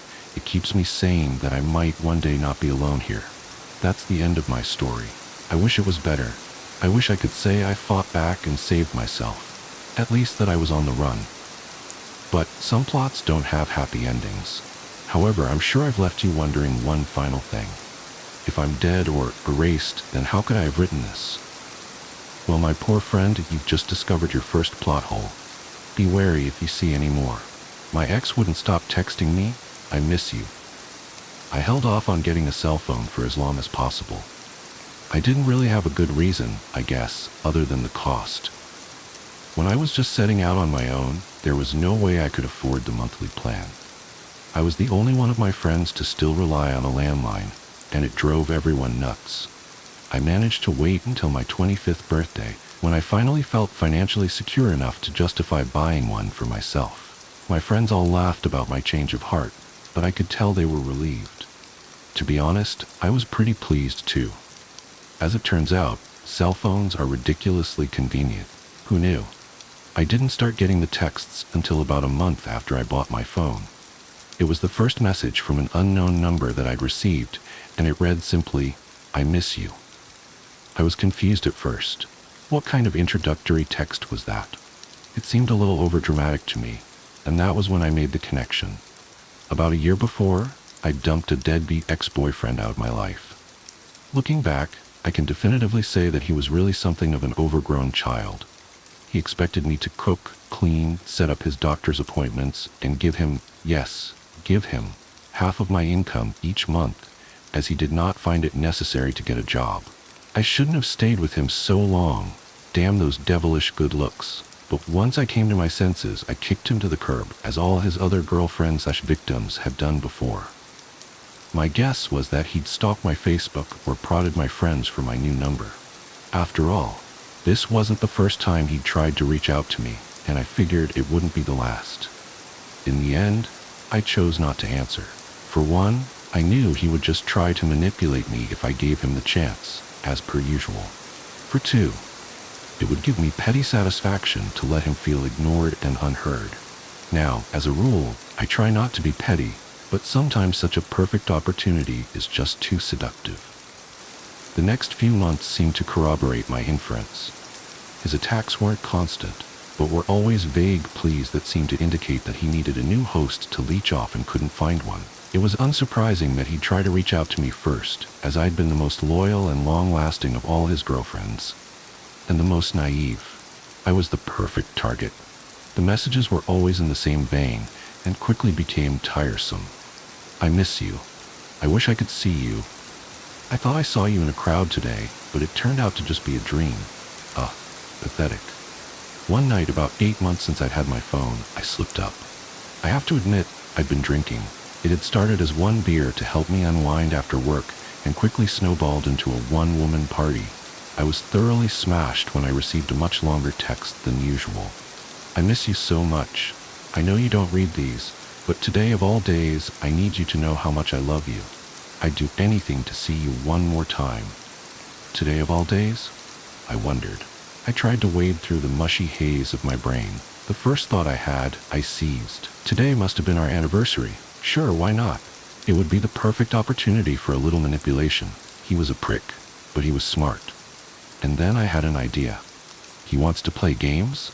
Okay, let's play. But I'm going to change the rules. I swear my thoughts slurred. I began to type and my autocorrect struggled to clarify through my drunkenness. If you want to come see me, then why don't you do it? And then, just for good measure, I let him know that I knew he'd been investigating me. You know where to find me. I sent it, and with that, I changed fate. When I woke up the next morning, I had 13 missed calls. I tried to remember, through the throbbing of my skull, just what bullshit I'd done the night before. I groaned when my texting history answered my question. Well, at least I hadn't answered the phone, I thought. I silently prayed that he wouldn't message or call again, but I feared that I'd merely succeeded in egging him on. To my great relief, he stopped messaging me. For a week or so, my phone was blissfully free from his assaults. I was secretly satisfied, congratulating my drunken self on her ingenuity. The next week, I received a knock on my door. I opened it only to reveal a man of the badge, his solemn face and blue uniform standing stark in the morning sunlight. His partner stood behind him, his face hard as stone. I felt a strange coldness seeping into my veins as they stared at me. Good morning, officers. Is something wrong? I asked. With very little introduction, they invited themselves inside. I let them in, not sure what they were looking for, but positive they wouldn't find it. I figured they'd made a mistake and was even more surprised when they began firing questions. Do you know anyone by the name of Silence Madison? I was stumped, completely puzzled. I can't say that I do. Why? We found a series of texts to you on her phone. We found only one reply from you. The younger officer pulled out a printout of the texts that I'd been receiving, along with my one drunken reply. Reality started to dawn on me as the older officer asked, "Did you receive these messages?" "Yeah," I answered. I added quickly, "But they were coming from an unknown number. I thought they were from my ex-boyfriend." "And that's why you sent that reply?" I was sweating nervously. "Well, yeah. I thought it would make him stop." I couldn't stop running my mouth. I was a little drunk, so maybe it wasn't the best decision. The younger officer stepped outside as the older one sighed. "There seems to have been a rather unfortunate accident." "What do you mean?" He took a deep breath and opened his mouth. Silence had had a very rough first year of college. Classes were hard. She didn't quite fit in. Her life was a mess of stress and papers. And, just when she thought it couldn't get any worse, her best friend since childhood, Raquel Wagner, died in a car wreck. The death was instant, but Silence's pain was not. She'd withdrawn into herself as the semester went on. Her family and friends mourned Raquel's loss, of course, but they continued their lives, as people are wont to do. Silence, on the other hand, could not bring herself to leave her friend in the past. She tried to deal with it, she really did. She looked for outlets. She tried to put on a happy face when she went to class. But she sank slowly into a darkness that felt inescapable. And when that darkness was truly thick, suffocating, insufferable, she'd text Raquel's old number. A useless gesture, but sometimes it would bring her comfort, and on the anniversary of Raquel's death, when she was at her lowest, she finally got a response. "If you want to come see me, then why don't you do it?" You know where to find me." She tried calling, but she didn't even reach voicemail, because I had never set it up. So she'd done the only logical thing she could do. She'd reached for the box cutter she'd swiped from work and opened her veins to the possibility of infinity. I made a terrible mistake that night, a mistake that ended the life of someone desperately struggling just above the surface. Her father forgave me, but no matter how many times I apologized, her mother had nothing but hatred for me. I understood that. To her, I had been the final push to kill her daughter. The police told me over and over that Silence, herself, had ended her own life. I was not to blame. But inside me, the seeds of guilt spread far across my heart, growing like weeds that I just couldn't uproot. It was a long, hard year. I managed to get back on my feet and continue on with my life, although Silence's death hung over me like a shadow. No matter what I did, I just couldn't forget her, no matter how far away the incident seemed. Yesterday was her anniversary. I tried my best to get through the day, pretending I'd never heard that name, never heard that story. It was going well until about 10 that night when I received a text. A text from a number I'd been trying desperately to forget for the entirety of the last year. "Thank you. I've been trying to leave my bathroom for the past 30 minutes. I can't leave my bathroom. About 30 minutes ago, I got out of the shower and dried off, put on my PJs, opened the door and walked out, only to find myself back in my bathroom, staring at the closed door. I stopped and tried to rationalize what had just happened to me.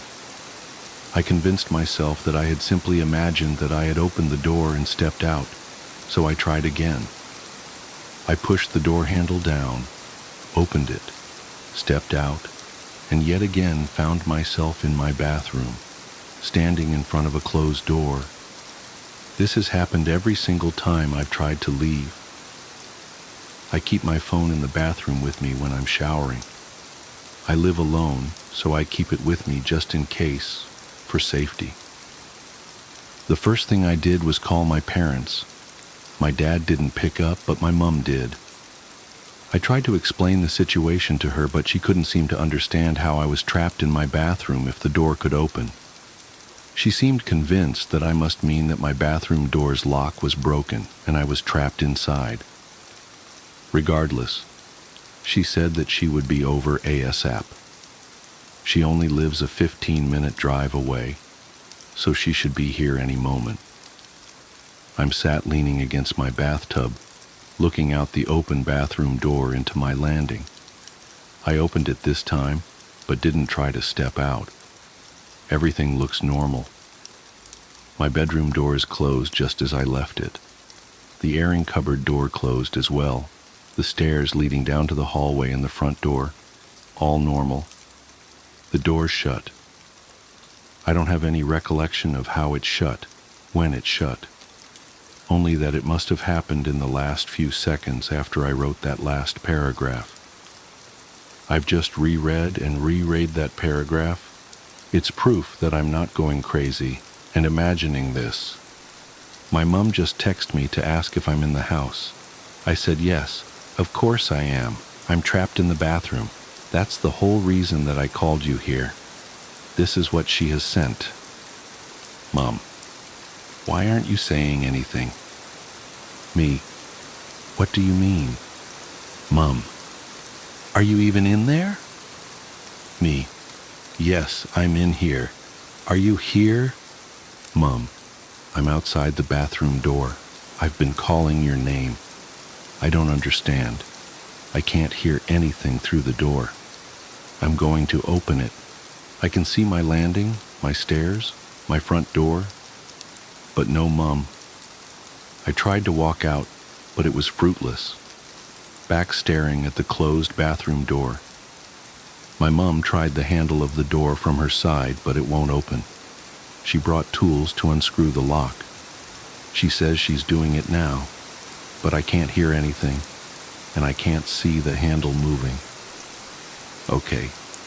Mom texts me to say the lock is taken out, but the door still won't open on her side. She looked through the circular hole in the door where the lock was, but just saw my bathroom. Empty. There's no hole on my side of the door. The handle and lock are intact. I have no idea what's happening or how I can get out. After much convincing my mom that I am in fact in here, she said she is calling someone to possibly knock the door down. I'm worried that once they do that, they will find an empty bathroom, and yet I will still be here, trapped in my bathroom. There's no plug sockets in here, never mind my phone charger. My phone will die at some point. I'm already on 24%. When it runs out, I might lose my only point of contact with the rest of the world. I don't know what to do. Mom's left now to get help. I'm sat wondering what I can do. I tried to break the door down myself. I knew it wouldn't work, but I had to try. I remember reading once on Reddit that you shouldn't use your shoulder. You should try to kick the door by the lock because it's the weak point. It didn't work. I'm not sure any part of this door has a weak point now. The window is small, and I'm not sure if I'd actually be able to fit out of it. Scratch that. The window won't open either. There are locks on the windows in my house. You can lock them with a little key, but I never received any when I moved in, so I've never been able to lock them. It's locked now, though. It's got one of those white plastic cheap blinds covering it. I ended up ripping it down. It's pulled some plaster down with it, but now I can get at the window better. It's straight above the toilet, so I am kneeling on top of the toilet lid, yanking at the window handle. It won't. Wait, it opened. I didn't notice how dark it was outside. It shouldn't be dark. It's midday. I looked around, desperately trying to see anyone. No one's around. Everything looks kind of muted. I can't describe it. Nor can I describe the deep-seated feeling of dread and wrongness as I look out into my neighborhood. My instincts are telling me not to, but I stick my head out to look down to where I could possibly drop to. My window's closed. I never felt myself move, but my window's closed. Even the fucking plastic blind is back in place. I'm sat on the floor now, as far away from the window and door as I can get. I feel sick. Mom came back along with her work friend. He helped her unscrew the hinges and remove the door. I'm not in there. They can't see me. My mom sent a photo of her inside the bathroom, with no me. She thinks this has all been a joke, and is refusing to reply to my texts or answer my calls. I'm on 14% battery. I don't know if I will ever get to leave. This might be my only chance to say goodbye to my mom, but she won't answer her phone. Edit. I've ripped down the shower curtain, and yet I'm staring at it right now, hung up, hanging over the side of my bath. I looked out the window again. I think I heard a rumbling, low, quiet rumbling. I haven't opened the window since. My phone's on 1%. If I get out, I will update this post. If no edit comes, assume I'm still here. The security camera. The first time I saw my husband's double, I thought it was a glitch. I had just installed our new security system that afternoon, one of those fancy setups with motion detection, night vision, and smartphone connectivity.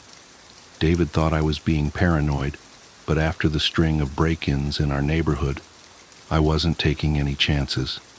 Besides, as a software engineer who often worked late from home, I liked having eyes on our property when I was alone at night. The cameras had been running for less than 6 hours when my phone buzzed with its first motion alert. 2:01 a.m. I was still awake, catching up on some code reviews in my home office. The notification showed a still from our backyard camera, a dark figure standing motionless in the grass. My heart rate spiked until I recognized David's familiar silhouette. His broad shoulders, the slight slouch he'd developed from years hunched over keyboards, that distinctively messy bedhead I'd tease him about. I figured he must have had trouble sleeping and stepped out for some air. Not totally unusual. He'd been stressed about the upcoming product launch at work. I was about to dismiss the alert when something made me pause. The figure was completely still. Not the natural shifting of weight or subtle movements you'd expect from someone standing outside. Just perfectly, unnaturally motionless. That's when I realized he wasn't looking around the yard or up at the stars. He was staring directly at our second-floor bedroom window. Our bedroom window, where I could see the warm glow of our bedside lamp still burning. The lamp I always left on because David liked having some light when he got up to use the bathroom. A cold weight settled in my stomach. I pulled up the live feed from the indoor security camera I'd installed in our bedroom. There was David, curled up under the covers on his side of the bed, chest rising and falling in the peaceful rhythm of deep sleep. I looked back at the yard camera. The figure was still there, still staring. I closed my laptop and crept upstairs, my bare feet silent on the carpet. Our bedroom door was slightly ajar, just as I'd left it. David was exactly as I'd seen on camera, sound asleep, occasionally making the soft whistling sound through his nose that I normally found endearing, but now sent chills down my spine. I crossed to the window on trembling legs. The yard below was empty. I checked the security footage immediately. At exactly 3 a.m., the figure had simply vanished. One frame it was there, the next gone, with no movement in between. I rewound to the beginning of the incident. Same thing. At 2 a.m. sharp, it had appeared instantaneously in the middle of our yard. I barely slept that night, watching David's peaceful face in the lamplight and trying to convince myself I'd seen some kind of technical glitch. But the next night, it happened again, and the next, and the next. Always at exactly 2 a.m. Always standing in the exact same spot. Always staring at our window with David's face. I started sleeping less and less, spending my nights hunched over my monitors, documenting every detail. The figure never moved, never shifted, never blinked, just stood there, a perfect carbon copy of my husband, staring up at where we slept, with an intensity that made my skin crawl. I tried telling David about it over breakfast that first week. He'd laughed it off, assuming I was joking.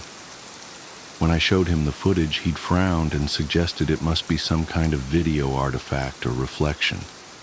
He promised to stay awake with me the next night to see it in person. But when 2 a.m. came, he was sound asleep despite his promises. No amount of shaking would wake him. I watched in horror as his duplicate appeared in the yard right on schedule, while David slumbered beside me, impossibly heavy in a sleep that seemed more like unconsciousness. That's when the differences started. It was subtle at first. David would wake up groggy and irritable, with no memory of having promised to stay up with me. He'd zone out during conversations, staring blankly into space until I touched his arm or called his name. His appetite changed. He, who had always been a picky eater, suddenly started devouring his food with mechanical efficiency, like he was fueling up rather than enjoying a meal. Then came the physical changes. His skin seemed slightly waxy, especially in the mornings. His movements became more precise, more deliberate, losing the natural clumsiness I'd always found charming. Sometimes I'd catch him standing perfectly still, head cocked at an unnatural angle, like he was listening to something I couldn't hear. But the eyes were the worst. David's eyes had always been a warm brown, crinkled at the corners from his ready smile. Now they seemed darker somehow, flatter, empty. I started documenting these changes too, in an encrypted file on my laptop.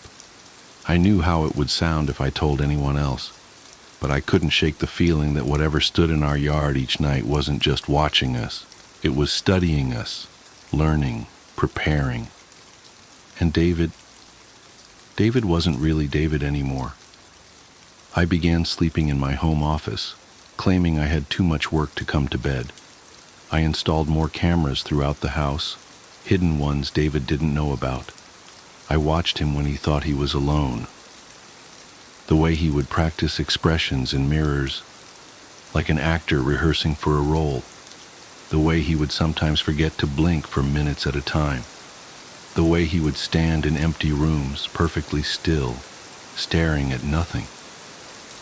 But it was the footage from last night that finally broke me.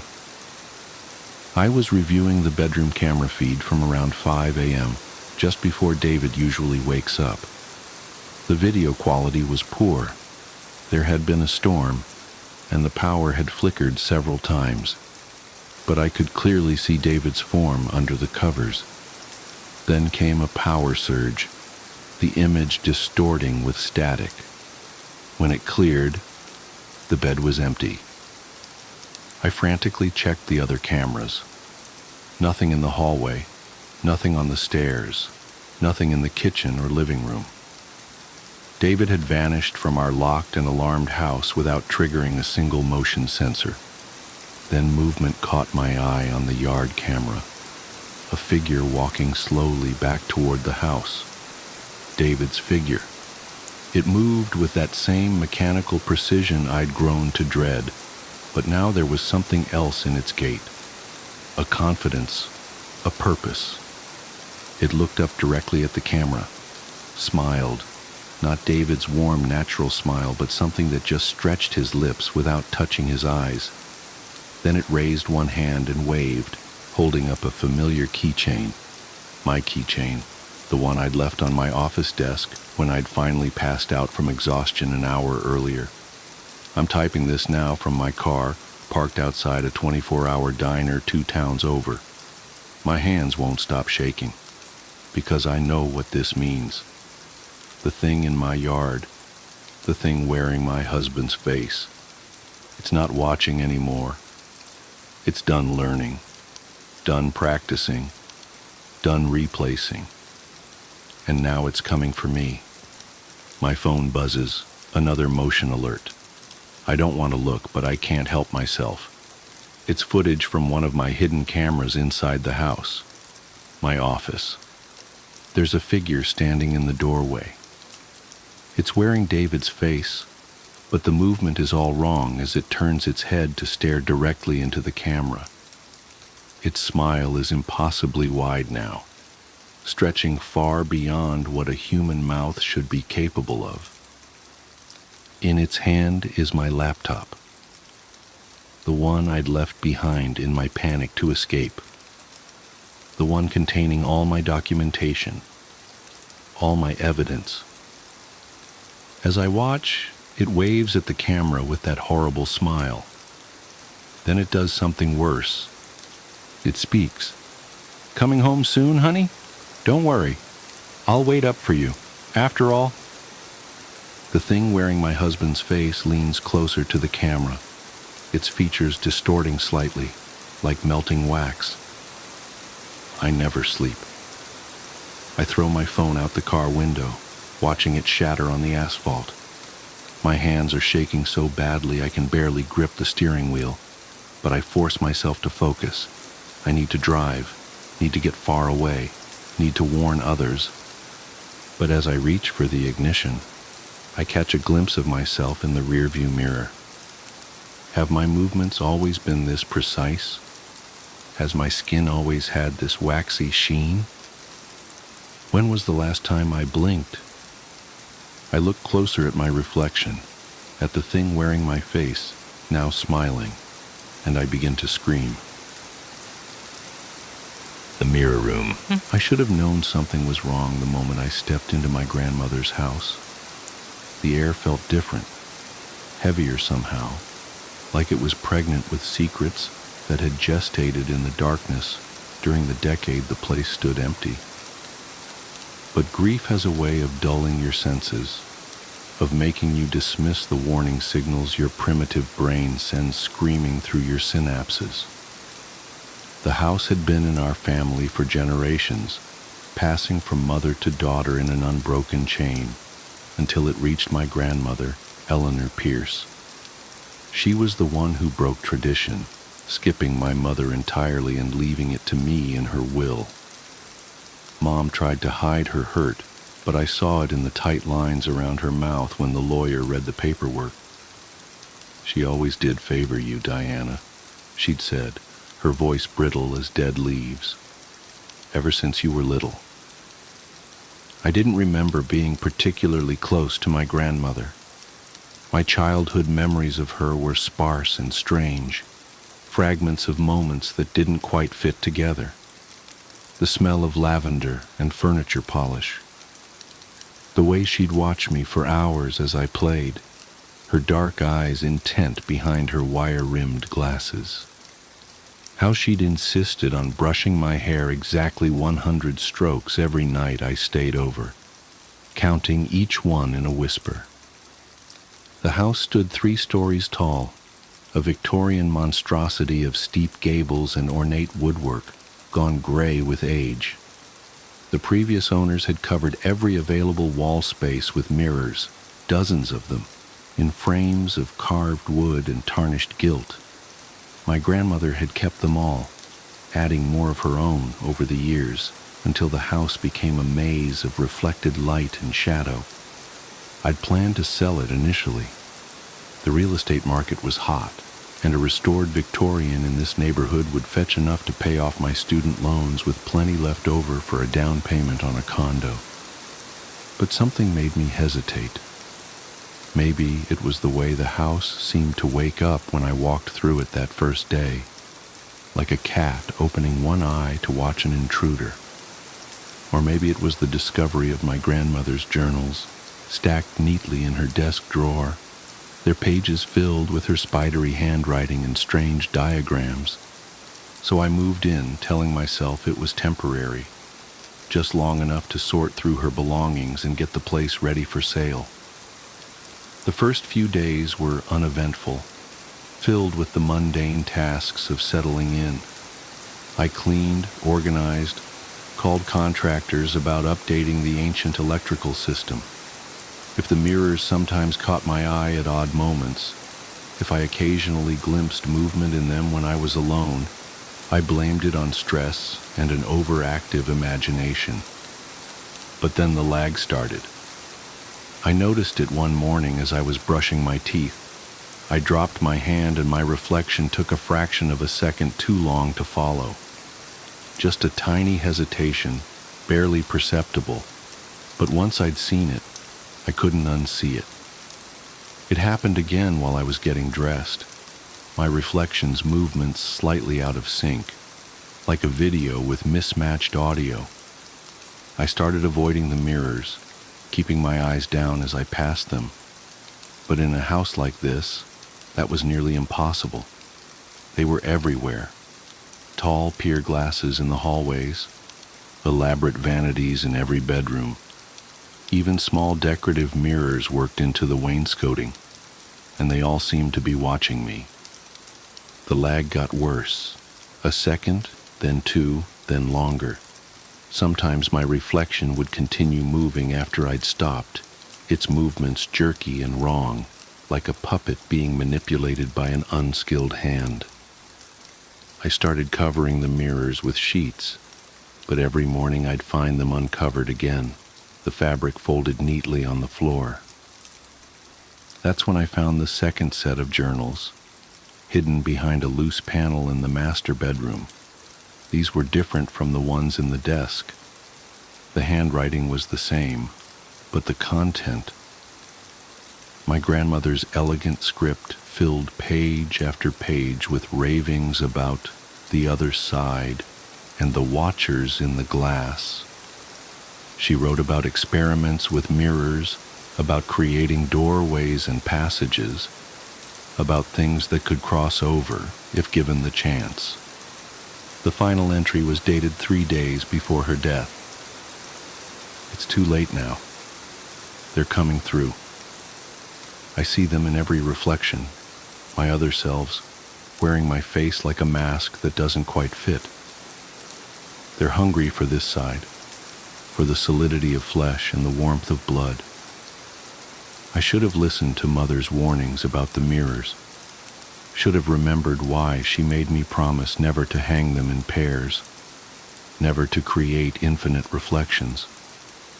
The recursion gives them power, gives them paths to follow, and now they've found me.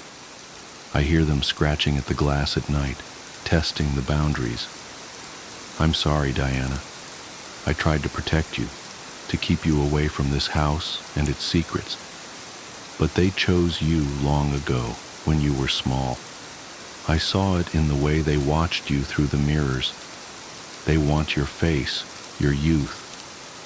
I'm leaving you the house because I have no choice. The mirrors won't let anyone else take possession. Just remember, don't look too long at your reflection. Don't trust what you see, and whatever you do, don't let them catch you watching when they step through. I should have left then, should have run as far and as fast as I could, but something held me there, a combination of curiosity and compulsion that felt uncomfortably like addiction. I started spending hours studying my reflection, noting the subtle wrongness that crept in day by day. The way my smile didn't quite reach my eyes, the unnaturally fluid way my head would turn when I wasn't paying attention, the hungry look that crossed my face when I glanced away. Last night it finally happened. I was standing in front of the full-length mirror in my grandmother's bedroom, my bedroom now, when my reflection stopped moving. I held perfectly still, hardly daring to breathe, as it slowly turned its head to look directly at me. Its eyes were wrong, too dark and too deep, like wells that went down forever. It smiled, showing too many teeth. Then it took a step forward, pressing against the glass from the other side. I tried to run, but my muscles wouldn't respond, could only watch in horror as the surface of the mirror rippled like water, and my reflection reached through. Its hand was cold when it touched my face, its fingers leaving trails of numbness wherever they made contact. "Thank you for watching us for so long," it whispered in my voice, "for making us strong enough to cross over. We've been waiting centuries for someone like you, someone young and beautiful and so wonderfully alone." I felt a tugging sensation, like my skin was being slowly peeled away. Tried to scream, but no sound came out. The last thing I saw was my own face smiling at me as everything went dark. This morning my mother called. She was worried because I hadn't been answering my phone. I assured her I was fine, just busy settling into the house. She seemed relieved, but something in her voice was off. She asked if I was feeling all right, said I sounded different. I told her I had a slight cold, then made an excuse to hang up. The mirror in the hallway caught my eye as I lowered the phone. My reflection winked at me even though I hadn't moved. I should feel horrified, I suppose, should be fighting against this invasion of my body, this theft of my life. But the truth is, I'm fascinated. The world looks so different from this side of the glass. Everything is sharper, clearer, more real somehow. And I'm not alone anymore. I can see my other selves in every reflection, hundreds of versions of me stretching into infinity. They're teaching me things, showing me secrets about the house, about the mirrors, about the spaces in between. Sometimes I catch glimpses of the real Diana, trapped behind the glass. She pounds on the surface, her mouth open in a silent scream. But she's fading more each day, becoming transparent, becoming nothing. Soon, she'll be gone completely, and I'll have this life, this body, this world all to myself. Well, not quite to myself. There are so many mirrors in this house after all, so many reflections, so many doorways, and we're all so very, very hungry. The police report would later note several strange details about Diana Pierce's disappearance. How all the mirrors in her grandmother's house had shattered simultaneously on the night she was last seen. How they found her grandmother's journals, filled with increasingly paranoid ramblings about reflections and doppelgangers. How the only trace they ever found of Diana was a single bloody fingerprint on a fragment of mirror. A fingerprint that was hers, but reversed, like a reflection. The house stands empty now, its windows dark and shuttered. But sometimes, if you walk past at night, you might catch a glimpse of movement behind the boards, a flash of pale faces, of hungry eyes, of too wide smiles. And if you look too long, you might notice something else, how your own reflection seems to lag slightly behind your movements, how it watches you with an expression you've never worn, how it smiles when you turn away. Epilogue. 3 months later, Detective Sarah Chen stared at the crime scene photos spread across her desk, trying to make sense of the pattern. 3 disappearances in the past month, all within a 5-block radius of the old Pierce house. The victims had nothing in common except for one detail that kept appearing in witness statements. In the days before they vanished, each had complained about problems with mirrors, reflections that moved wrong, faces that weren't quite right. She picked up the most recent photo, a bathroom mirror from the last victim's house. The glass was shattered, but one fragment remained intact. Something about the angle of the photo caught her eye. She leaned closer, squinting at the reflected image. For a moment, she could have sworn she saw multiple faces looking back at her, all wearing her features, but twisted into expressions of malevolent glee. Then she blinked, and it was just her own tired face in the glossy surface of the photograph. She rubbed her eyes, telling herself it was just fatigue playing tricks on her mind. But as she gathered the photos to leave for the night, she couldn't shake the feeling that something was wrong with her reflection in her office window. Had her hand moved a fraction of a second too slowly? Had her head turned at an angle she hadn't intended? And why did her smile look so strange, so hungry, in the darkened glass? She reached for her phone to call for backup, but her reflection reached for something else entirely. The last thing Sarah Chen saw was her own face pressing through the window glass, wearing an expression of inhuman delight. The next morning, her partner would notice something odd about her behavior, about the way she moved as if her skin didn't quite fit. But by then it would be far too late. The mirrors were spreading their hunger, you see, and they had so many reflections left to fill. Author's note: if you're reading this, you might be tempted to dismiss it as fiction. That would be wise, safer. But the next time you catch your reflection moving strangely, or see a face in the mirror that's not quite yours, remember this story. Remember Diana Pierce and Sarah Chen and all the others whose names we'll never know. And whatever you do, don't look too closely at your reflection. Don't study the way it moves, the expressions it wears when it thinks you're not watching. Don't give it time to notice your attention, your fascination, because the mirrors are always hungry, and they've been watching you for so very, very long, just waiting for you to look back.